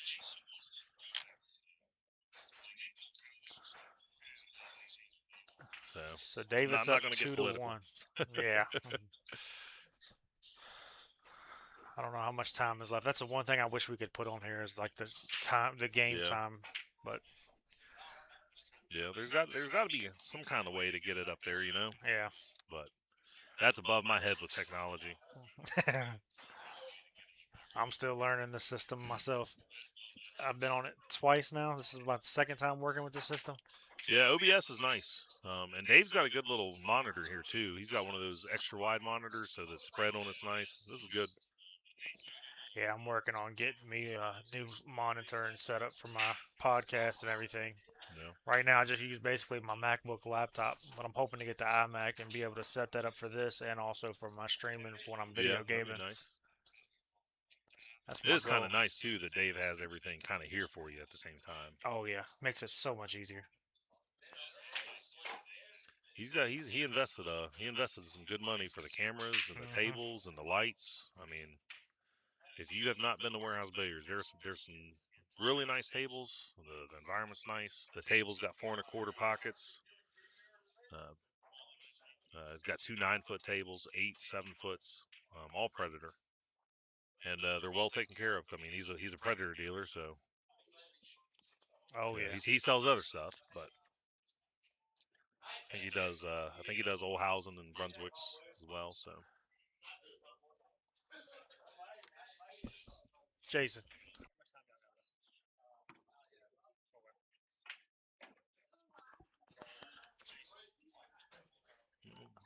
everything's kind of jumbled up here. Looks like Dave might get pretty good. Is he Yeah. taking a 9 ball? Looks like he's gonna take the 9. I was curious. I couldn't tell if he was shooting stripes or what he was shooting. And that, Yeah, just so you guys can see the layout. I mean, that 10, 11, 15, 6. I mean, having stripes is a little tough. And honestly, yeah, now that I've moved the overhead over, I kind of wish he would have took the 14 ball instead of the 9. Just to where that, I mean, the 12 doesn't go. He could, but oh well. Looks like he tried to roll forward. I think I don't know that I ball. like that shot that he took though, because kind of freed the 8 ball up where before it was kind of tied up. Now, if Jason can run out here, yeah, I agree. he can even the score up. 7 goes in the corner. 6 is a little tricky, but it does maybe go on the side. Did he just bank that? Oh. Yeah. I'm not sure. I thought he could see the 5. I guess not. I thought he would have took the 7 in the corner like you had said. Yeah. Let's see. Looks like Dave might be cutting this in the side. Good shot. That's a good shot. Yeah, really good shot. Bobby and I were kind of talking about that shot earlier. You can't baby that shot. You got to shoot that ball. And honestly, you probably got to shoot it with a little bit outside just to help the cut. If not, you hit that inside titty almost every single time. He looks like he's going to cut this 14 over. Oh, wow. No, He it played passed. straight up. I didn't know it passed. All right. Right here. He's going to roll it forward a little bit. Yep. Yeah. Get the 10. He's got to come between the 4 and the 7 right there. You can come between that 4 and the 7 ball. He's going to have to get some help, though. I don't think he can just... That angle's not as much as it looked. Okay, he went around it. A little bump there. Yep.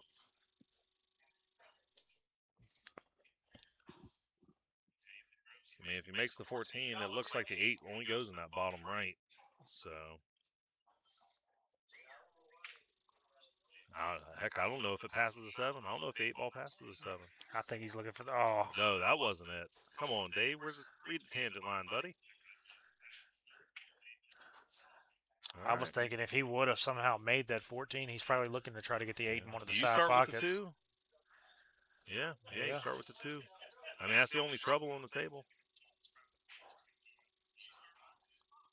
Every shot here has got to be confident, though. You can't be babying anything. You got to shoot it, make the ball. I mean, it's a wide open table. These runouts right here are getting players' heads right here. Oh, yeah. You know. I've had a few of them happen to me in APA, and I blew it where I should have been out, and I blew it. Yep. Can he go? Can he get the 6 ball? Looks like he can. Yep, he's going at the 6. You got to get a good stroke, come up through, or you're going to get. Yep, told you. Had to be a good stroke to come back up, so you can shoot the 4 down. I think here Unless he was going for the bump on the 7. I think I would try to play safe here because of that. I'd hit the 4 ball and try to leave the cue ball on the rail with the 4 blocking him. Me, I'm gonna kind of hair that 4 ball and try and probably pin the cue ball behind the 7 ball. Because the angle's there. Yeah. He's going to bank this. I was gonna say. Oh, Wow, off with the the 8 8. ball. I'm going to say he did not plan that one. It worked, though. This one right here just floats to the other side. You leave Dave with a good shot. Good shot, by Jason. Jason Yeah. right there. This one you can kind of let your stroke out a little bit and just put the cue ball up there about where he is right now. And if you miss it, it's good. If you make it, you're good. Wow. Good shot. Just like that, we are Good tied shot. again. 2-2. Yep. So we are in the final 8. We did confirm that. So getting down to nitty gritty now.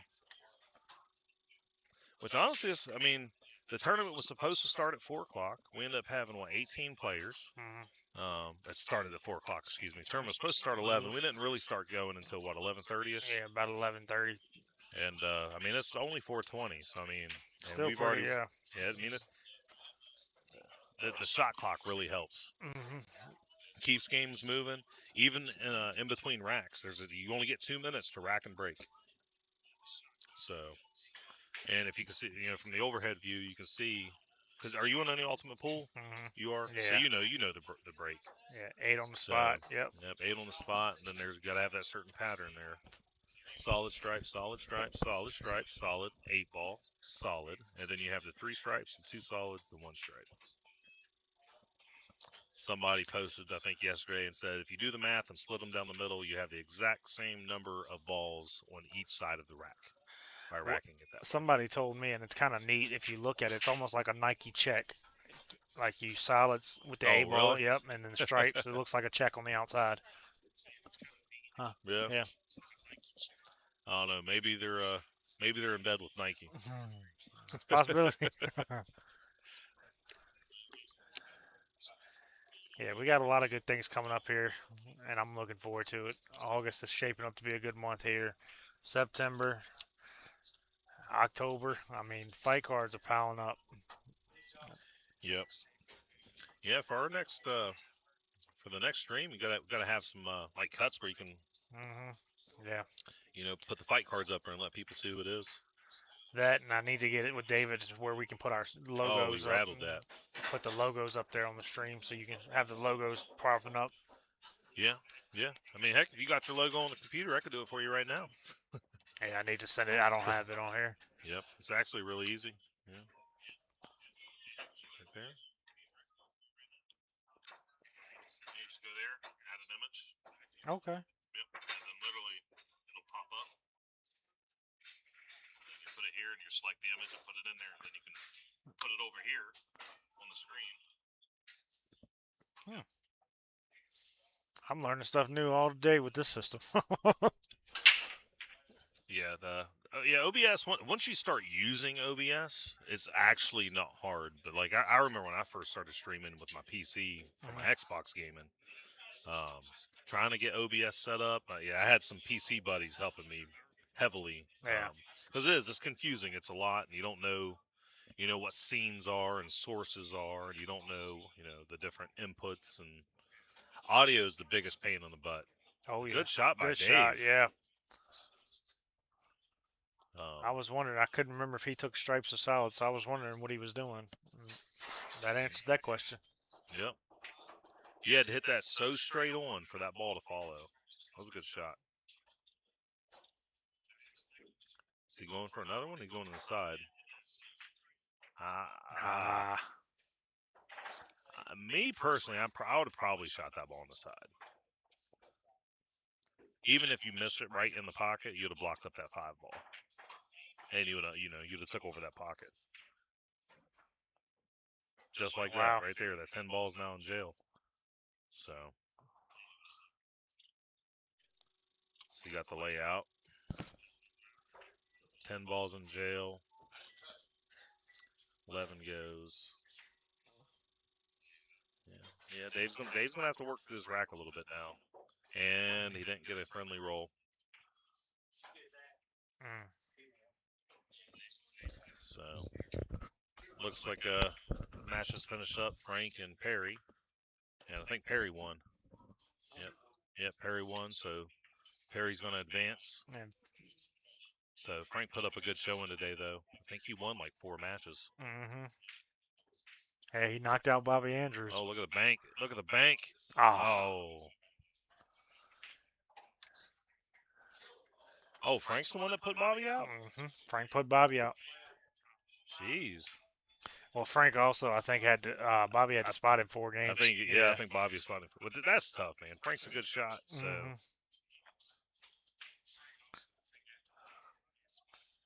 Yeah, that's the hard part when you're having Frank's spots. as good as a player as I am, and there's no way in the world Bobby'd want to give up 4 games to me. He'd probably give up 2 games to me. Rotation be a different story. Bobby'd probably give up 4 games to me in rotation. He's just a much better rotation player. But 8-ball, I'm better at 8-ball than I am 9-ball, so. It's a good shot. Oh, wow. Well, needless to say, Jason owns that pocket. And to be honest, he might have not left Dave a shot other than that 10-ball. Yeah. Honestly, smart thing for Dave right now. Looks like he's going to try to kick to break the 2. Yeah, you got to kick at that, or I think you got to put the 10 down there with the 3.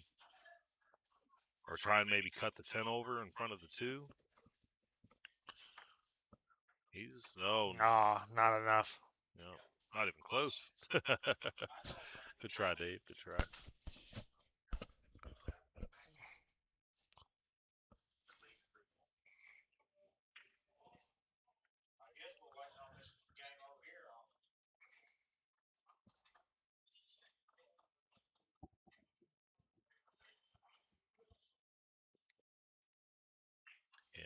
There we go. That was weird. Honestly, what we need in our area, though, because like we talked about earlier when you were here, is,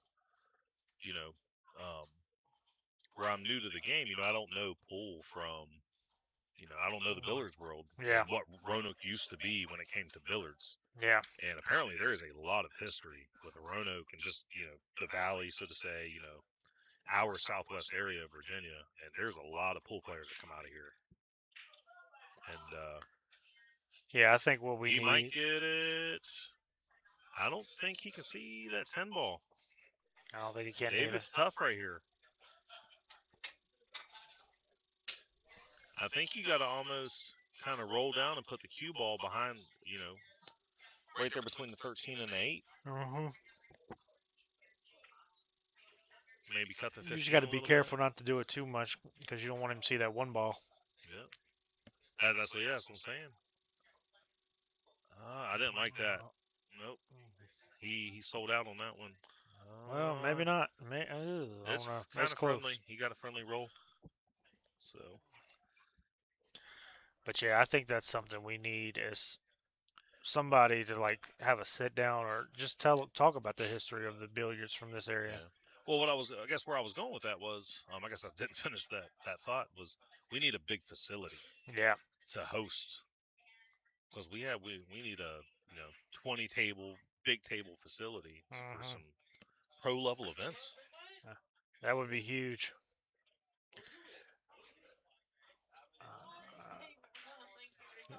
Because of the time, Uh-oh.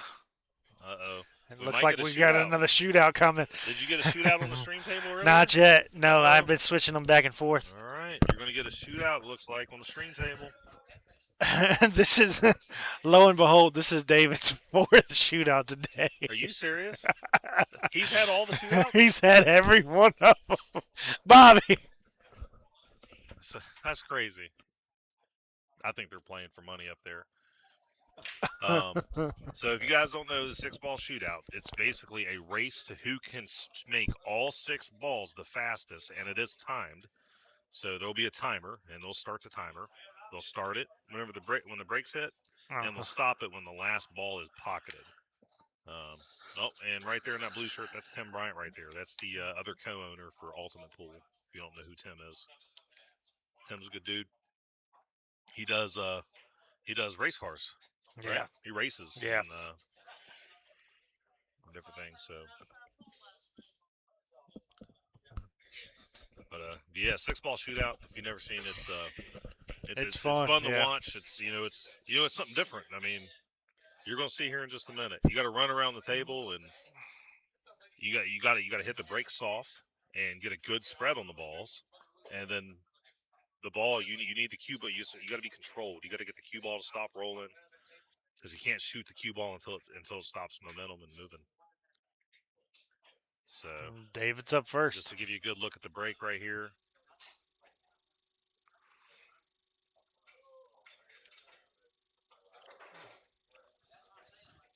All right, Dave's down. David Brown. Oh, you don't want to hit it hard like that. See how much the ball's moving around? You don't want to hit it that hard. And now look at the spread. Cue ball's down the table. He's got to go faster. All right, right here, cue ball. You want the cue ball to stop rolling. Look, he lost 4 seconds right there, probably. He's lost another 3 or 4. We're up to 10 seconds probably on just this shot. Yep.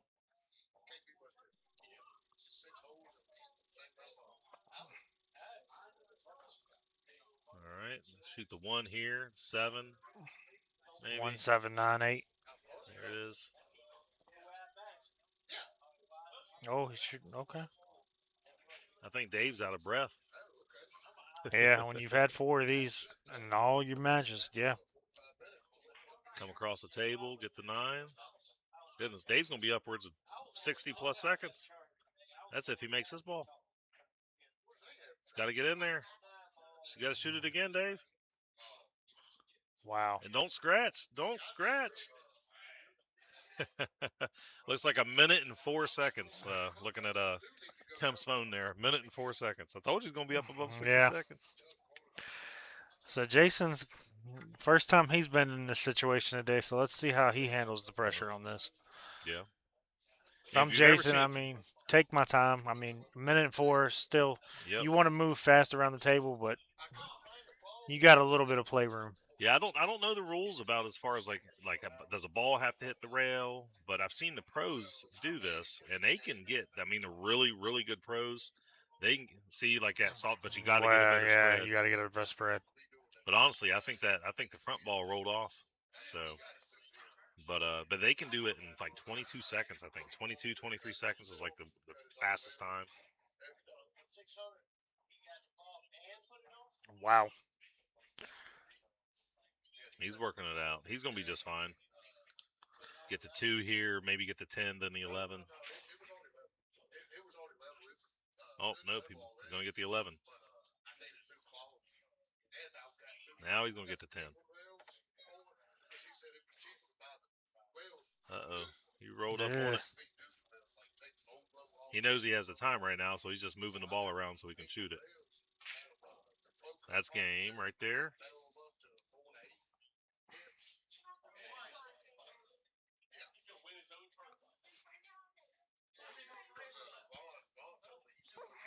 All right, so they shook hands. It looks like so Jason advances.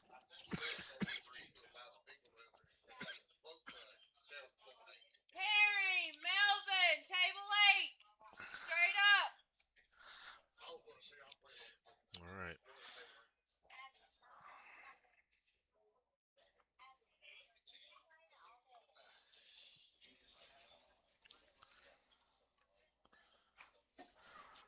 Yeah, you know what also was a good app was Sports Cam. Mm-hmm. Good for mobile streaming. Just, yes. You know, if you're ever mobile and do something. Yeah. We used to use ScoreStream when we had baseball tournaments and stuff. We would use ScoreStream. Yep. I just learned about the Sports Cam, and it's the best one I've found so far because I stream my daughter's tournaments.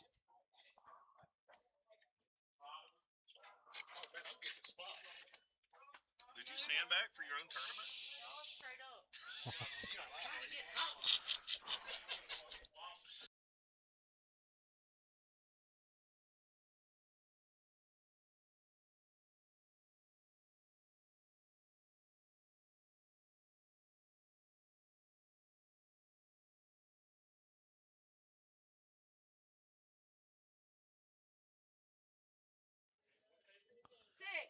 All right, looks like Jason's going to be playing Darren on one of the other tables.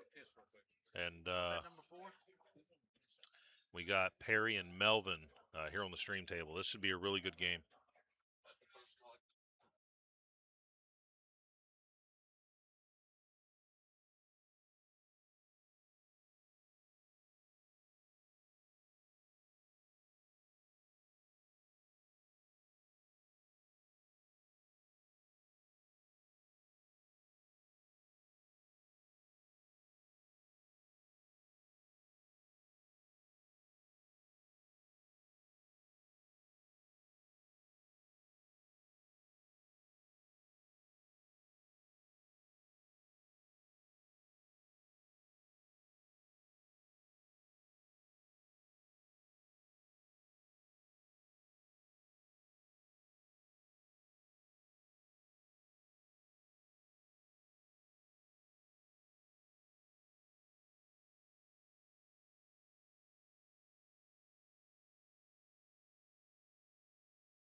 Alrighty, and I am back. Kenny had to step away. I just had to take a little break myself.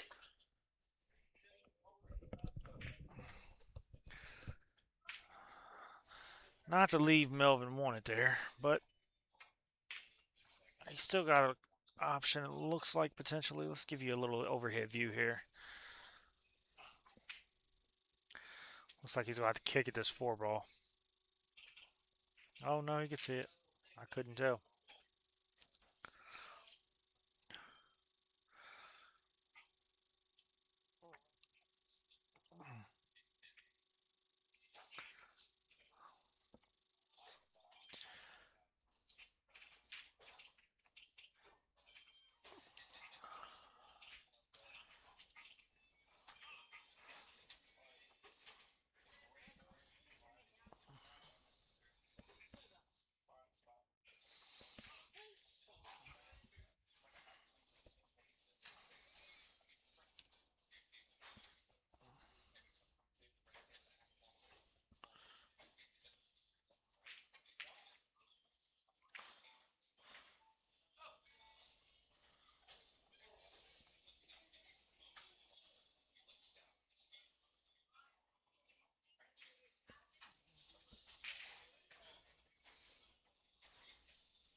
Where you play at? Don't mind.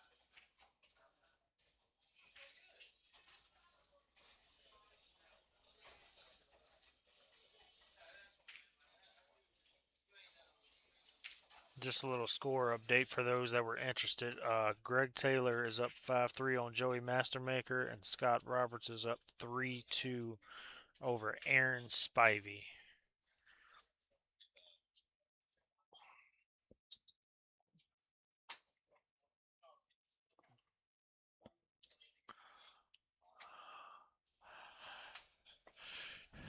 And as Kenny was telling you guys before, ooh, excuse me.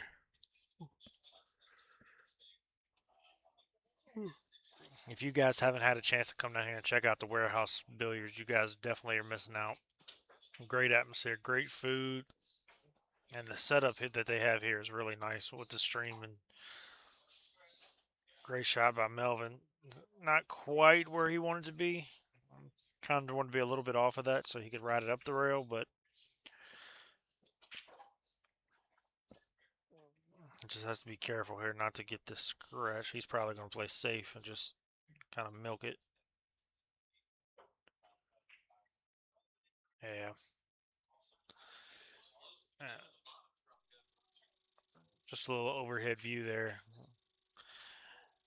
And you can't jump in this league.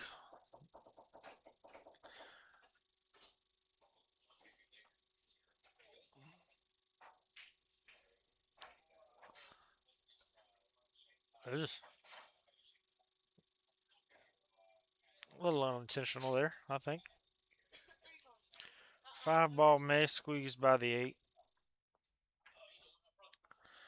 I think that's what Melvin's looking at. It may squeeze by there. It's going to be close.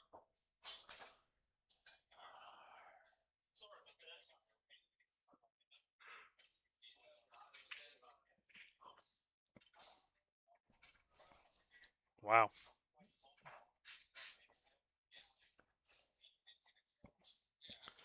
Perry should be out here and go up 1.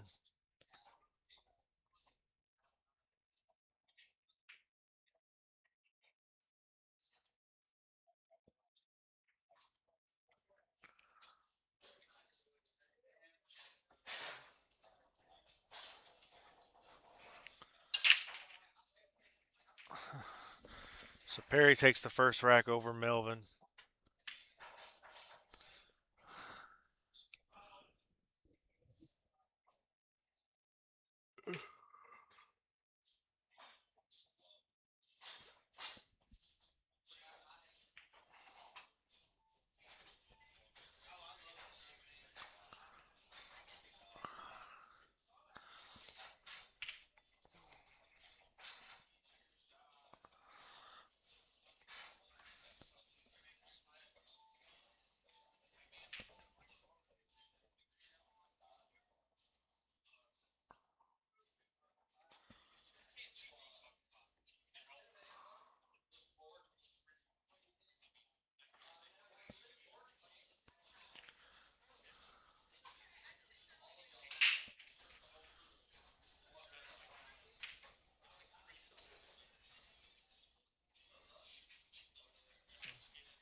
Dry break from Perry here. This is the first time we've had to see this today where you got to shoot in the kitchen, but you can shoot a ball that is in the kitchen with you as well. So if he wanted to, he could actually shoot the 15. But you can't really get a decent shot off on it. So looks like he's going to take solids from this overhead view here, as you guys can see. And solids looking pretty good, actually. I'm not against that myself.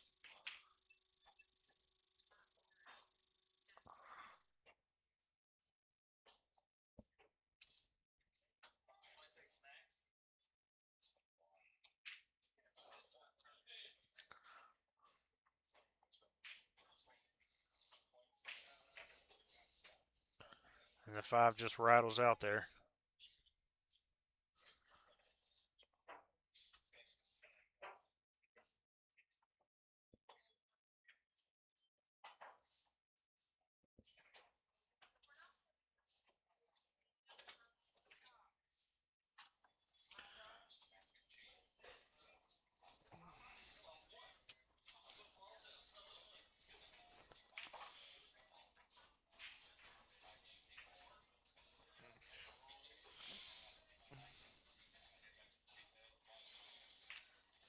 Not a bad leave there. I mean, he's got the 5 ball.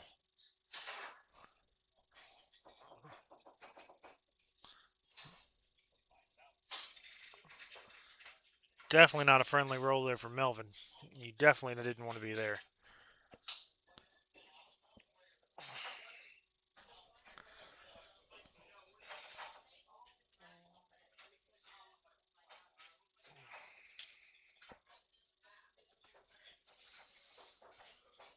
So Perry's getting ball in hand here.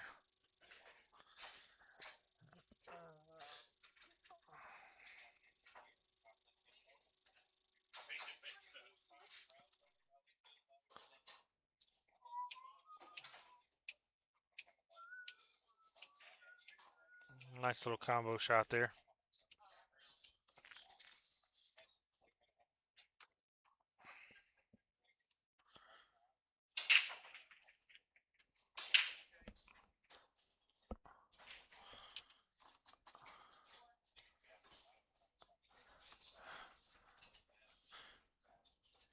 Sorry, Daniel, I'm back. Oh, no, you're good. Trust me, I understand.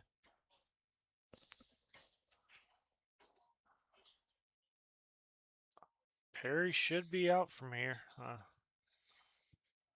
This combo going to be probably one of his toughest shots right now. Yeah. Looks like the 8 goes in that bottom I was left. going to say, yeah. It don't go on the right, but it goes in that left.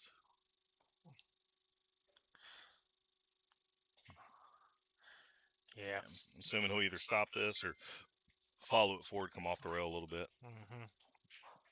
Yeah. Yep.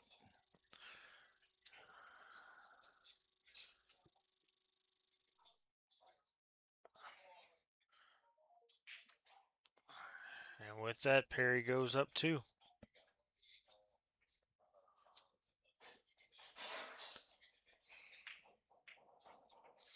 Been a lot of great matches today. A lot of great matches.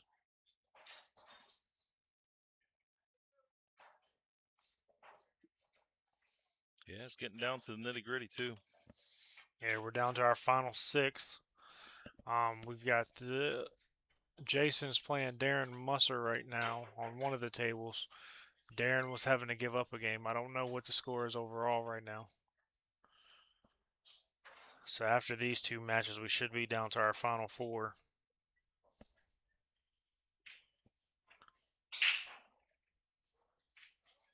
Great break there by Melvin.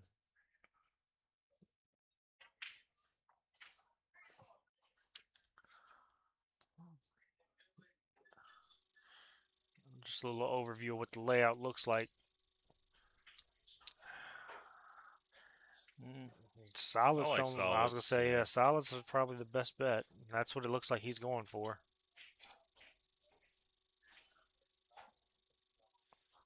Got the one in the Yeah, side. got the one. Yeah. Yep.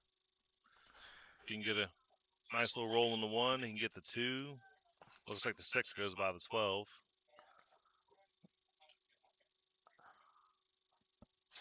Yeah, 6 goes by the 12. I can't tell if the 4 goes by the 8. I don't think it does. But It doesn't look like he's shooting the one. It looks like he's shooting at the 5.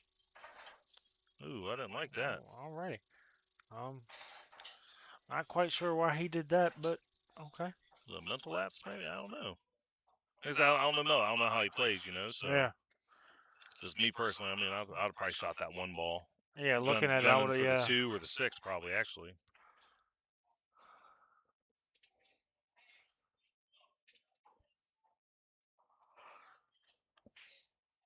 Oh, Perry rattled. It didn't look like he had a very good stroke, though. It looked like he kind of, I don't know, jabbed at it? I don't know. Mm-hmm. But it's not a bad miss. Because right now, Melvin's really only got the 5 ball. Yeah, and where he actually hit that cluster, he put the 12. Kind Is of, that yeah. 12? What is that right there? It's kind of hard to tell. Looks like it's the 12. Yeah, but 12's down there. And if you look at it. Oh, it's the 14. 14, yeah. Yeah, it looks like, yeah, but he put the 14 in the way of that one ball, so. So now it's almost like he has to go for the 6-2 combo here. Yeah. I'm not the biggest fan of the combo shots. I'm not a combo kind of guy. I've tried it so many times. Every now and then I might get lucky and make it, but you have to hit it like dead perfect. I don't know. There's some kind of method to it. I was and always I just don't told, know it, I guess. put bottom on the cue ball, and it's going to rotate forward. I've done that quite a few times, and for some reason, that other ball does not do what it's supposed to do.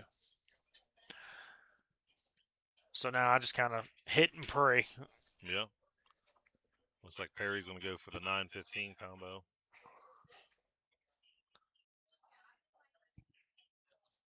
Yeah, he's made a couple I was of gonna those. say, yeah. He's got them. He's got the combos Maybe it's down. the soft stroke. Maybe that's what I'm not realizing on these combos. It's got to be. You just got to hit the spot. I mean, that was a good shot. Great draw. Yeah, great playback. I don't These know what he's tables going are to do. not slow. They're fast. So Curious to see what he's going to do with this 14 ball, though. oh, he hit the ball with his cue or his hand, one of the two. So that's going to be a ball in hand. All ball fouls. All ball fouls. So if I'm Melvin here, I'm probably shooting. I'd say the 2 ball first. Get rid of one of your problem balls. Then maybe the 1. But looks like he's going to get the 1 out of there because then if he makes this 1, he can use the 2 to break out that 4. So, okay, he used the 1. Not to leave he wanted to, for sure. Yeah, man, like I said, again, I don't know how he plays. I would have kind of followed it a little bit. Yeah, I would have just kind of stopped the cue ball and then used the 2 to break out that 4 ball. I'm going to cut this up to the corner, though. It's not going to get there. He spread now, the table Perry out, should be out right here.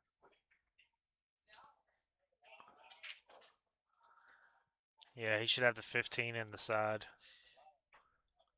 Yeah. Or is that 13? What is that? The 15? Yeah, that's the 15. Well, that's the 13, but 15's right. Or what did we say this was? The 14? I think so, yeah. But whatever. This ball here. But that was a good shot. Oh, he's going to get big angle. He's going to drag across and get to the right side of that 8. He's going to bump into it. He bumped into it. That's why I didn't like. Yeah, I thought he had to drag across, just kind of stun it. Does he bank it here, or is he gonna cut it? He's banking. He double kissed. Well, if Melvin makes this 4 ball, I mean the rack is pretty open, so those last 3 balls are.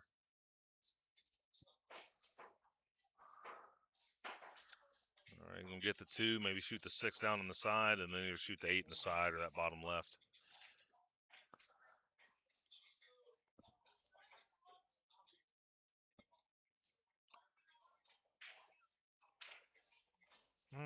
Okay, he drew it back.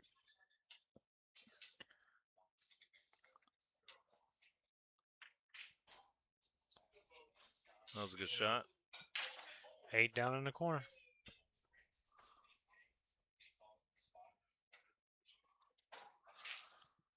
Oh wow. You know what's fun? I didn't want to give it the commentator's curse, but when I looked at him lining that up, it looked like he was going to miss it.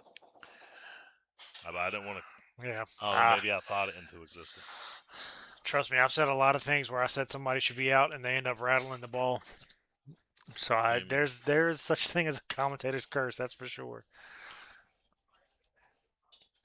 I tell you, the score does not reflect how this game really should be. It honestly should be tied at probably 2 right now.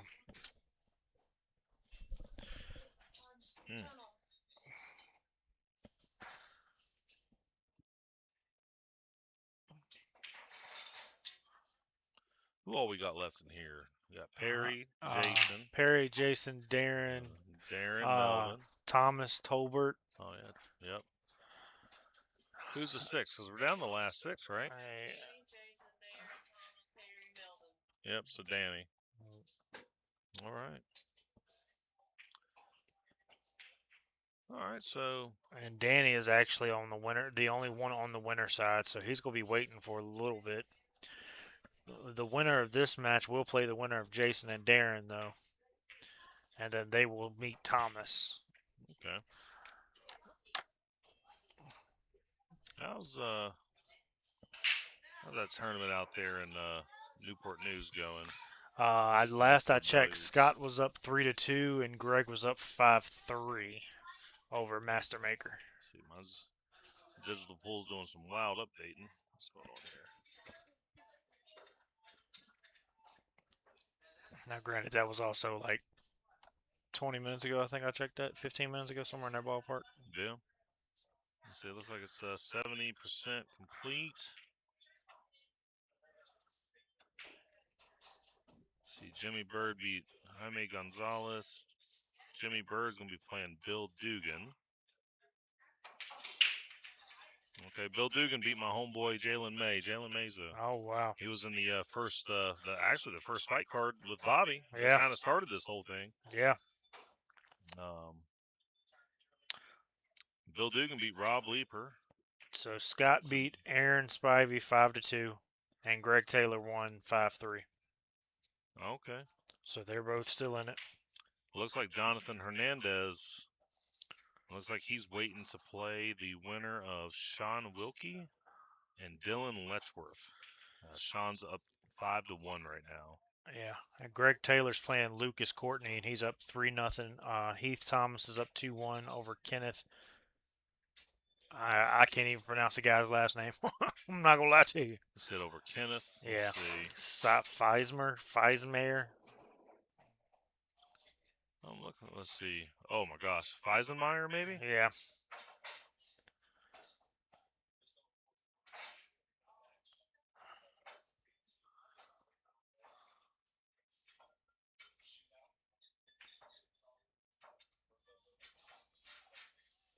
I'll never get that lucky in a tournament though. There's this Lucas Courtney guy who's playing Greg Taylor right now. But prior to that, the only people he ever played were, mid 500 players, which he's a mid 500 player. Yeah. Every time I enter into a tournament where there's, no cap and it's just straight up playing, I end up pulling the Greg Taylor of the tournament. I went and played when we went and played at the beginning of the year in the 9-ball open at Peninsula Billiards. I pulled Joey Mastermaker, Danny Mastermaker's brother. Joey's not as good as him, but he's still a really good player. Oh yeah. And I actually lost hill to him. I played phenomenal, and but we went hill and Joey broke, and I think he broke and ran, if I remember right. But he made 2 excellent shots on the 8 and the 9 ball, to win it, and so I was and then I pulled Jalen May after that, and Jalen put up 2 or 3 games on Federer at the Expo. Yeah. I watched it happen. Yeah, so. Yeah, I always pull the top dogs, I feel like. Even today, I pulled Thomas, who's nobody knows who he is, and comes in here firing away. I pulled him in the first game, and then I played Perry in the loser bracket. So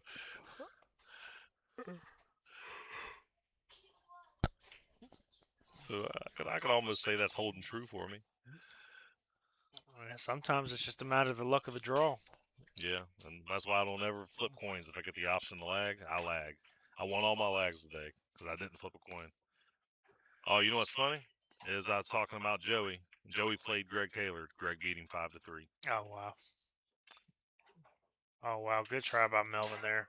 Yeah, Joey's a 632 Fargo. I don't know if you've met him or not, but he's a solid player, man. So Perry's getting ball in hand after Melvin missed the 8 ball, and Perry honestly should be sitting pretty. That's what I'm gonna say. I'm not gonna jinx. I'm gonna say sitting pretty.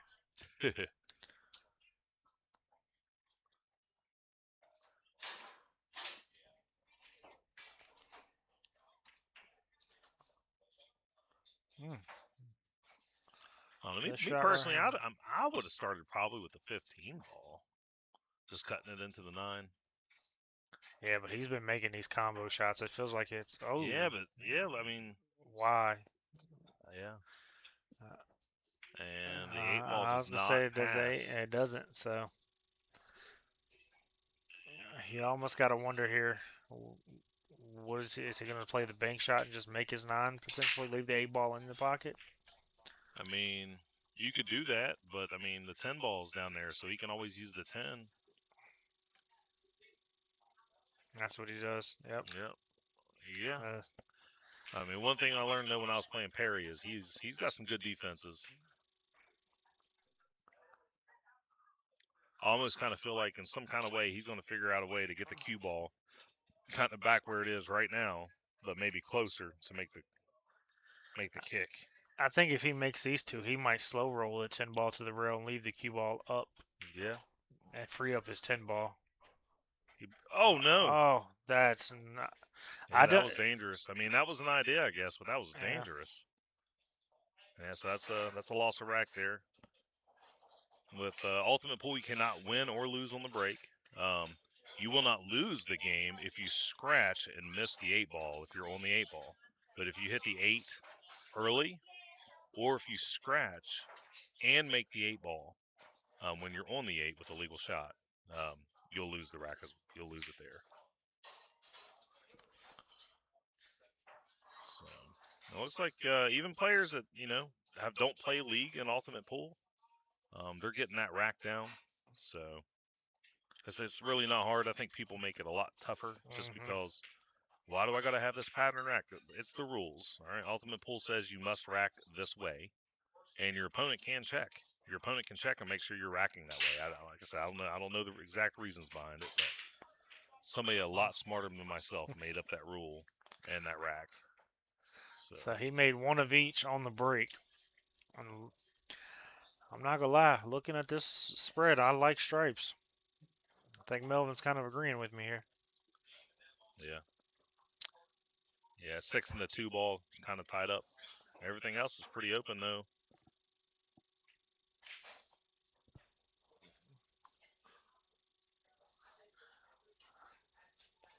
Score 3-1. You gotta wonder how much time is left. Time is becoming a factor, that's for sure. Does that go past the 8? Yes, it does. Yeah, and I was going to kind of say too, if you're watching the stream, make sure that you follow Warehouse Billiards Sports Bar and Grill on YouTube. Make sure to follow S&D Podcast for you Chuck Deuces and Get Out. So, and just because I'm sitting here, make sure you follow my daughter's YouTube page. Yes. AH, so Ariana Houston, AH The Problem. She's got over 100 followers now? She's already at 170 followers, and we just did it 2 weeks ago. We got her. Yeah. Heck, it wasn't even 2 weeks ago. It's been yeah. It's just like maybe 10 days ago. We got her YouTube up. So chance for the break and run there, and just didn't happen quite like he needed it to. That would have made this very interesting.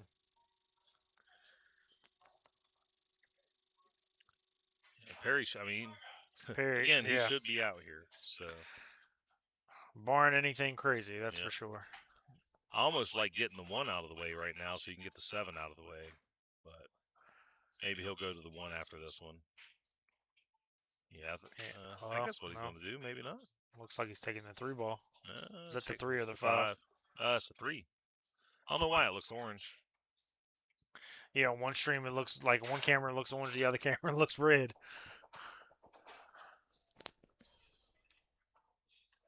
I guess now you take the 6. Is that what he's doing? Oh, yeah, you definitely take Yeah. the 6. Cue ball will roll out to the middle of the table. You should take the 1, and then you take the 7, then you take the 8.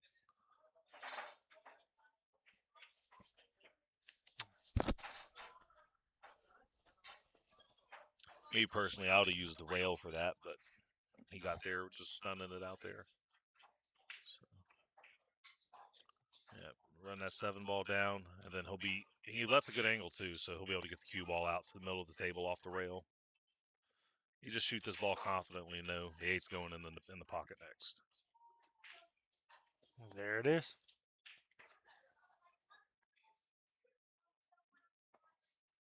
Yeah, this game here was big for Perry because if he loses this one, that definitely gives Melvin the open door. And Melvin had the chance there with the break and run. Just Yep. the 8 ball. He didn't get the position quite that he needed for that 8 ball. Yep. Got some new viewers. Welcome to the stream. Oh, yeah. Yep. Got Perry and Melvin playing right now. We're in the final 6. So this is the loser. This is a loser side game. Mm-hmm. Perry lost his first one, but man, he's been on fire since because I think he's won 4 or 5 matches since then. I don't know what the score is for Darren and Jason. Yeah. Again, there's that rack. Solid stripe, solid stripe, solid stripe, solid stripe. 3, 2, 1.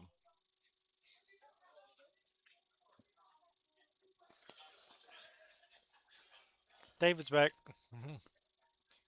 Yeah, I don't think he ever left. I think he just went outside to get some air. Oh.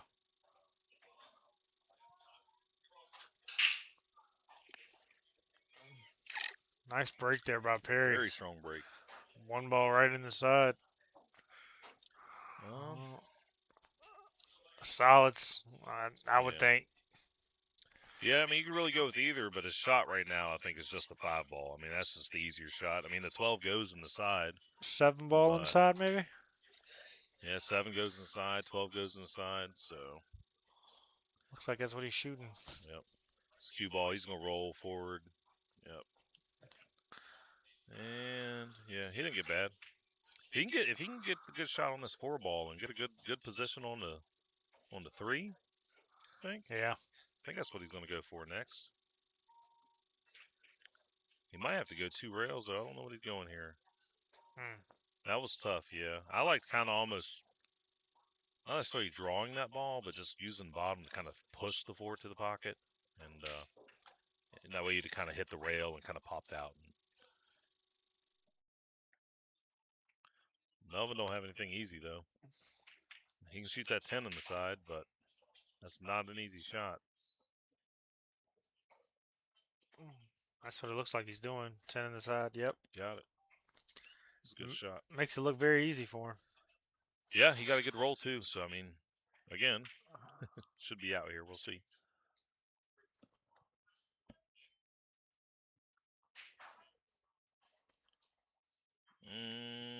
Yep, we're going to get down there. Yep. Got to get the 14 and maybe he's got a lot of cue ball movement. Like, I think it's a lot of unnecessary cue ball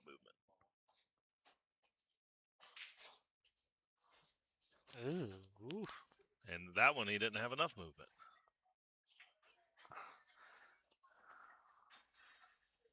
You know, keeping things simple while you're playing. I just think he has a lot of cue ball movement. So, looking at this, I almost wondered if you shoot the 9 here. It looks like I think you kind of have to. Yeah. Maybe he couldn't get past it. Oh, it's going to roll, though. Oh. Ultimate pool is slopped, so had that 13 dropped, it would have counted. So, looking at the spread here, Perry should be 4. I'd say the 4 ball, the 2 ball, maybe. Yep. he gets the 4, he's going to come down and he'll probably be able to shoot Oh. that 3 or 5. Maybe not. 6 And doesn't go, yeah. But if I played Perry earlier, he's playing the defense behind his 5 ball. Mm-hmm. I know he is. That's why he hit, because he was not taking any wild shots. Yep. It's a good play. I think he would like to get it down there a little bit more, though. A little bit lower on the 5. Oh, he almost kicked that in. He got a roll. Oh. Yeah. That 13 rolled up with the 5 and 6. And the 8 ball's right there by the But pocket, yeah. I don't know. I feel like, though, if you bring over the overhead, I think he could trim the 5 almost, but he's doing something else. I felt like he could have trimmed the 5 ball and kind of put the cue ball behind the 13 and the 5. He's making him shoot at that one. Yeah, I like that. I don't. If he hits Maybe he this can't wrong, see if the he hits nine. this wrong, it's off the 8. Oh. Wow. I wonder if time's got to be running low over there. I feel like it's got to be. I like was thinking the same thing. Maybe 8 minutes left, maybe less. Here's another defense right here. Yeah, Perry, I will say Perry plays smart. He definitely played really smart against me as well. He's going to push the 9 maybe down.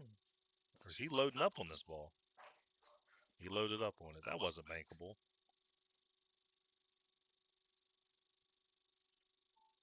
I don't even know why you'd want to make that 9 ball, honestly. I mean, Yeah, especially being the tied up 13's like tied that. up.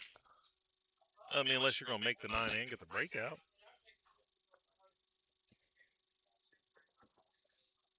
Uh-oh. Uh-oh. Uh-oh. Wow. Woo! Look how close that was. Yeah. I mean, it stopped. Wow. Yeah.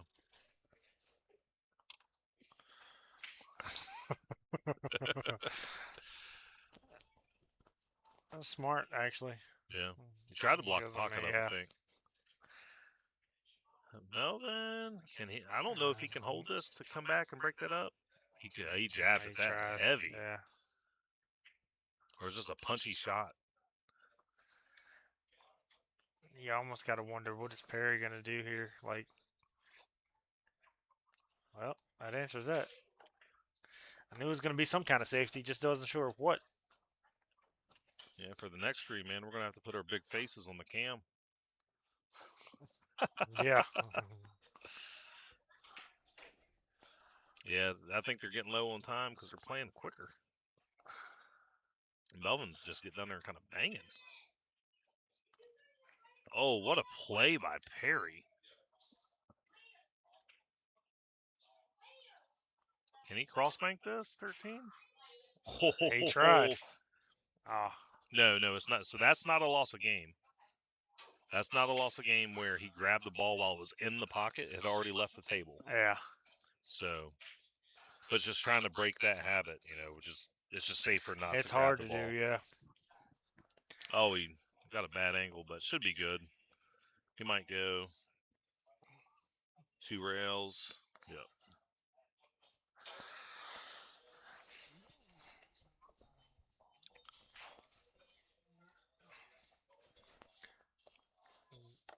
That should be it, I would think. But it depends on how much time. It can't be that much time left to where he can come back. Honestly, might be a good idea for this tournament. I don't know if it could be. I mean, this is just a thought I had, but what could be implemented and what could not be implemented, but was to be able to accumulate points. Yeah. Instead of games. That way you don't have people slow playing in Yeah. the tournament. And like Perry would get 5 points here, and Melwood would get 1 point. That would almost be kind of cool. And you could almost lower matches too and make them like 15-minute matches. Uh-huh. And have it like in a points accumulation. Yeah, that would be fun, actually. And then that way, you're just not 2 games and done, Perry advances. He won 5-1. So, yeah. So that was it for that one. Perry's 5-1. Perry's going to advance into the Final Four, I think. Good shooting, Perry. I had a couple little setbacks. Yeah. Well, there's a couple times we were like, "Oh, he's out here," and then we put that curse on you. I felt it, man, but I like it back here. I want that thing to fall on you. That Are thing you? is awesome. Do you work at United Healthcare?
Well, this is Dusty back with you, and we're looking at the one of the semifinals here between Perry Hill and Darren Mustard. A couple of really good players getting ready to kick off here at any second. We're down to the final four, so I assume this is the semifinals are close to it.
Getting ready to see Perry break. Perry's got a really good break, and he's just a really great bar box 8-ball player. Has been since he was about 16, because when he was 16, I was losing money to him at bars.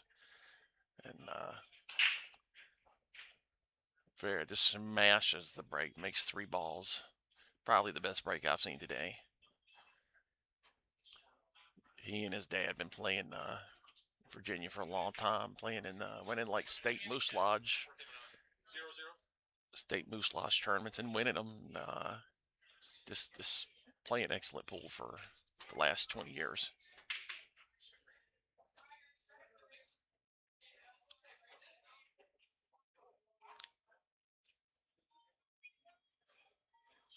He might have made 4 on that break.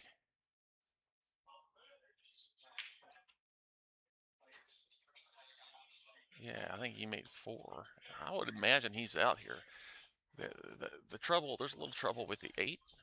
He can roll in the 14 and have the 11, and if he stays on the high side of the 11, he can bump that 2 out of the way.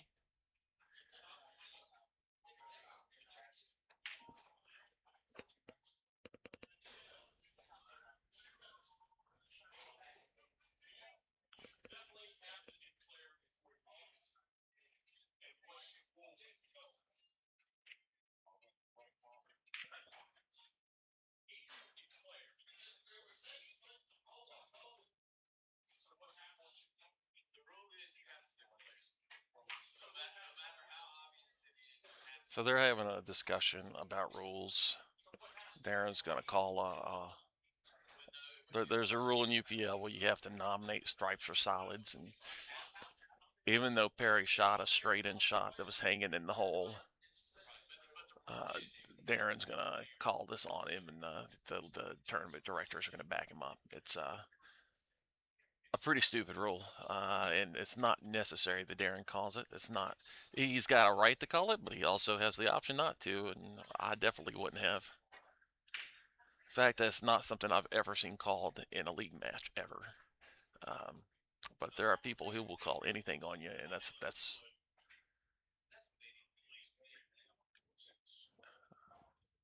What's up? What's up? What's up? yeah. So you don't have to call that, but you can call it. I've never seen anyone call it, but because there are people who will, you do kind of have to be careful. What's up, guys? Bobby Andrews came onto the mic. Come and talk a little bit of pool with you guys. Bobby, you call that foul on someone? Oh man, it depends on. I mean, honestly, depends on the situation. If it's for the if it's for the money, you gotta call it, man. Got to. I don't know. As big as a jerk as I am on the table, I would have never called that foul. I just couldn't do it. I mean, he made Perry breaks the most amazing break in the world, and the only way he's going to win this rack is by calling a silly foul. I don't like it. He probably noticed that, and that's why he called Yeah, it. well, it's like I say, it's like in boxing, they say protect yourself at all times because you don't want to put your hands down even if you think the fight's off. And in this, it's kind of like that. You have to prepare for people who are going to call fouls like that. Correct. So, Even though I think it's kind of a unsporty. I think it's a little unsporty. Is this the last four? Yeah, final four. Who's the other two? We got Perry, Darren. I think it's named Tom. Is that his name with the beard? Yeah, Thomas. And maybe Jason Hines. I don't know who else. Okay. He's been playing good. That's a good final four. That's definitely gonna give y'all some. I'm not 100% sure. I've been out of it a bit.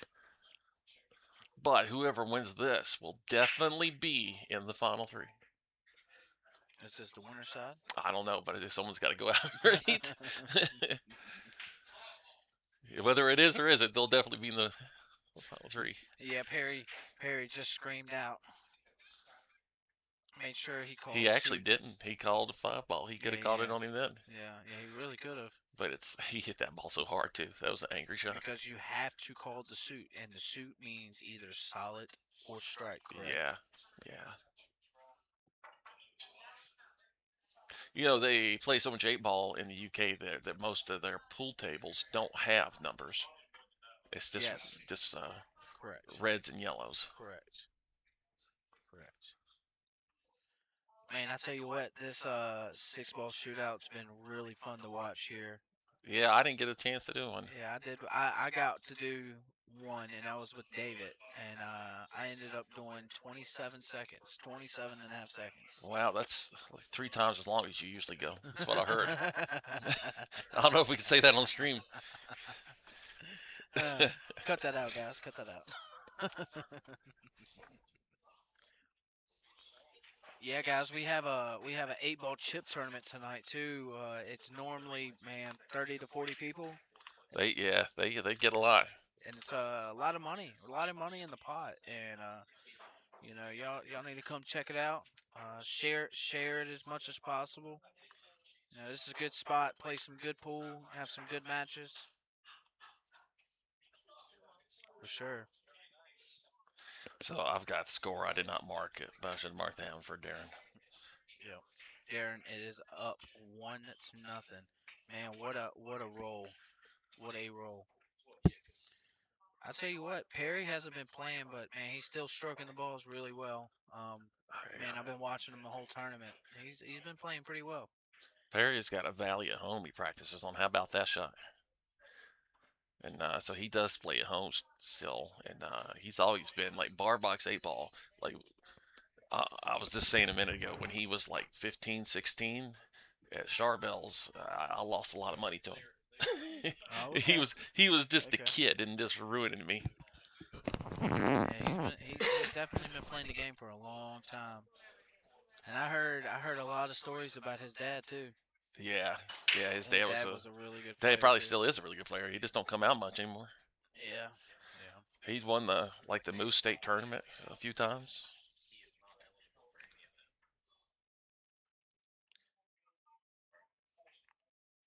That's actually not bad whatsoever. Oh, that's real good, Yeah, that's not bad whatsoever. What especially since he cut off that 11 there. correct, correct.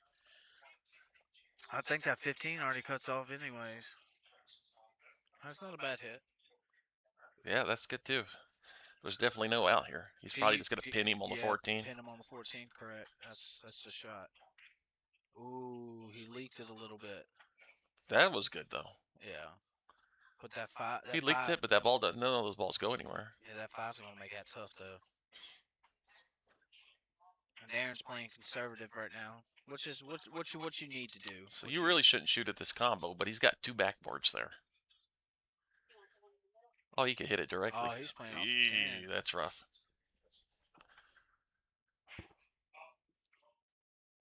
Oh, Darren's just spraying and praying at the moment.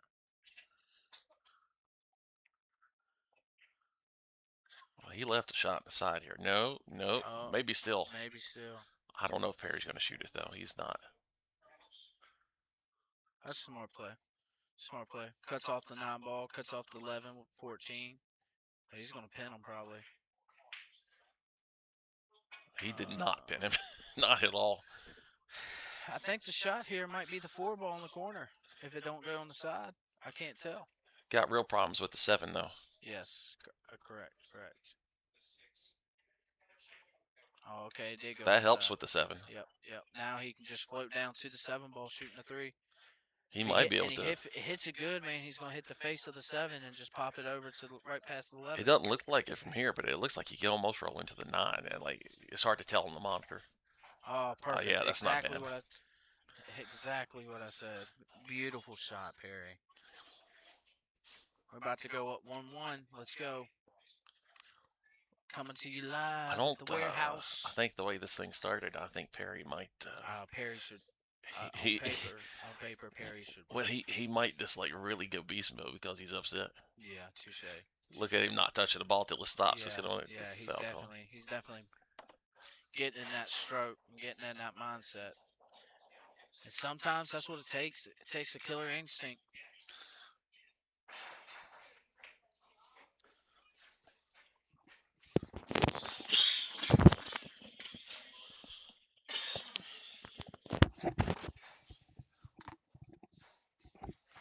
Sorry about that, guys.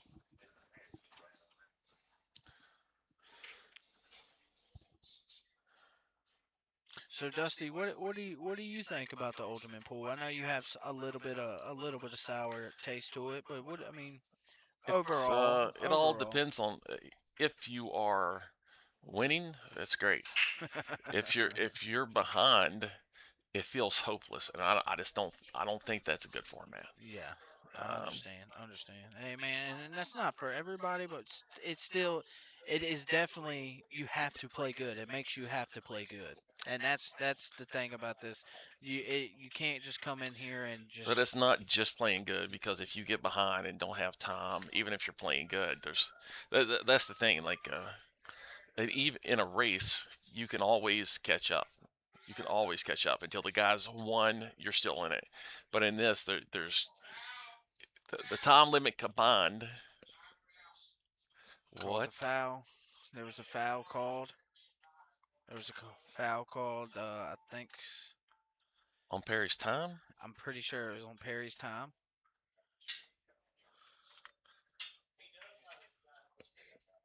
Yes, it was on Perry's time. Perry ran out of time, and I don't know if they said 10 or not, though. The thing is, Perry's wearing a Perry's wearing headbuds. In the rule book, you have to notify if there's not a ref on hand. You have to notify 10 and 5 seconds to the shooter. All right, now Darren's tilted.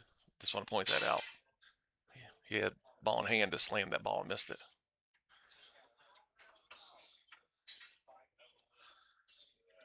See, Perry's got his earbuds in, so if they said 10, he might not have heard it. No, yep, yep. That's why they say leave. If you're gonna wear a headbud, at least wear one of them. At least we'll put one of them out.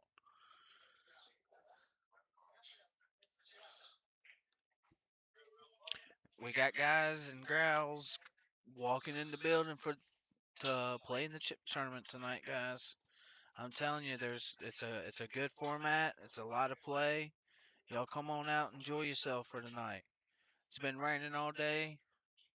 Come relax, enjoy yourselves. Here at the warehouse, ooh, It's just a cool when we create a cozy condition. half a ball, he would have been perfect. Yeah.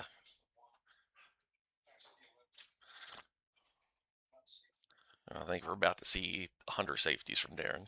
At least one. That's I don't. act- You can't shoot from here. I don't think. that's actually it's not bad because you have to play this perfect. You got to hit it perfect. Because not, you scratch off the four ball. If he was to try to hit the 7, put bottom on it. Yeah. Yeah. I Yeah. think. There's several ways to mess it up. Yeah, I honestly shoot this 4 ball with a little bit of bottom left. Well, that ain't it. That ain't it at all. He tried to bank that. He didn't even think about playing safe. Let's see what Perry can do with this. That's He's a shooter. that seemed a little on tilt to me. When he shoots this ball to the left pocket, I mean you have a chance to go 3 rails and get on the right side, even though it's tough. You got a small window. He made it. Oh no! I thought maybe he was going to the corner. Ladies and gentlemen, we have a match. Let's see what Darren can do. Can he run out from here? He's gonna. I don't know. That 4 ball made that 4 ball tough. Yep. He has to shoot the 2 to get back on the 4 and make it easier. Yeah, he's got room for errors here though. Yeah. He's probably going to use the 4 ball as his last ball so he can drift back to the left side of the table. So it goes to the right bottom corner on the table.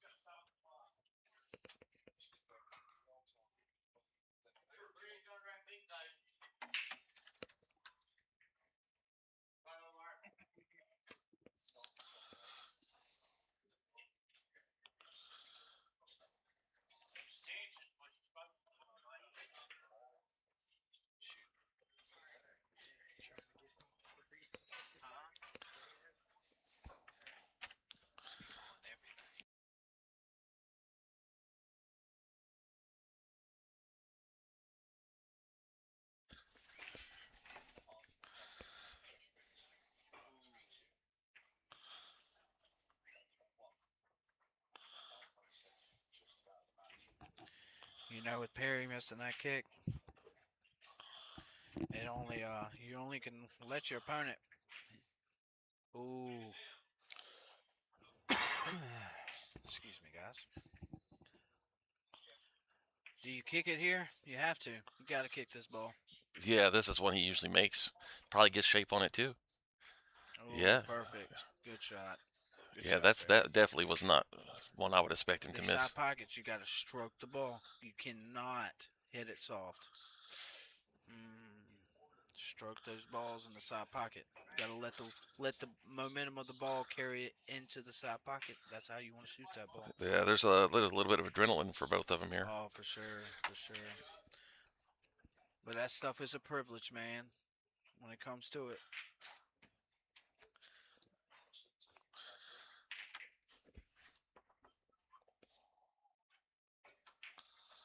Guys, I really appreciate y'all tuning in, checking out, watching us, watching the Ultimate Pool. Shout out to Jason and Tim Bryant for running this tournament and being able to put this event on. There's going to be plenty more events like this coming our way, so y'all stay tuned and be ready to come out to the next one.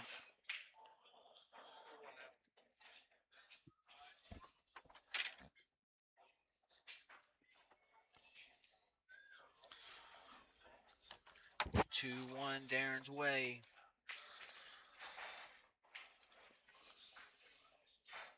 We definitely got a match here. Stay tuned to I think how many Final Four? Final This four. is the Final Four, yeah. Yep. Yep. Some more people coming in for the 8-ball chip tournament. Telling you guys, it's definitely an event tonight. If y'all want to come out, enjoy yourselves. This is the place to be. I promise you. If you like billiards and you like food, yeah, come on, make your way out of here.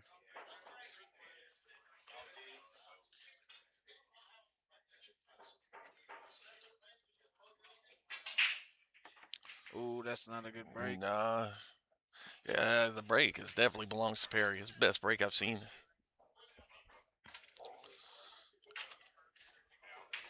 Also, guys, my name is Bobby Andrews. Again, I do give lessons out here at the warehouse billiards. So if you're looking to improve your game or just learn more about the game, give me a shout. Come out here. I got all kinds of cards out here. I got a couple of QR codes that y'all can scan and sign up. So give me a shout or come on out here and improve your game. Can't wait to see y'all. Use code Warehouse Billiards for 75% off. No, don't do that. We definitely got the jokester in the house. Dusty Wallace. That's how the streamers do it. They always have a code you can sign up with.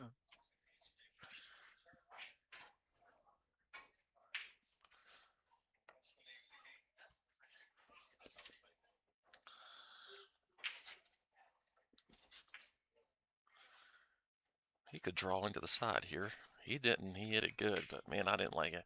I don't feel like that 13 goes anywhere. And to get on something, he's got to go out of the pocket, which isn't any fun. Oh, he struck that ball actually pretty decent. Yeah, but I don't think this ball goes. No, it don't. It doesn't go. All he's gonna do is. I think he's just. I think he's he did the chalk slam, so you could tell. Whenever you hear the chalk hit the table from across the room, you know he didn't get shape. He's kicking just to keep from breaking those balls up. Oh my lord! That changed the game. That definitely put Darren. Perry's maybe that one ball goes underneath it. Oh, he struck that ball pretty good. Yeah, he hits those good. He always has.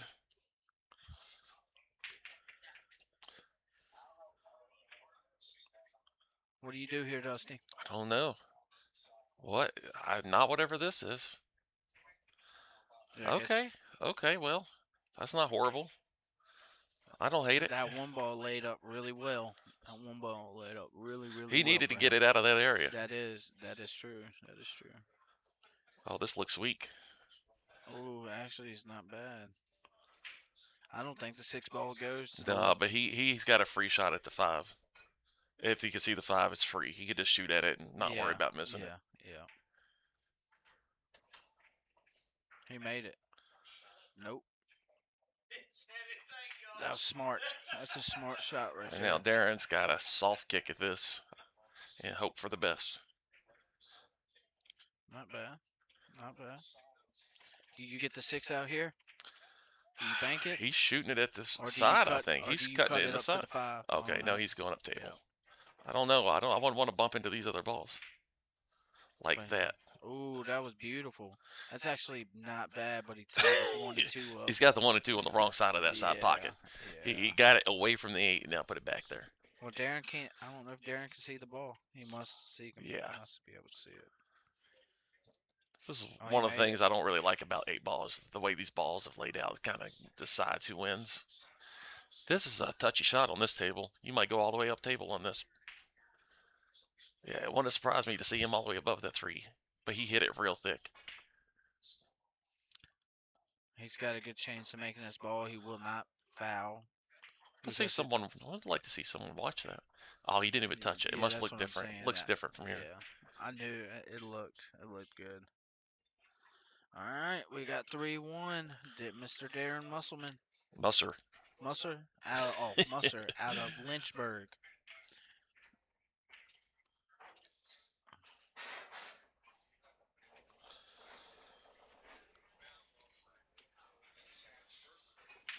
Well, ladies and gentlemen, I'm going to step away from the mic. Got some things to take care of, but I appreciate y'all letting me speak a little bit of billiards with you, and hope you enjoyed, and hope to see you out tonight. But if not, we'll see you out one day this week.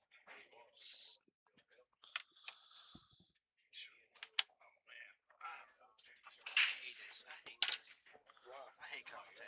I just don't like it.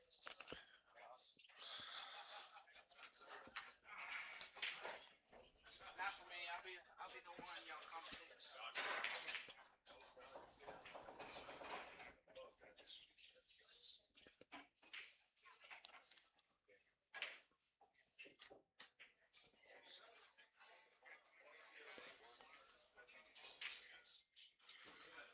Because this was a scratch in the break, and you see Darren shooting at the side, but if he wanted to, he could turn around and shoot the 4 there. It's that kind of weirdness.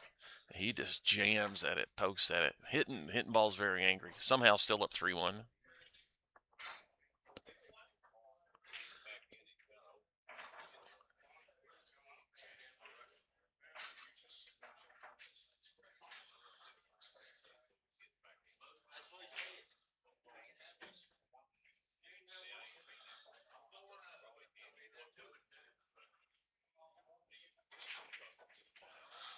Perry's hitting him angry too. The layout here favors Perry. Just because of where the 3 ball's at.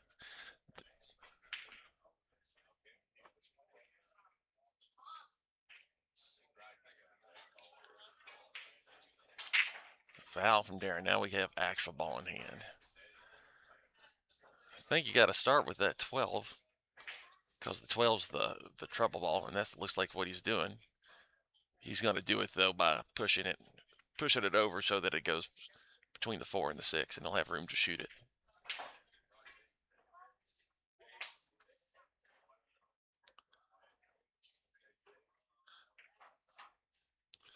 Yeah, this is kind of gravy from here.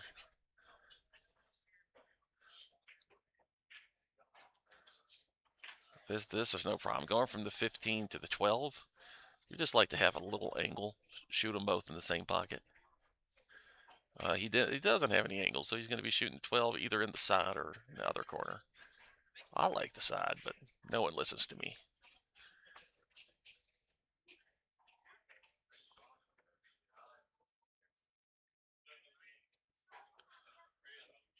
And this is the Perry that I've been watching for many years, not wasting any time. It's kind of weird. He probably, the shot clock thing probably really threw him off because he's never taken that long to shoot.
Another excellent break.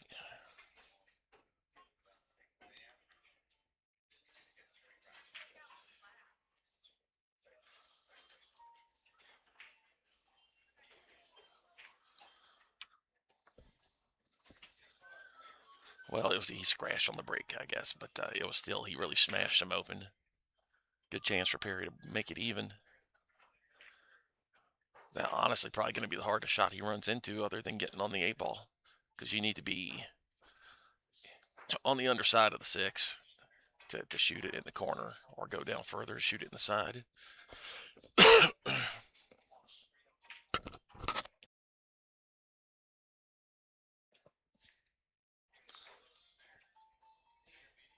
So he's going to use this ball first because he would like to be in a spot to go down from the other one. And and he shanked it a little.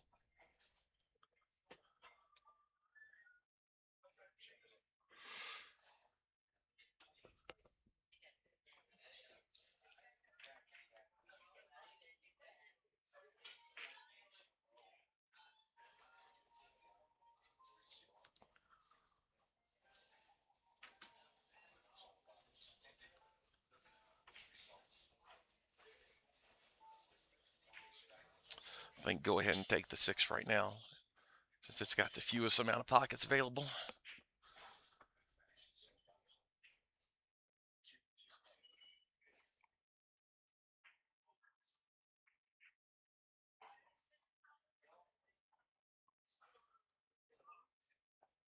I like going forward and playing the 4 in the side here, but he won't do that, I don't think. Oh, he didn't do anything. He just kind of went in between and got lucky to have anything at all there. Could have been frozen to that ball. Maybe he was trying to stay on the 1, but the ball naturally wants to go that way. If you just roll it in with a little speed, it's going to be straight in on the 4. He's trying to kick in the 4. No, he just overcut it that direction. Big opportunity missed.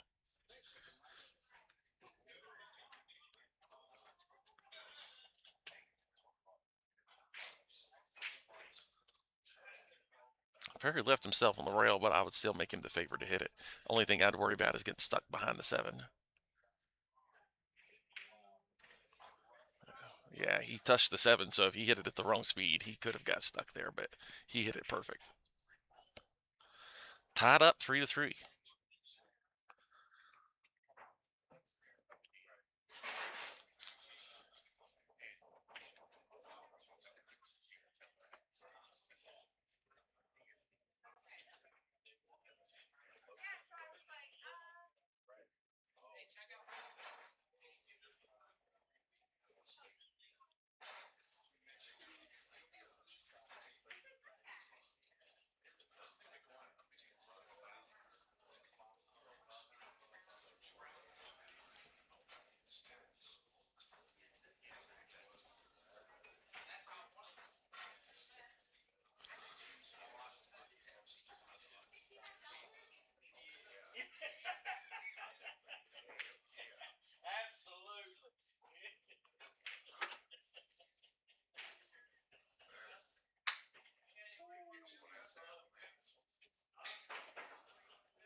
Another scratch.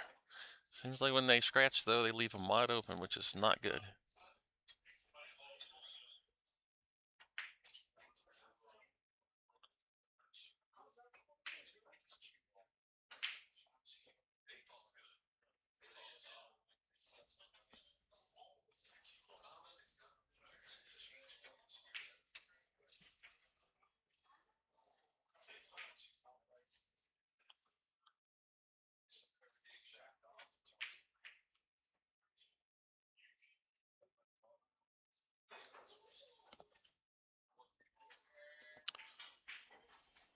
Picked a difficult shot for his starter shot. I don't know if he had anything better than that, but that's a tough one to start with. And this out is doable, but it's not easy. He overcuts it.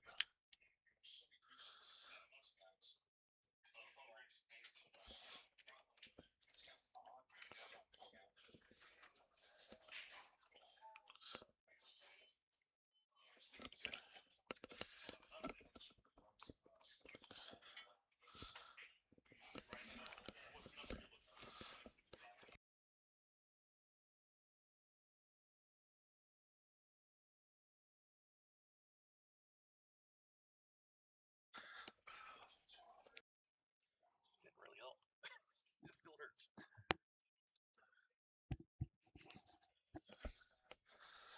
Alrighty, I am back with my buddy Dusty here.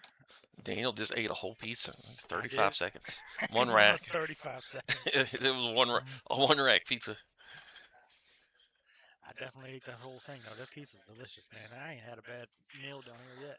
They have good food. I mean, it's bar food, but it's good. It's always quality. Yeah.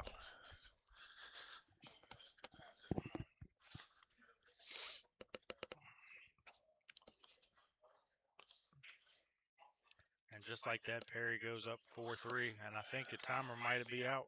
I think Perry advances. Oh, I don't know. There looks like they're racking. What's the time left, Bobby? Go check the time. All right, Bobby Andrews going to go check the time for us.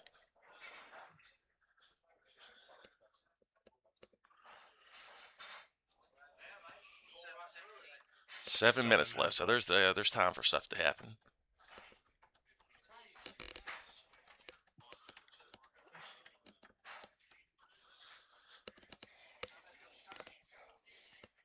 Trying to be nice, can't be nice.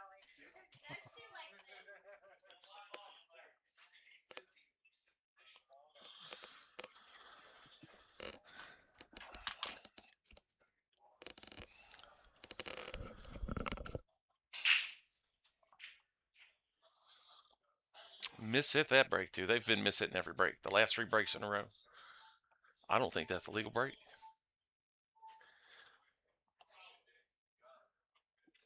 Yeah, the 2 or 3 breaks in a row before that they scratched. That one he just really yeah, but I actually don't think that was a legal break. I don't think it was either because you didn't get 3 balls past the center pockets.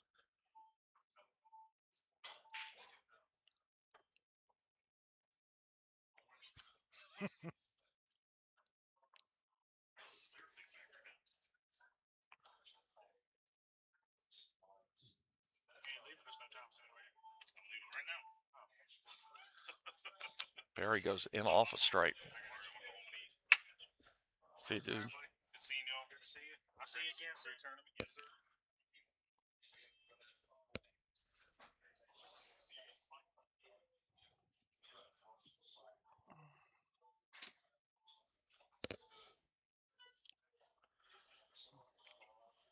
So Darren's got ball in hand, and That's about 3 or 4 times he's missed ball in hand. Doing the we same need to get thing. him a necklace. We got a necklace here that says I missed ball in hand because I would gladly go put it around his neck right now just because he did it to me. So I kind of want to get it back. That's rough. You guys play rough up there in this room. Oh yeah, we don't pull the punches. That's for sure. Yeah, he takes his ball in hand and sets it down, kind of jabs at it. I don't.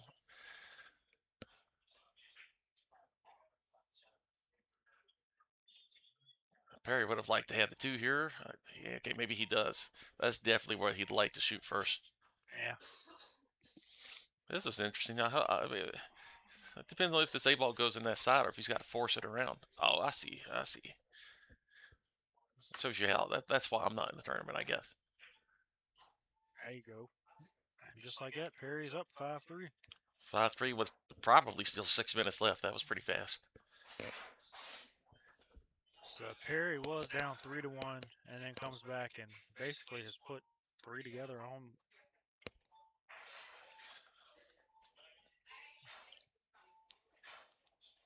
Excuse me, 4. He's put 4 together on Darren. Yeah, Darren's missing ball in hand. Doesn't help. He's finally playing like himself here. Yeah, he's caught his groove.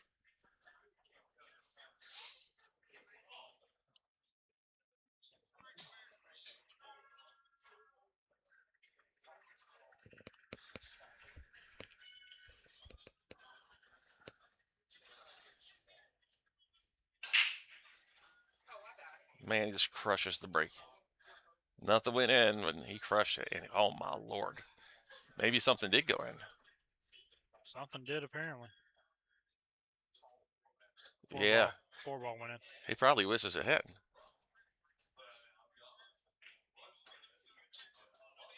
Wow.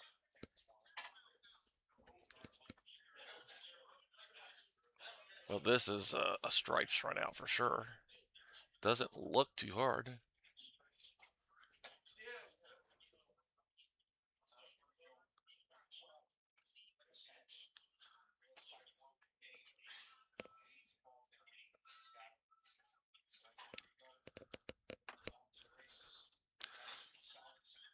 So what I worry about here is pushing one of these balls to where it ties up something else like this. You start running into balls, you don't know what's going to happen.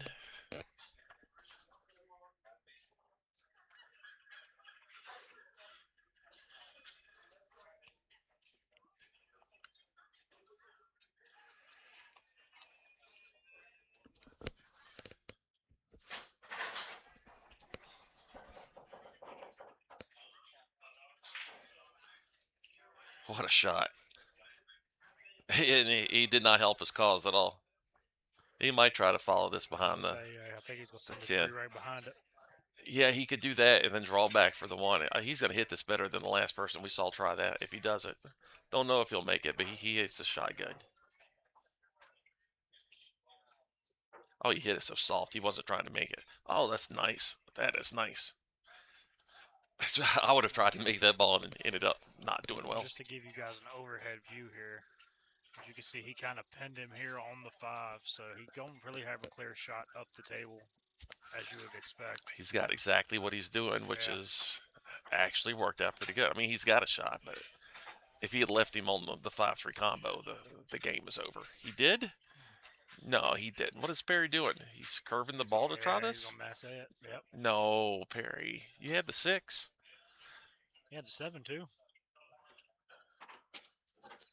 I guess he figures he's up 2 games. He could gamble 1 time. I don't think so. I don't know. I think that was a brain fart. I don't see him doing that. If he was, of course, we're sitting here. It's easy.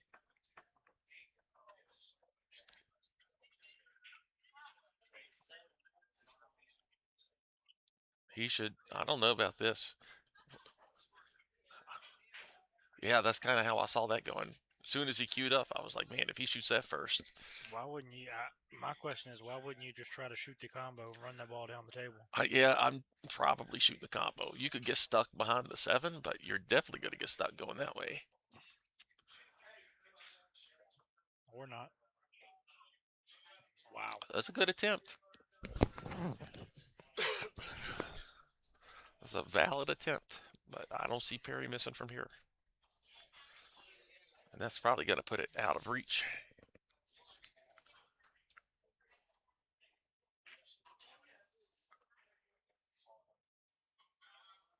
Seven or 6 ball here first. It looks like he's going 6 ball. I probably would too if I was not out in the middle of the table as much. It's just more comfortable to go forward if you're a little closer to the rail.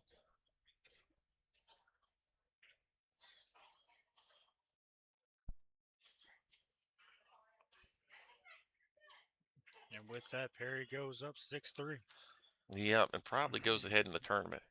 I don't. Yeah, I mean, I don't think you're going to win 3 games from here in 3 minutes. no.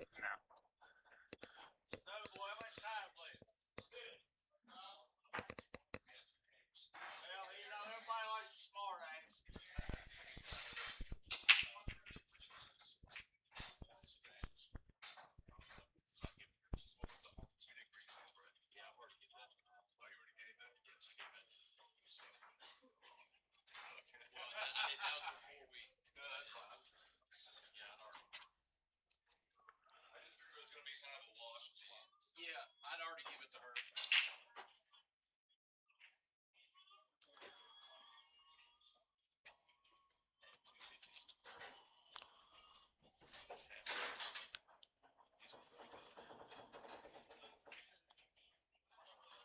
Well, that was a nice shot.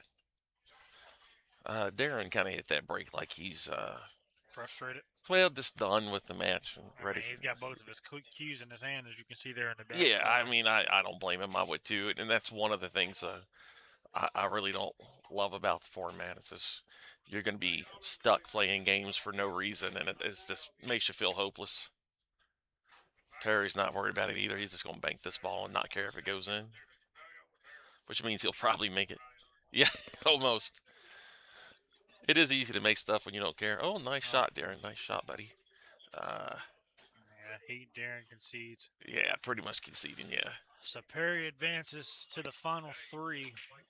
So we have one more match before we get to the finals. And the finals, I believe, Danny Green has to be beat twice, if I'm not mistaken. Or are we just doing one single race for the finals? Danny who? Oh, Danny Dean. Oh, Dean. Sorry. What did I Yeah, say? Green? yeah, Danny Dean. It's Good been a for long Danny. day. Danny's a pretty good shot. He's a little Yeah. underranked, so that don't surprise me that he's in the finals. I'm looking forward to this matchup next. We got Perry versus Thomas. And I think this will be a really good I matchup. gotta tell you, if I'm betting on this, I'm betting Thomas because of the handicap. He should not be. People should not be giving Thomas the spot that they are. Well, to be honest, I don't think this should be an even race, isn't it? Should be, but I don't think it is. I think Thomas is lower ranked, Oh, okay. but he's a legitimately good player.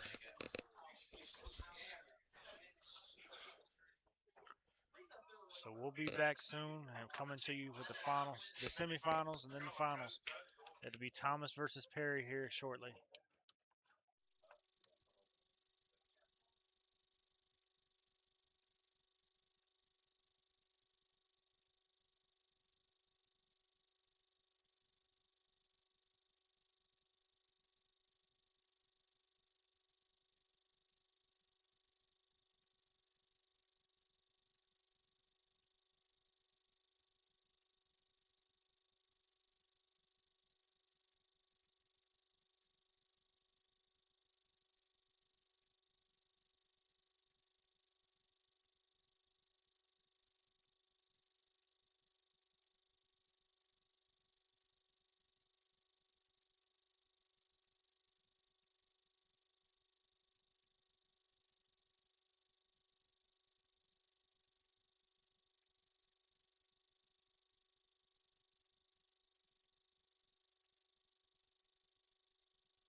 Alrighty, and we're back. Looks like Perry won the break. This should be a good matchup. Was there a spot in this for? I think Perry has given Thomas 2 games.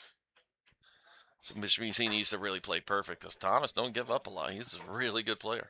They're probably not that much of a difference in skill.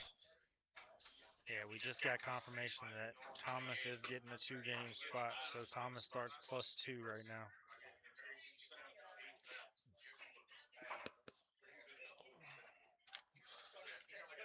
But Perry's gonna hit that groove, and I think he should be.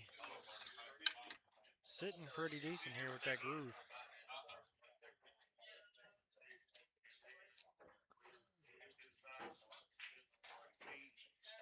It is, he got a nice little bump there. Yeah. It's a major advantage that Perry just played, and Thomas is coming in a little cold.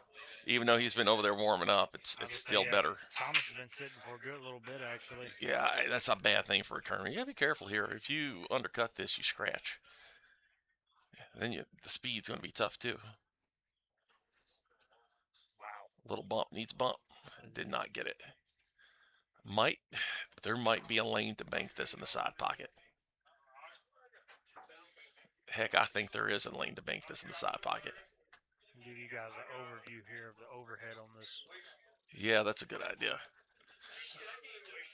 These tables don't throw that much. On a diamond, you could really turn that 8-ball by. I don't know if it'll work on here, but he might be able to make this in the side pocket.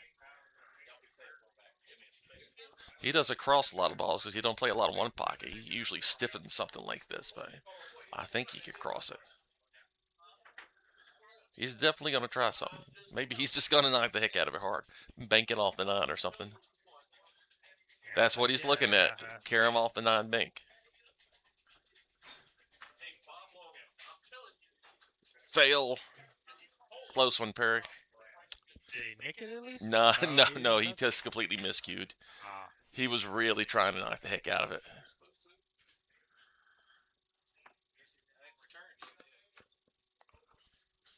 One thing I will say with Thomas, yeah, I agree. He shouldn't be getting the spots, but he definitely, if he needs to play safe, he's going to play safe. So this ought to be a good, interesting battle between the two of them.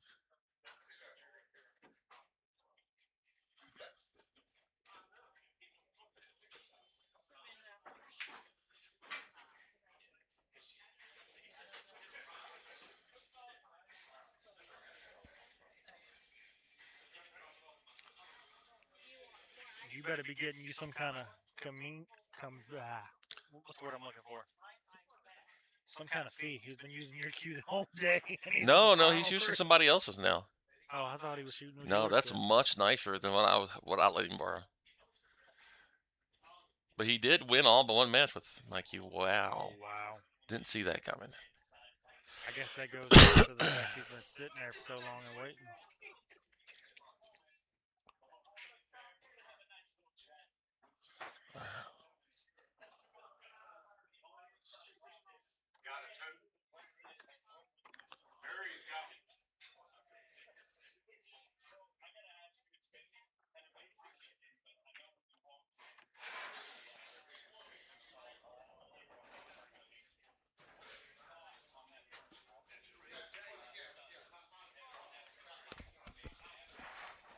So it looks like he was using Doughboy's cue, but it looks like now he's going back to yours.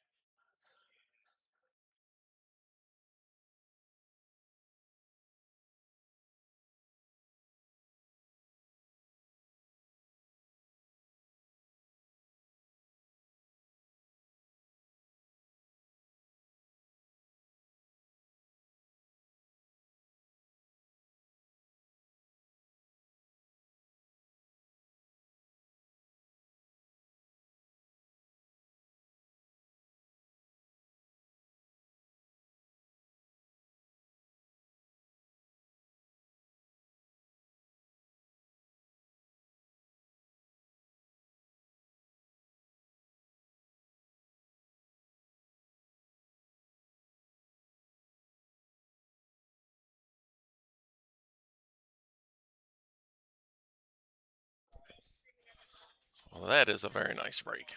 That's what you want to be starting with. Stripes look fantastic.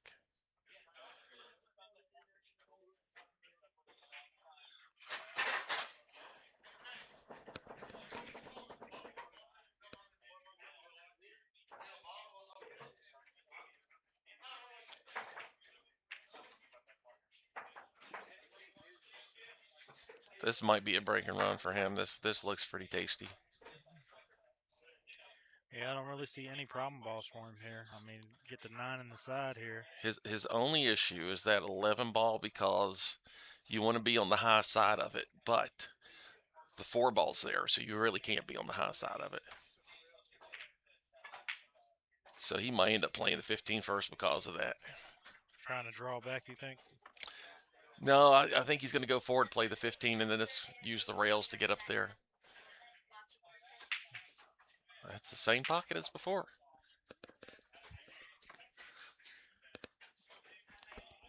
Gotta wonder if he's sitting so long, because normally he's made that shot today.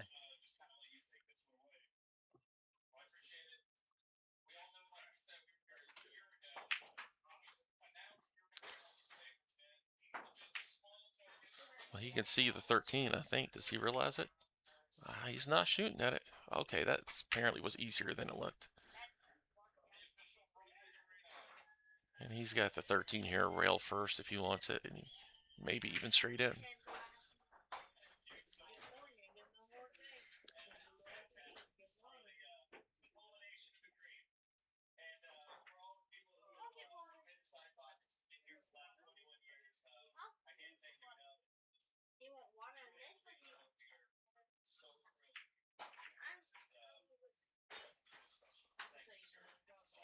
It gets a little funny here. I mean, this is doable, but it's just not where you want it to be. He's looking at the bank. Don't like that. This looks to me like a cutter.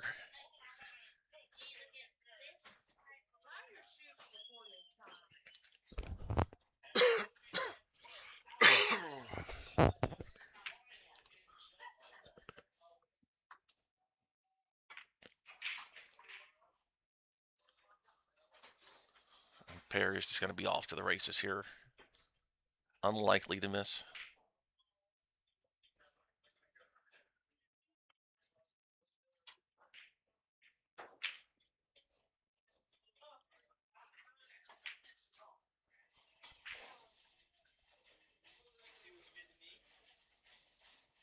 I think he'll probably end up playing this 6 in the upper corner, judging from this angle.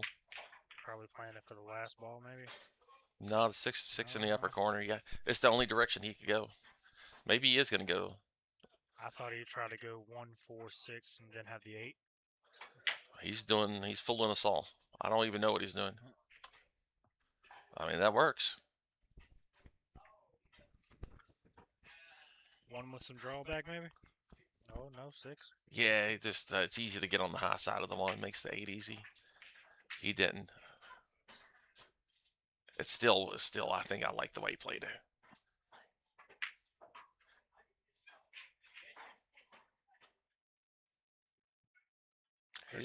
His control's really looking shot, pretty good. Yeah.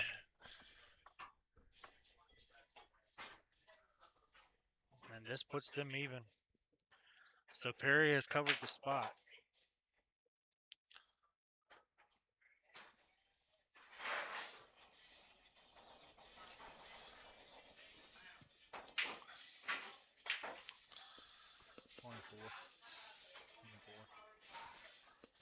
Get us close.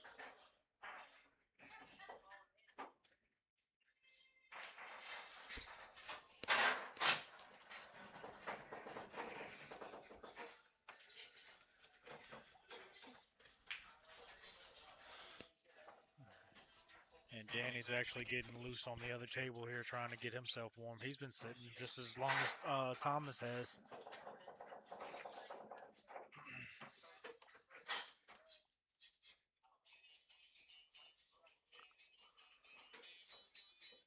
Pretty good turnout here.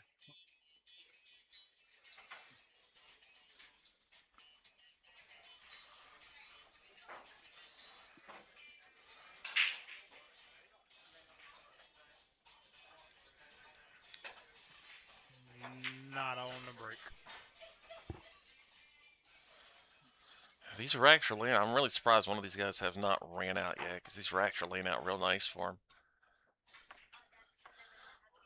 But wow. that's not inspiring, though. That's not good. Still open right now. You got to wonder which way he's going to go. Looking at it. He's going to go strikes because of the 5. Give you guys a little look at the table. See worst hand.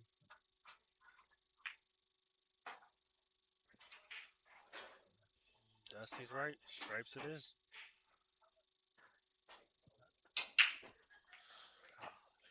Might have one trouble ball. Well, I was gonna say right there, and he Yeah, actually that's just so got to nice. where. Yeah, Real nice control. that was gonna be the one I say he got to worry about. Yeah, he's going to set it up even better here. Yeah. Wow. This is a pretty picturesque run out here.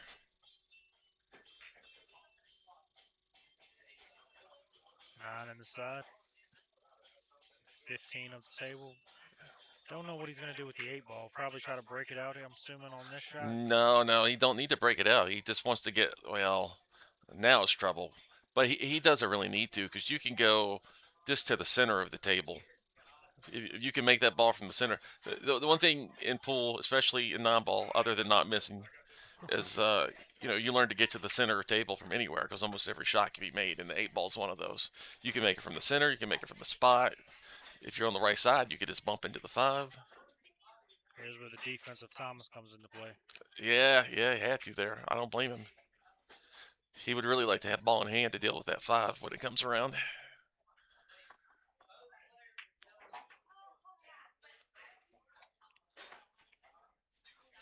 Perry's a good kicker, though.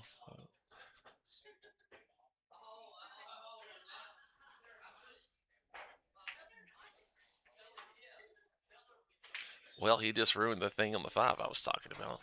That just made everything so much harder. He's going to play safe again because of it, I think. Yeah. But now Perry does have a bigger window to kick at. He did this, I think, primarily so he could use the 7 to get the 8 out of there. Because he does need the 8 out of there for the 5 to pass.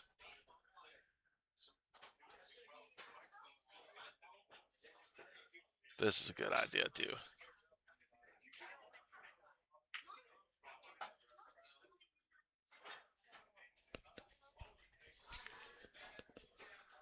Well, he's shooting now. I think the 7 must have pocket blocked. That must be where that bravery comes from, is that the 12 ball not going past the 7.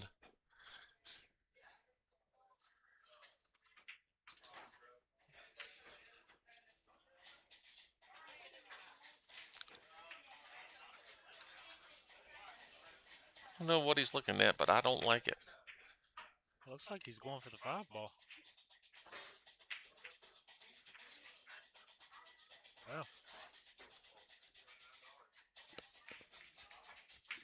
I guess he's confident enough that his 7 ball is going to hold up for the blocker. He tied himself up, though, with the 5 and 3.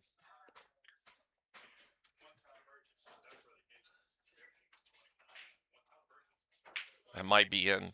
No? No, I just said close.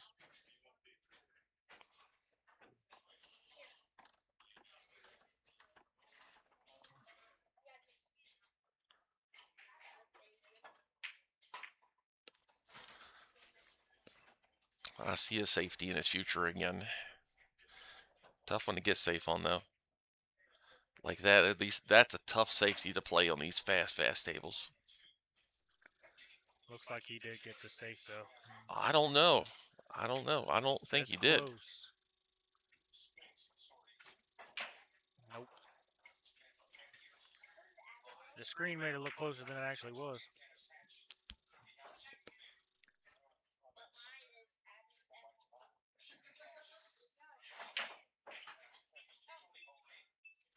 I think Perry's won like the last 8 games that he's played against decent opponents, too.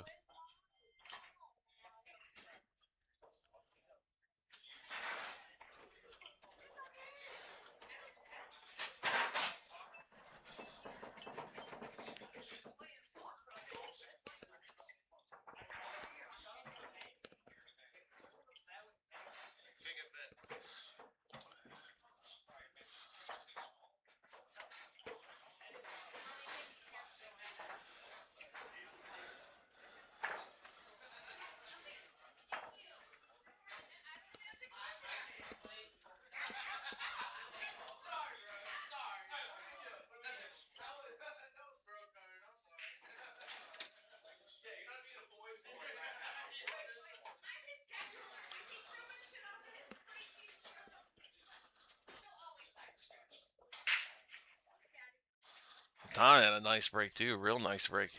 This ball lays up, it's even nicer. It'd been nice for it to stay in, but he still got everything except for one stripe just laying out there.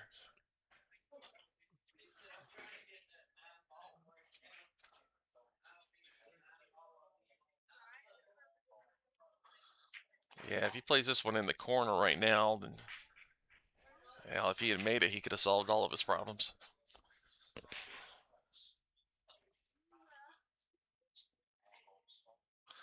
The real bad thing is he untied everything Perry had.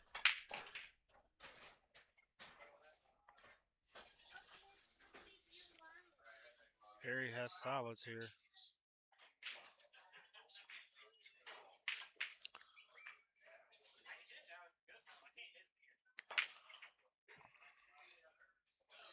Curious to see how he's going to break this 5 out or the 1 ball. Not sure they need to be broken out. I think the 5 goes in the side. Now they probably need to be broken out. He didn't get where he wanted there, I don't think. I think both the 5 Well, and I the don't 1 know. go on The the 5 side. still may go on the side. Like you said, if he makes the 3 ball here, the 5 might actually sneak Yeah, inside. he's just got to do work. Yeah, he did that well. Yeah. The only thing now is don't push the 1 to a spot where he don't have a shot because of the 8. Oh, that was really nice. I don't even know what he did there, but it worked.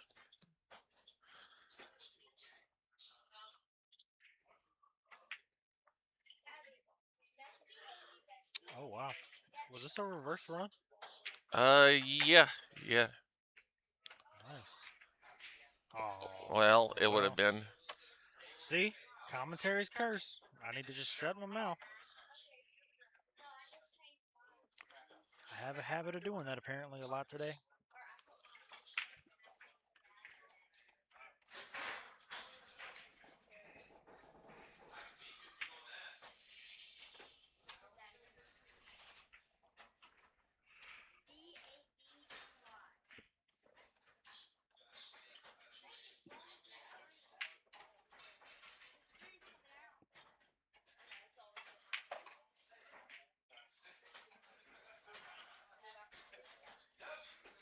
Well, I'm going to say this, and if it doesn't happen, then I'm definitely going to shut up from now on. But we should be even.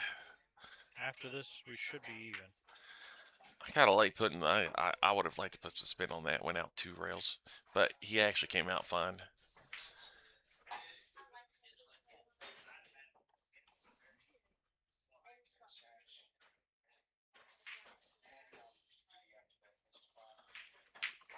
We're even at 3. Perry illegally using the cue to put down the balls again. Someone's getting kicked out of here today for that. We have them all on video, so we can ban them one at a time for not using their hands to push the quarters down.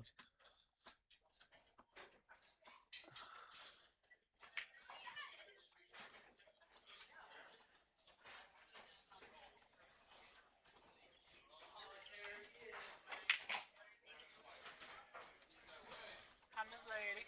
Hi, I'm just coming to steal stuff. How are you? How are you doing? Good. Listen, maybe I'll talk on. Great comment.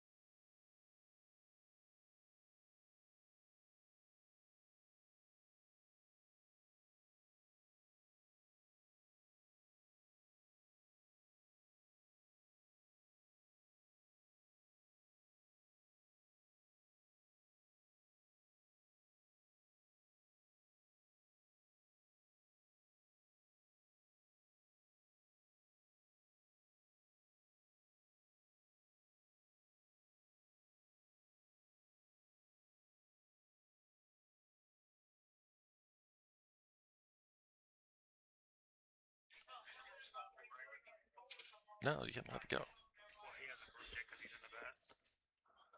Oh,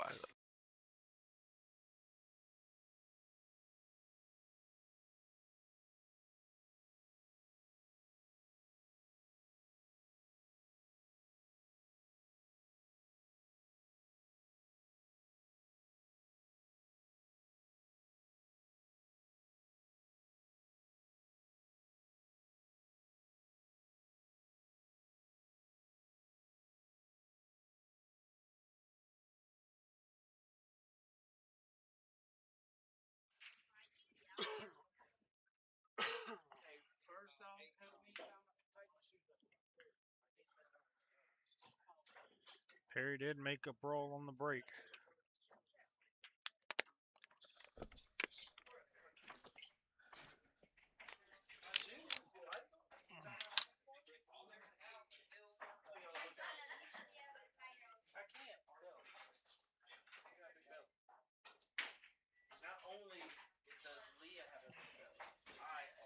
Well, that is not the bump he was looking for at all.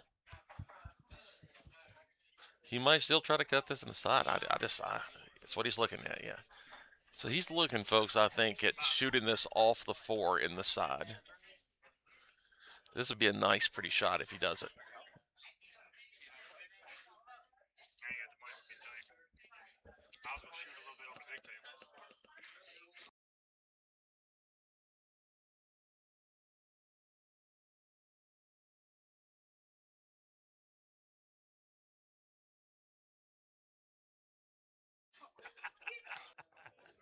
I heard that we was going to race for it. We were about to park lot race. You don't want to do that. You can't afford the medical bills.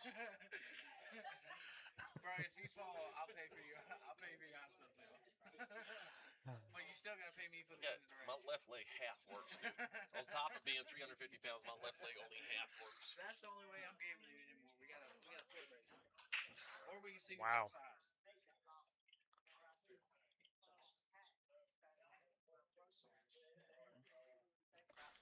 Perry's should have a decent field here.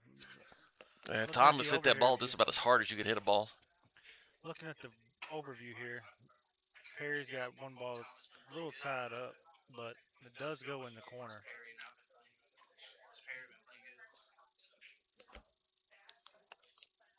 He's got to give him 2 games. That's why it's 3-3. So he's going to try to draw back, and then that's to right there. That's perfect. So now he just kind of puts a draw on it, touches the top of the 2, and then he'll be almost straight on the 15. Thank you. So 10 ball here. Yeah, he drew back for that 10 ball just in case that 15 didn't give him the shot he wanted, but it really kind of did. So I don't like it. He don't like it either, I promise. Yeah, I would have shot 15. What you get is easy to say when you're not shooting. Well, he had on it. this side of the table. He had it in his head the whole time that was the next shot. That's why he shot it. Yeah. Even if the other one was the right choice. He made the right, like you said, the way he wanted to shoot it. It's just unfortunate how the roll was.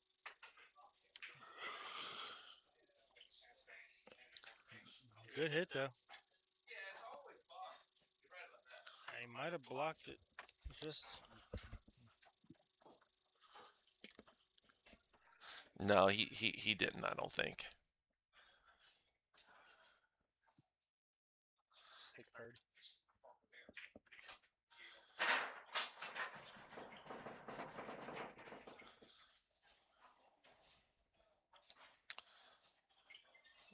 Yeah, Thomas should have the 2 ball here. You got to kind of punch this forward and use the 15 to move the cue ball. Nope, not like that. I mean, I guess he's there, but I don't understand it.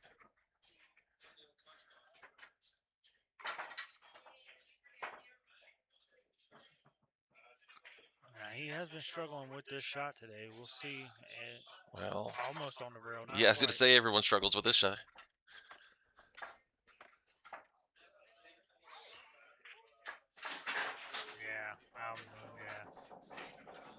The bobble.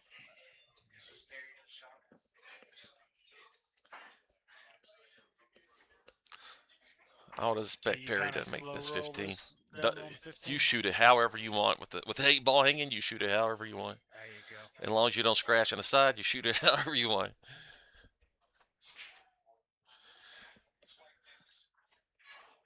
There it is. And with that, Perry goes up 1. Just about 10 minutes left in the match. We've been trying to keep track over here on Dusty's phone with the match timer, and when we checked, we were pretty close with him. So we have roughly about 10 minutes left in this match. Still a long ways to go. I mean, 10 minutes is a long ways.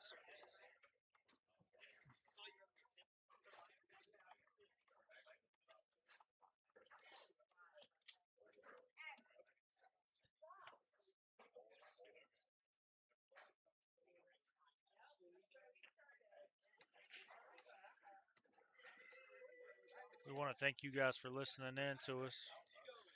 Make sure, like we said earlier, make sure you guys are following the Warehouse Sports Bar Billiards page on YouTube to see when we go live for our matchups and the fight cards. Be sure to follow S&D Podcast as well.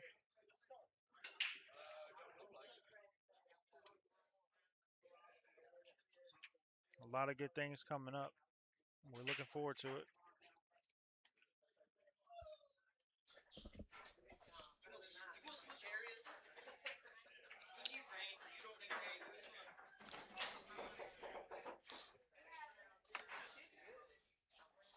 Looks like solids to me. It looks like maybe the 5, then the 3, then the 1, if the 1 goes in that corner.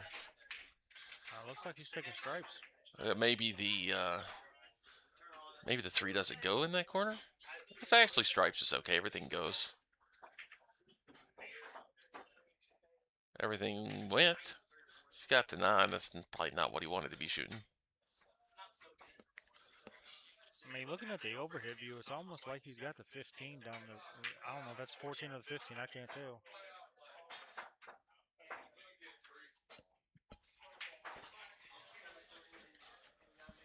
You definitely got to limit the opportunities you give Thomas because eventually he's going to catch that gear. And if he catches that gear, watch out.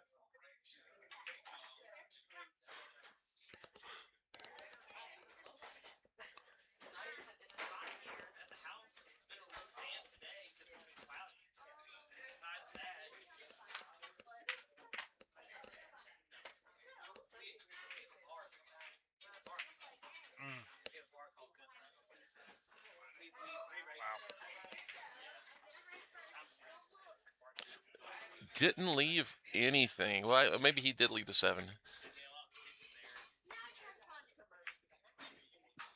All right, he left himself even less. He's shooting a 2-ball combo. Yeah, that's not what you want to be shooting when you're behind for sure. I guess it was kind of defensive.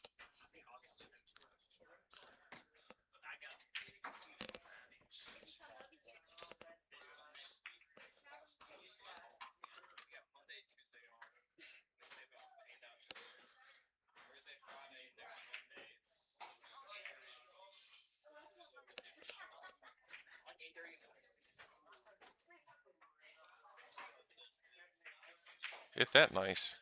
Yeah. Really great shot. Yeah, he's got a nice stroke.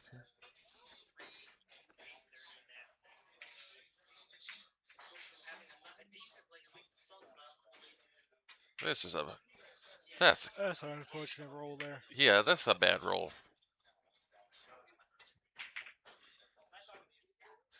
There is a chance to bank this.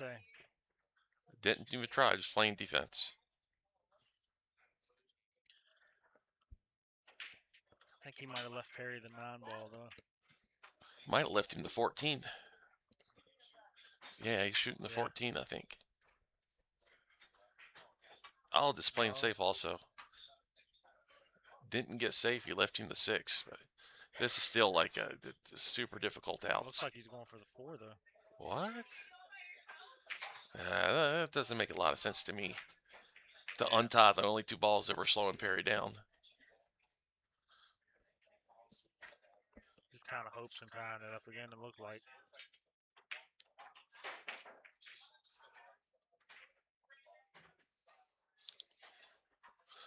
A little bit of traffic going from the 12 up to that last ball that I think is the 15. Actually, 9 and the 15. No, 14. Anyway, the ball at the top up there, there's a little bit of traffic to get there. So he's looking at going 2 rails, but the side pocket looms large, and so does the 1 ball. Oh, wow. That's he really dug into that. What a nice shot. He's feeling pretty good right now. Yeah, you can see his confidence. And then he shanks it. He still might just warp speed bank this in and draw back for the 8. He's certainly going to try, and this is not a bad one to shoot.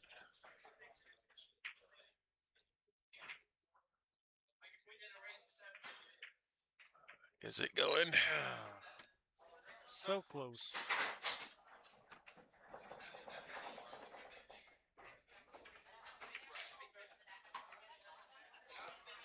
Well, that spells doom. There was nowhere to hide there.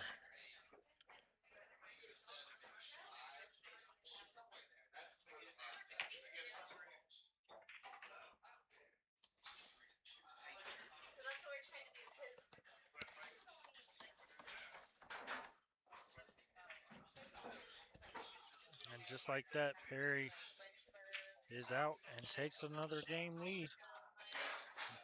Just under 5 minutes to play here in this matchup. Probably right about 5 minutes, based on my poor pausing.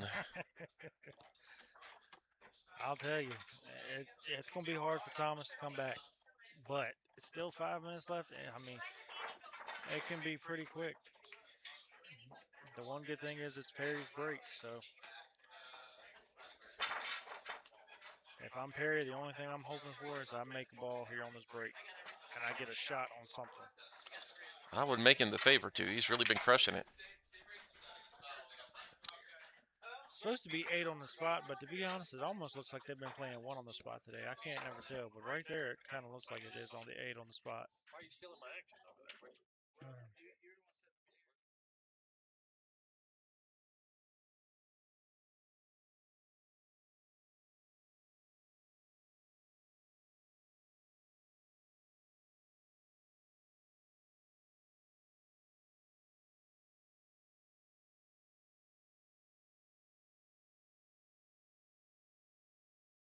Fuck that, let me get in on this. Stop it. No, man, I own that man. That's my guy. That's my horse. We can split. Teammates, man. There's a little bit of action going on another table.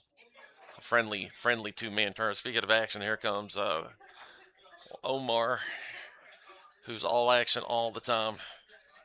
Last week he was very close to betting $1,000 on a race to 5 and bank pool between me and another guy. Oh, wow. And then he tried to get Ron to bet $1,000 on just one spot shot. So, but that was sounds like we need to talk to Omar about the fight night. That's what I'm hearing.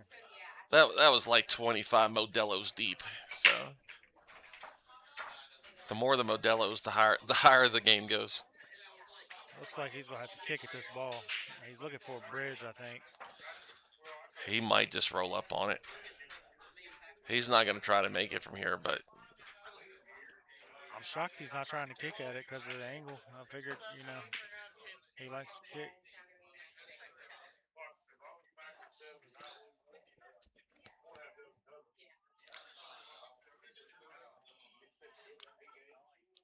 Tried to play safe there.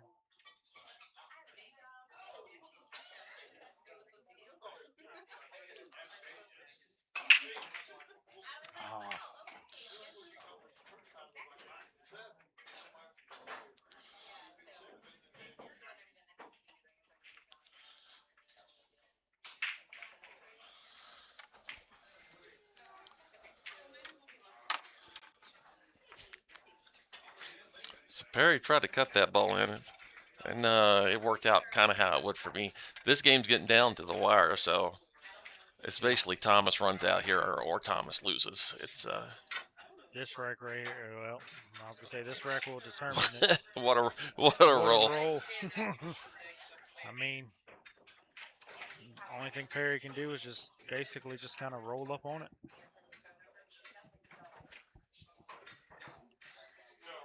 you gonna take him home?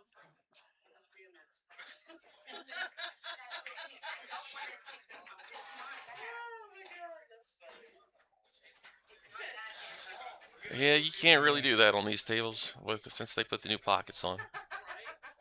And you can see Thomas knows that clock is a factor as he's stepping up ready to shoot as soon as that ball is missed. Just under 2 minutes roughly left in this match. When you start running low on time, if you move the cue ball like that, you're actually wasting a few seconds. If you could just hit stop shots the whole time, that really helps. Kind of basically what they call a center table drill. You just basically want the cue ball in the center of the table.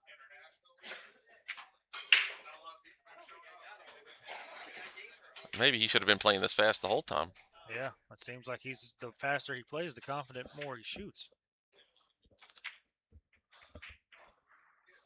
So I don't have the exact time, but we have it a little over a minute. I think it's probably close to that. We're going to ask.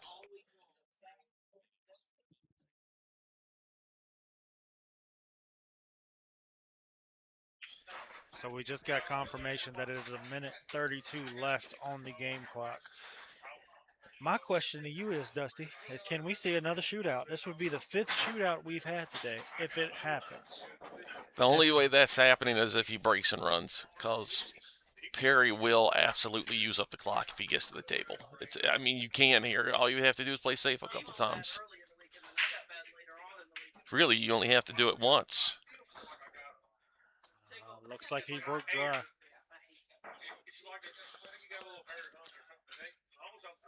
Yep, that's probably the end of it. Perry doesn't. I don't know if he's gonna think about milking the clock since he doesn't play in this league. But he literally could have, just taken his time and almost guaranteed the win. Could have took the whole 30 seconds down, called an extension, took another Yeah, 30 it's seconds. a little less than a minute left here. Yeah.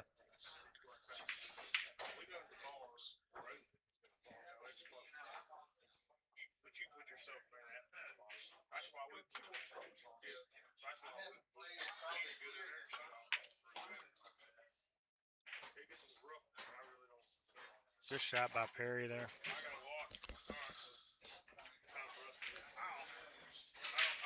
Yeah, Perry's shooting like a guy who is in a winning position.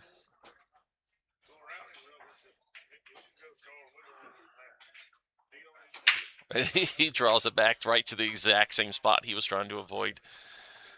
You guys be sure don't go nowhere. And the hand has been shooken. Perry advances to the finals. Congratulations to Thomas, who finishes 3rd place. Perry will be facing Danny here just a few minutes in the finals. So give us just a few minutes. We'll get you guys all set up, and we'll be right back for the finals.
Alrighty.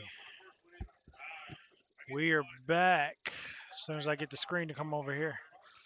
So this is a true double elimination, and Danny is getting a 2-game spot here. So Perry was the one on the loser side, so Perry will have to beat Danny twice to be declared the actual winner. If Danny wins his first one, it is over. And as I said, Perry is the one spotting Danny 2 games, so Danny will start +2.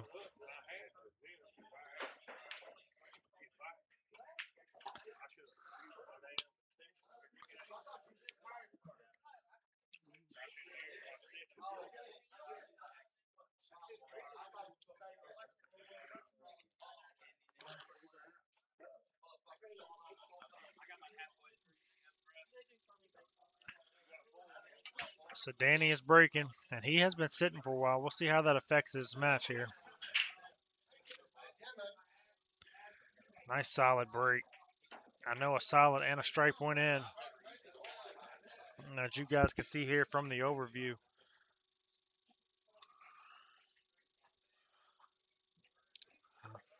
Kind of like solids here.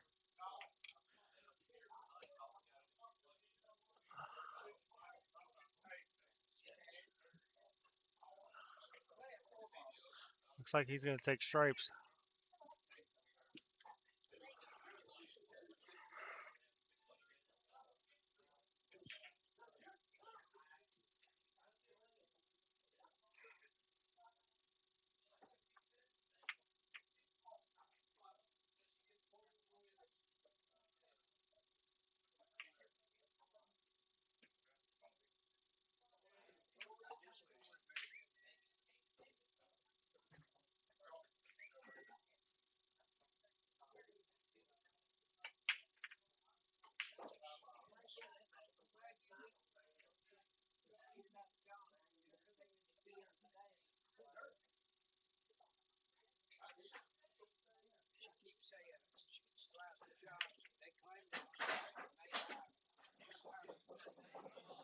Good shot by Perry.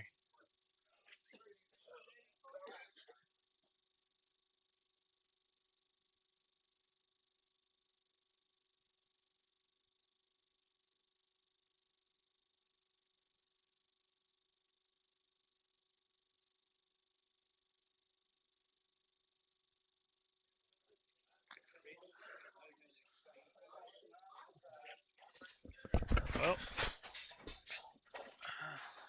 not where he wanted to be for that 8-ball.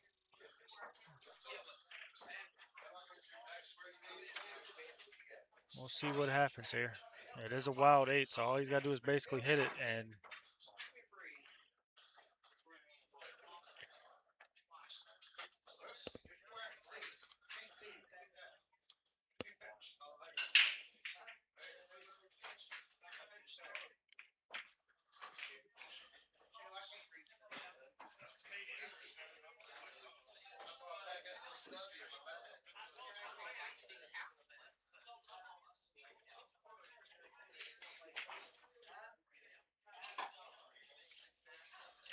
try not to give it the old commentator's curse here, so I'm just going to be quiet,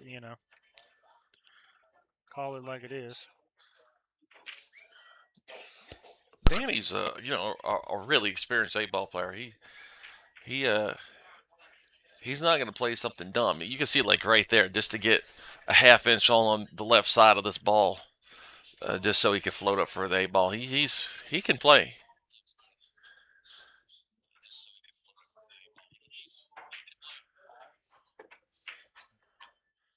And Danny might be up 3 games here after this one.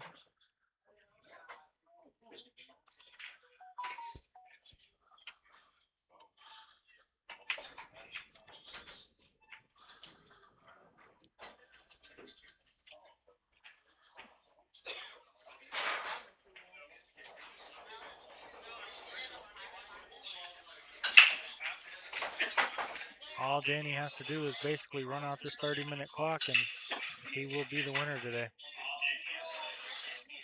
Yeah. Well, someone start counting those chickens yet.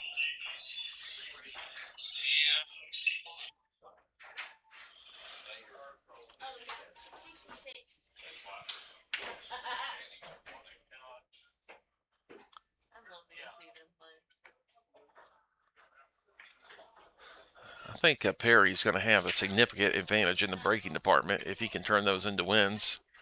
I will say, I know you didn't get a chance to see it. Danny had a pretty good break. Did he? Okay. Yeah.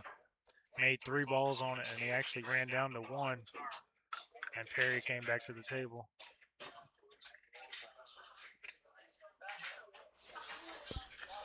I truly think this match can be won depending on the break. The break really will be a big factor, I think, for this one.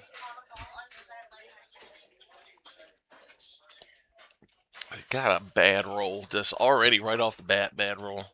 I guess the 5 goes, but he definitely wanted to be shooting the 7. Is he playing the combo? He was.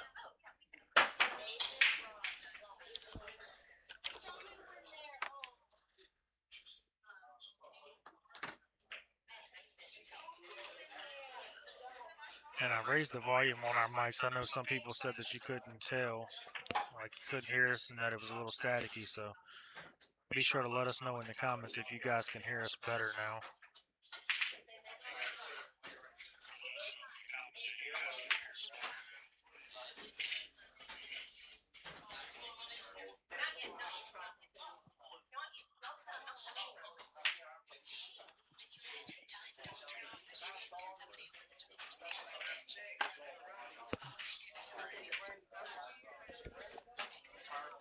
Okay, that's fine. So what we should do is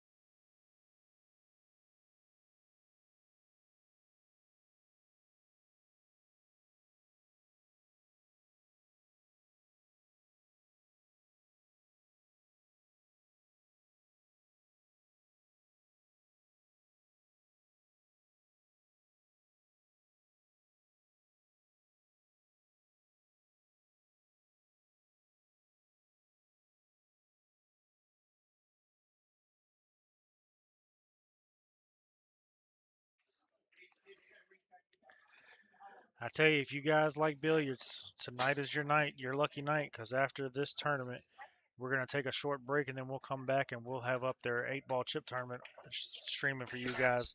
I'm not sure if there'll be any commentary for it, but it will be played and you guys will be able to watch all the tables being played at once for their chip tournament. So you guys just stay tuned to the Warehouse Billiards YouTube page.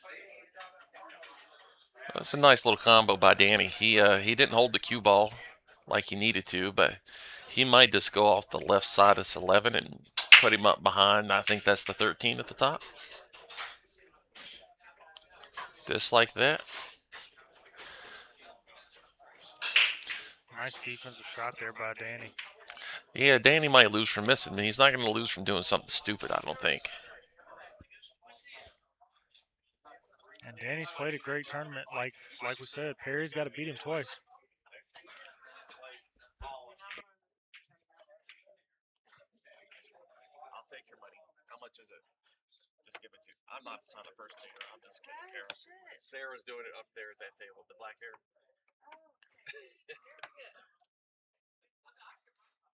Dusty trying to take people's money over here. I'll take them all. They can all pay their entry fees, and I'll run out the back.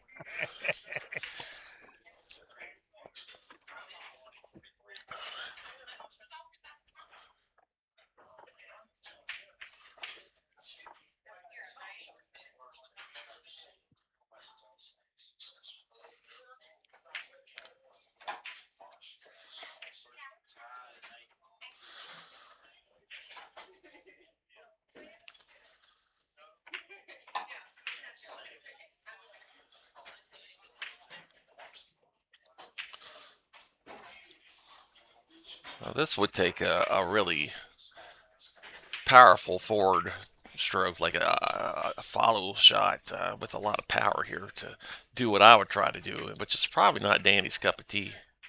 Yeah, he's just going to take the distance. I would have tried to force that through I think 2 the rails. 14 goes past the 8, so I mean, as long as he gets the shape here, he should be pretty good. Yeah, he's okay. He's just accepted the distance rather than trying to make something happen.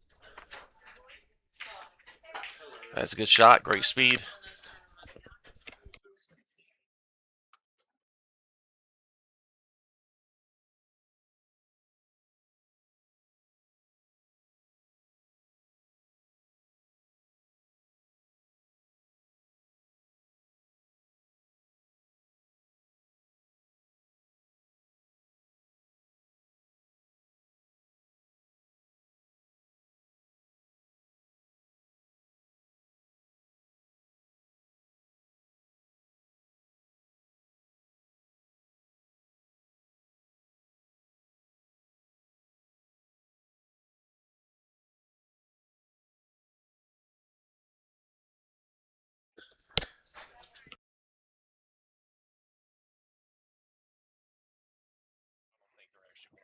Oh, okay.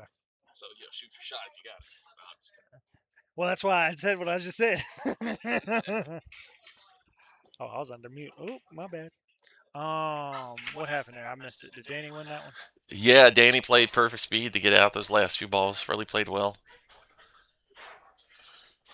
You gotta wonder, is Perry out of gas?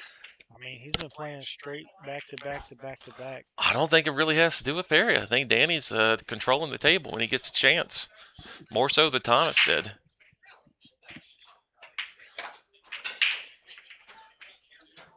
Ugh. Not the break he wanted there, I can promise you.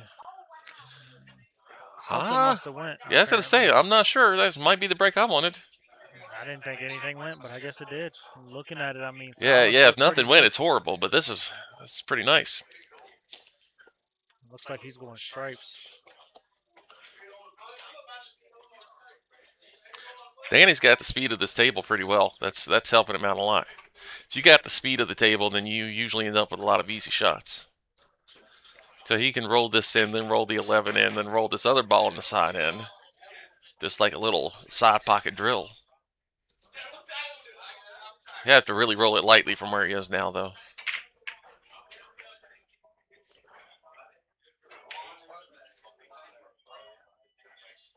Yep, Good shot by Danny. this is fine too as a pattern. Might like to bump this 13. If he's got a little angle, he could bump the 13, and all of a sudden it goes by the 3.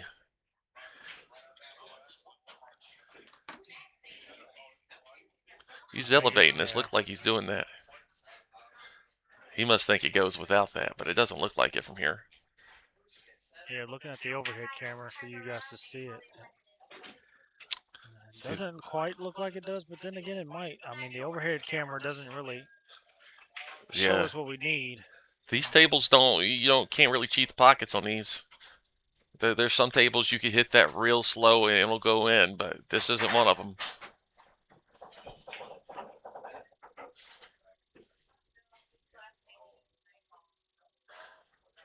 If he could just catch the corner and hang it up, he'll probably feel like it's a success. Yeah.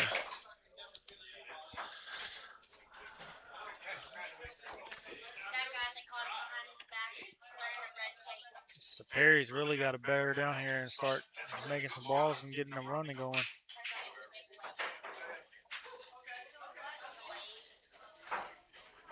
I mean, 4 games is hard to come by off the rip, and I mean, we're already halfway into this match, just about.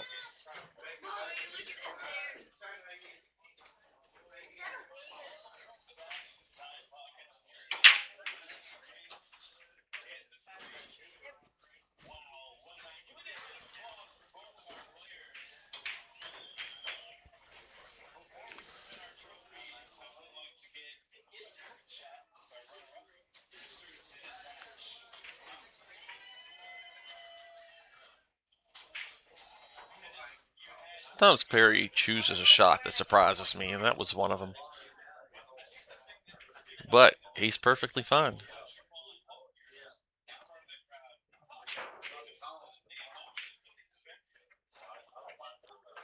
Five in the corner, 8 in the side.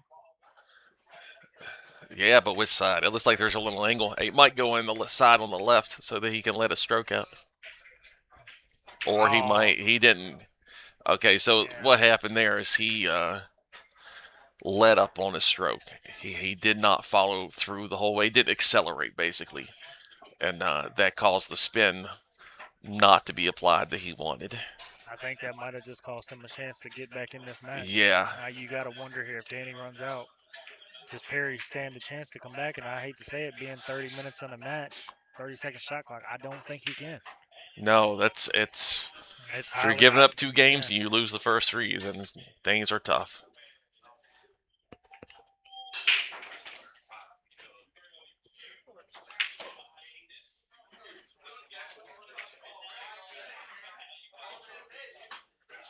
Well, suddenly Perry sees a little light here.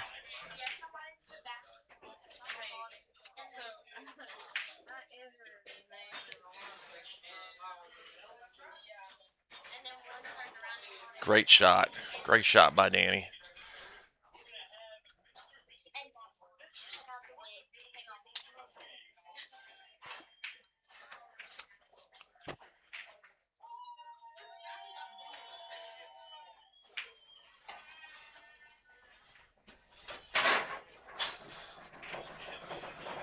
Wow.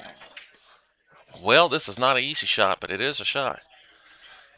Yeah, I'll be honest. I didn't think Perry was going to see the table again this match. Well, this rack, at least. After he made that good shot to get on that 13, I didn't think he would miss. But all he's got to do is make this. It almost looks from this angle like he's hooked by the tip. No, he's But- not. He's not for sure. Yeah. Yeah. Looking at the overhead, he was good. Perry's on strike 2 of use it as cue to push down the balls.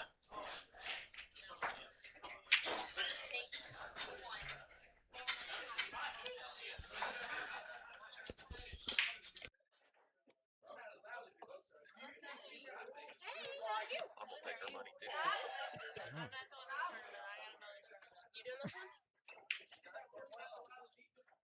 She's taking sign-ups up there. What the fuck are you doing? That's 3 people in a row. Okay, You well, know I said me, it. I'm a Try good again. guy. Let's go. I would never take that money shot.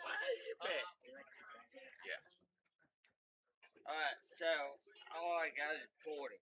I'm still not taking the money. Go follow them. Dustin needs to, be quiet over here. Perry got the 3 ball to go there. We've had 5 or 6 people in a row try to sign up to the tournament with us, and I've gotten the money from each one, but I've returned it. Guess that about our entry fee, that's for sure. Hey, take what you can get these days.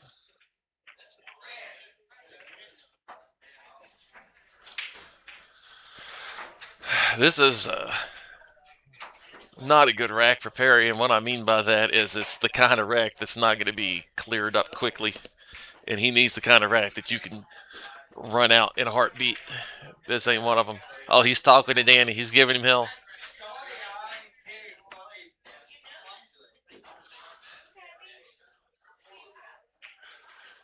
I'm Give you pretty. guys an overhead view here of the table just to see the 5 ball's a little funky. Yeah, That's that's Danny. But then you got the 14 and the 15 kind of tied up for Perry. So really, there's a lot of work to do in Yeah. this rack. I think Perry and Danny have probably known each other a long time. yeah, oh yeah.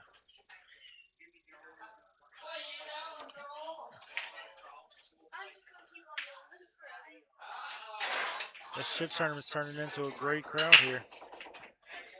Oh wow. He double kissed. I think he wanted to bump the 14, but I'm not sure. It's almost like he wanted to try to get that ball to come out a little bit, but it didn't. Yeah, the double kiss stopped it.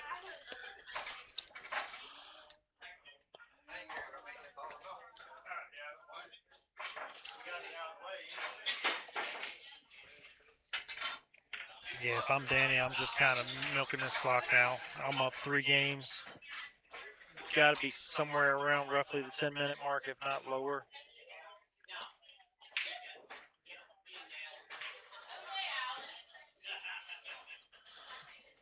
Danny's he's really shooting good. He's been shooting good all day. This isn't a case of Perry just giving away racks. He's actually doing well.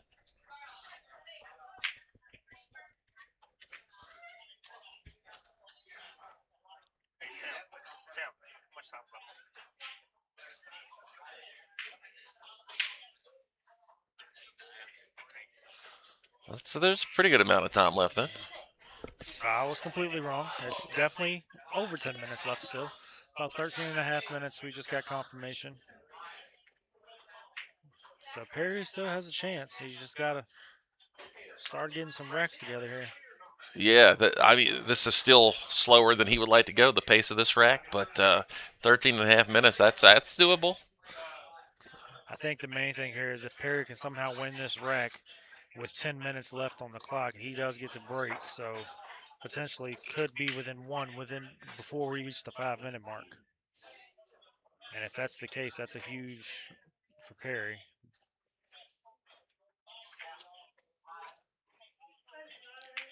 I don't know what Danny's going to do here. I don't think he wanted that one ball to go there. No, he probably didn't. He's just gonna have to kick it to 7. You for sure don't want to kick it to 5.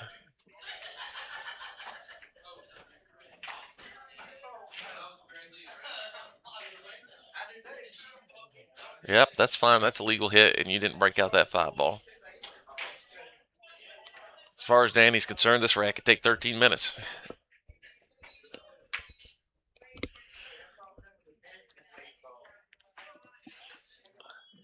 Good shot by Perry. Oh, the 9 ball. I know he didn't want that to go. No way. Does that 14 go? It looks like it must from, oh, well. Yeah, he's not I sure don't think either. it does.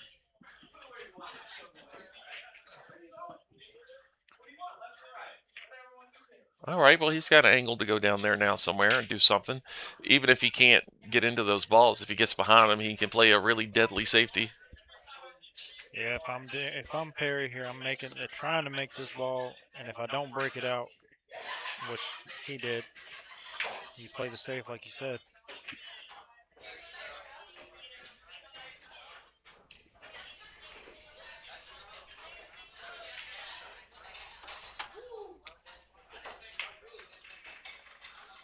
Well, that turned out well. Very well. I'll slow down. Oh, no. I can't tell. Overhead view doesn't look too pleasant, but No, it might go. he's going to. Oh, no, he's trying to combo. Is he, or is he trying to bank? I don't know. What a shot. Combo. Yeah, great shot. Now you just got to make sure you can get back to this 8. He did not. That said, Perry can shoot this shot pretty well. I've seen him do it. He may not get back where he wanted to, but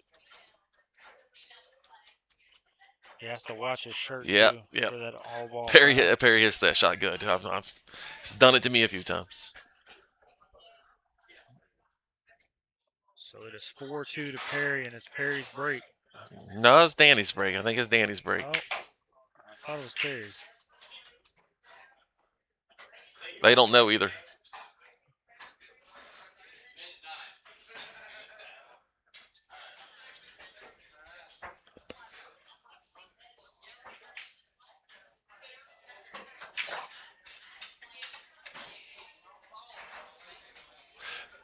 It is Danny's break. If Danny won the lag, it's his break. Yeah. And he broke first because you mentioned I missed that one. Yeah. That's what I was counting back in my head. I'm like, I could see it. He had his fingers out, his toes out. Well, main thing is Perry got the win there, so now the only thing he needs is a dry break here.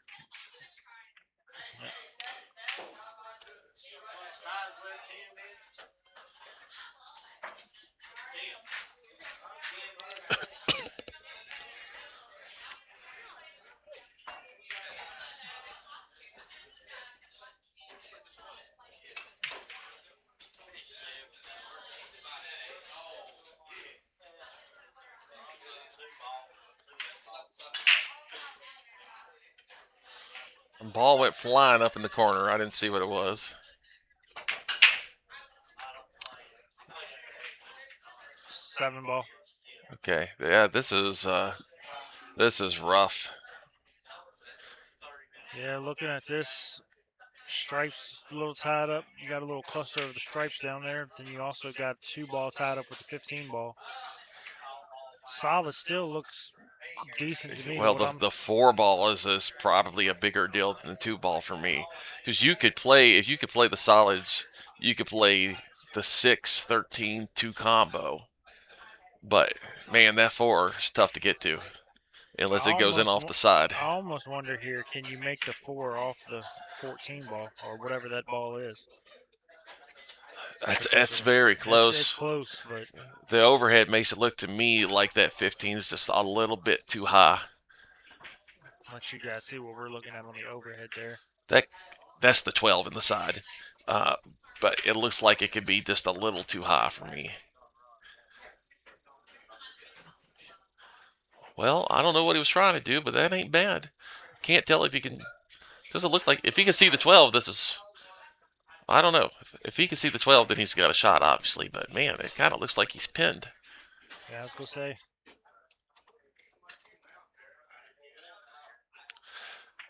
Nice. that's a foul. Oh, Yeah. did he foul? He did. There's some kind of weird rule there to where you can't, like, if they're frozen, which I don't know if it was frozen, I couldn't tell. Oh no, I know that we were talking about. And I don't know if that played into a I factor don't there think on he that. hit the rail. He either didn't hit the rail or he didn't hit the ball, but he called it on himself, so it's good.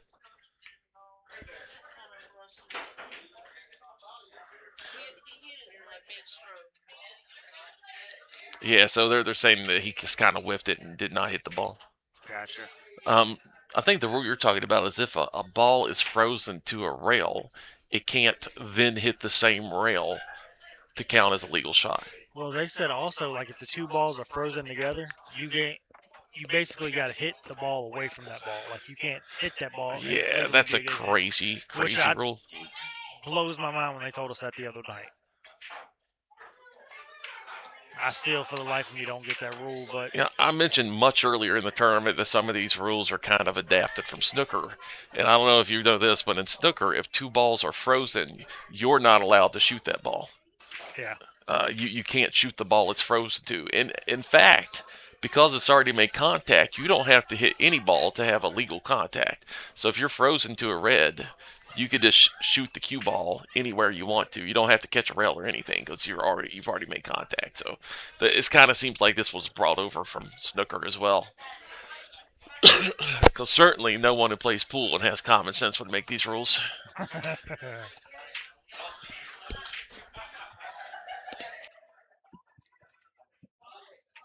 I'm not doing it.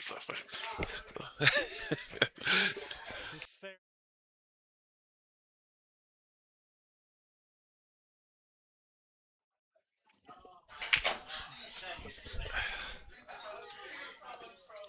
Perry's got ball in hand here.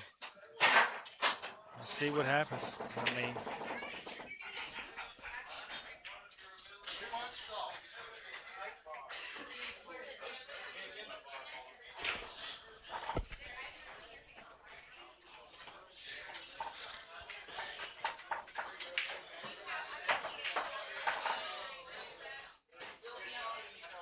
This is the kind of out Perry's looking for. It's a quick, a lot of little stop shots, balls that lead to one to the other real nicely.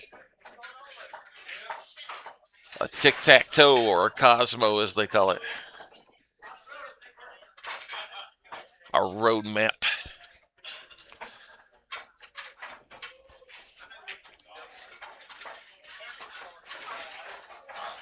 He's leaving this 12 ball on the side for his key ball just because it's not just the key ball, it's insurance. If he misstrokes this, gets hooked behind the 8, he's definitely still got a shot. And here he goes. He might need it. He didn't. He does. He's not going to shoot that jacked up, yeah. But that's why it's nice to keep, one in the hole like that in case you do make a mistake positionally. Well, he didn't pull that back like he wanted. that's all right because to be honest, I think if he would have pulled back on the cue at all, he potentially hits that too and gets the ball in hand to Danny. Maybe, but I think he could have went a completely different way. Oh, and he rattles it.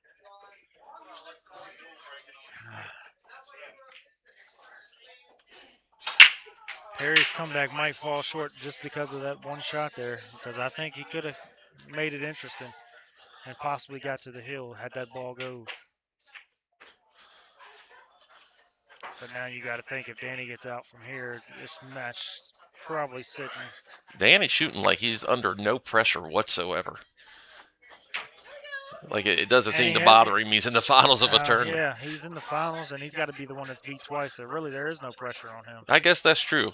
I mean, he's looking at the fact that, well, if you beat Look at me, that. guess Look at what? that You gotta speed. beat I me mean, twice. that's like practice. When you're practicing, you play it at that speed.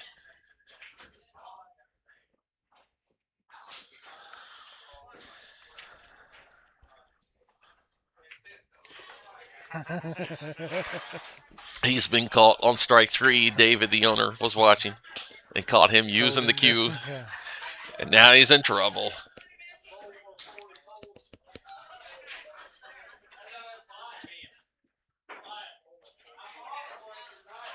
Little over 4 minutes left here, or just under 5 minutes left. Not much time to win 4 games, because remember, to win it outright, he'd have to win 4. But I would favor it, in a 6-ball shootout, I'd favor Perry. He'll run around and shoot real fast anyway, even without there being a 6-ball shootout.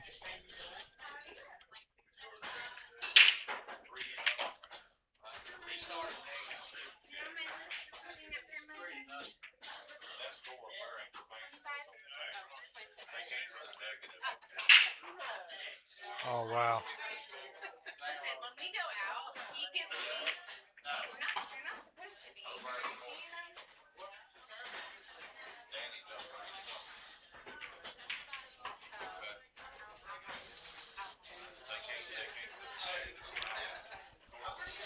Yeah, it's not supposed to be. I do too. So Perry breaks and scratches.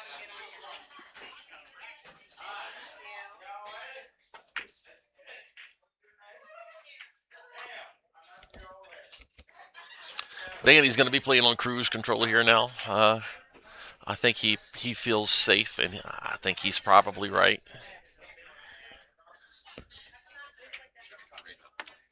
Yeah, so we've been, because he had to spot him too, so we just put him positive.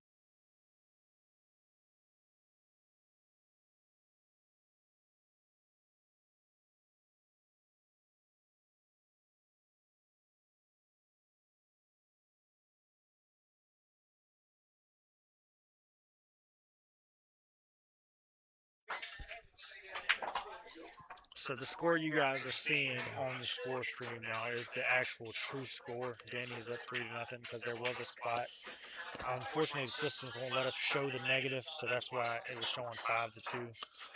Yeah, in the apps for UPL, you can actually punch in a negative for the spot that the guy's got to make up. But for our purposes and not being able to do a negative, that was working okay. But now that he's covered up the spot, it's okay for us to change it.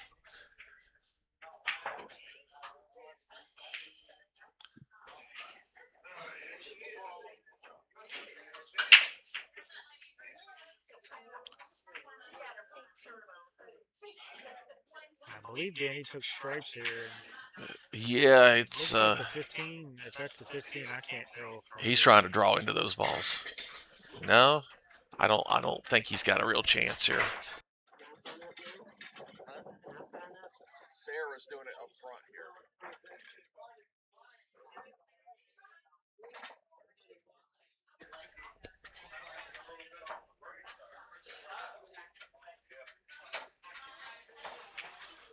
Wow.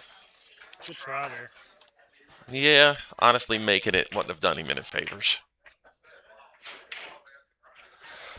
Perry's got to go for broke because he's got to have the speed to get out 3 racks. And if you're going to try, then you better go quick. This looks like he's playing a 4-ball combo here. No, he was measuring it, but he's not.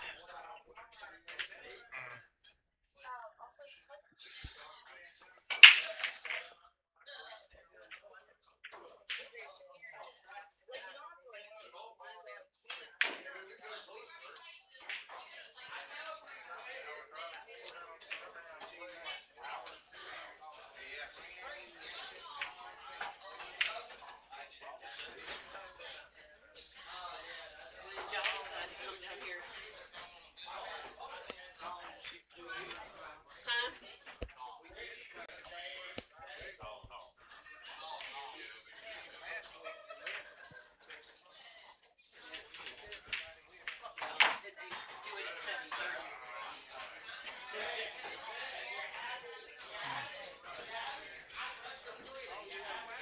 You know Perry kind of wants to rush it, but at the same time, he's kind of.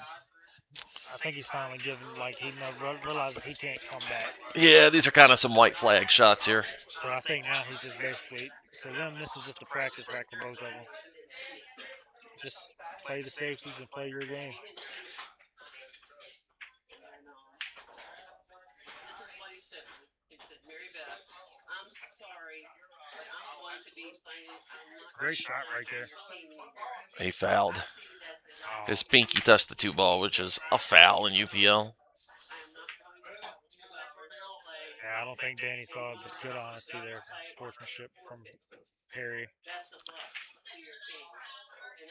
That's the kind of thing that can happen when you're really trying to go super fast like that. I mean, it can happen anytime, but that doesn't help.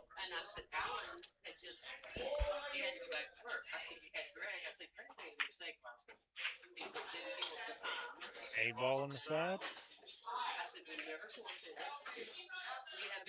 Danny just playing good. That's going to be it. He's shaking hands.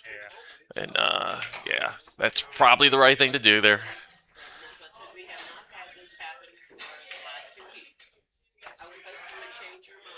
It was a fun tournament. Yeah, that was a really good tournament. Great turnout. You guys be sure to stay tuned, as we will have the 8-ball chip tournament being streamed. Possibly a little commentary, not sure yet on that, but you guys stay tuned to the Warehouse YouTube page, as you'll see. And we look forward to talking to you guys again soon. I think what we're going to do is stop this stream and then start again. So if you refresh, you might see another live stream here, just so we have a cutoff point for the tournament, and then other people can enjoy the chip tournament. You guys have a good night.